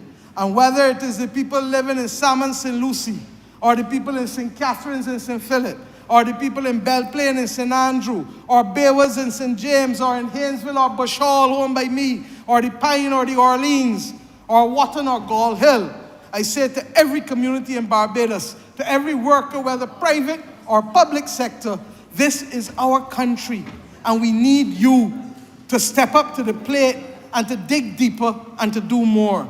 I believe, sir, the government which I have the honor to lead will give you our best. And I ask you, as well as citizens of this nation, to give your best to this country so that together we can rise to new levels of social, economic, and environmental security and prosperity. This is what today's conversation has been about, sir. Not about tax increases, not about arithmetic formulas, not about monetary or fiscal policy that is now solid and stable in this country, unlike when it was under the Democratic Labour Party, not immersed only in the technical language of finance, but balancing what is needed there with what is needed to be people-centered.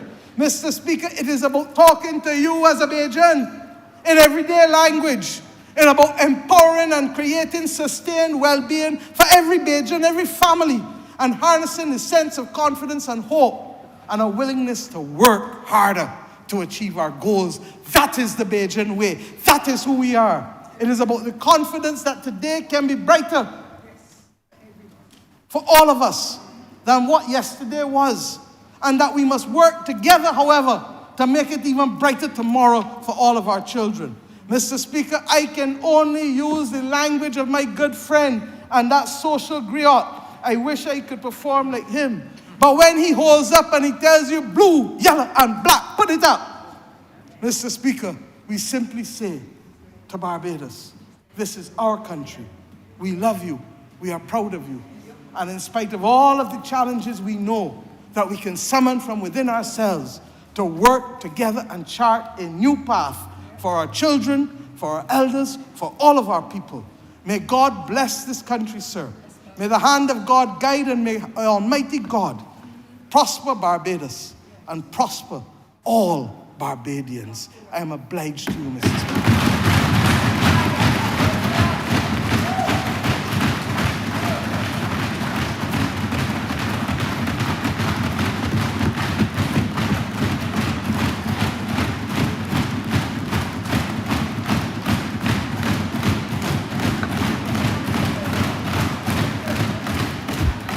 Mr. Speaker, it gives me great pleasure to ask this honorable House to let this appropriation bill of 2024-2025 be read a second time. Beg to second that. Obliged to you, sir.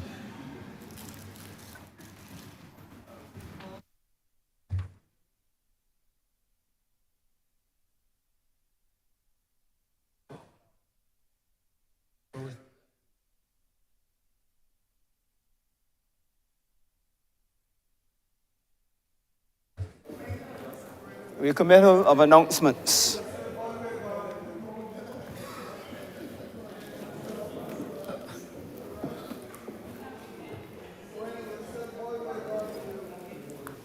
Yes, please. Can I have order in the House, please?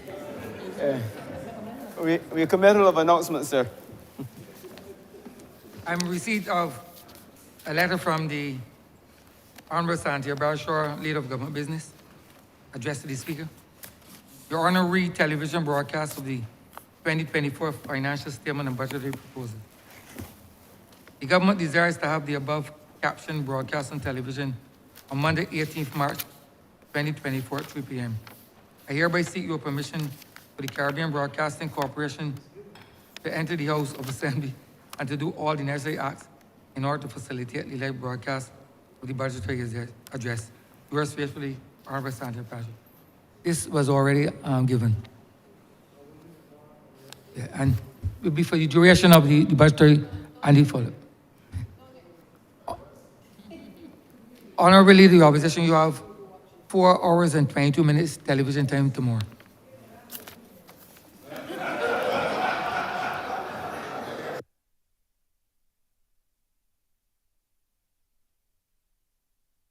I think you're, Honorable Leader of the Opposition, you're aware you have unlimited time, but this is as it relates to television time. If you seek to go past the 4 hours and 22 minutes, then it will not be broadcast. Yeah. Recommittal of papers, sir. Honorable Leader of Government Business. Mr. Speaker, I'm commanded to lay the Fiscal Risk Statement 2024. Recommittal of government notices. Honorable Leader of Government Business. Mr. Speaker, I beg to give notice of a resolution to grant the sum of $105,373,301 from the Consolidated Fund and to place it at the disposal of the government to supplement the estimates 2023-2024 as shown in supplementary estimates number 2, 2023-2024. I also beg to give notice of a resolution to grant the sum of $46,905,400.45 from the Consolidated Fund and to place it at the disposal of the government to supplement the estimates 2023-2024 as shown in supplementary estimates number 3, 2023 to 2024. Revert to government business. Honorable Leader of Government Business. Thank you, Mr. Speaker. I beg to move the suspension of the House until tomorrow, Tuesday, the 19th at 3 p.m. Beg to second that. The question is that this Honorable Chairman be suspended until Tuesday, the 19th day of March, 2024 at 3 p.m. All those honorable members in favor, please say aye. Those against, please say no. Meeting the ayes have it. This Honorable Chairman stands suspended until the Tuesday, the 19th day of March, 2024 at 3 p.m.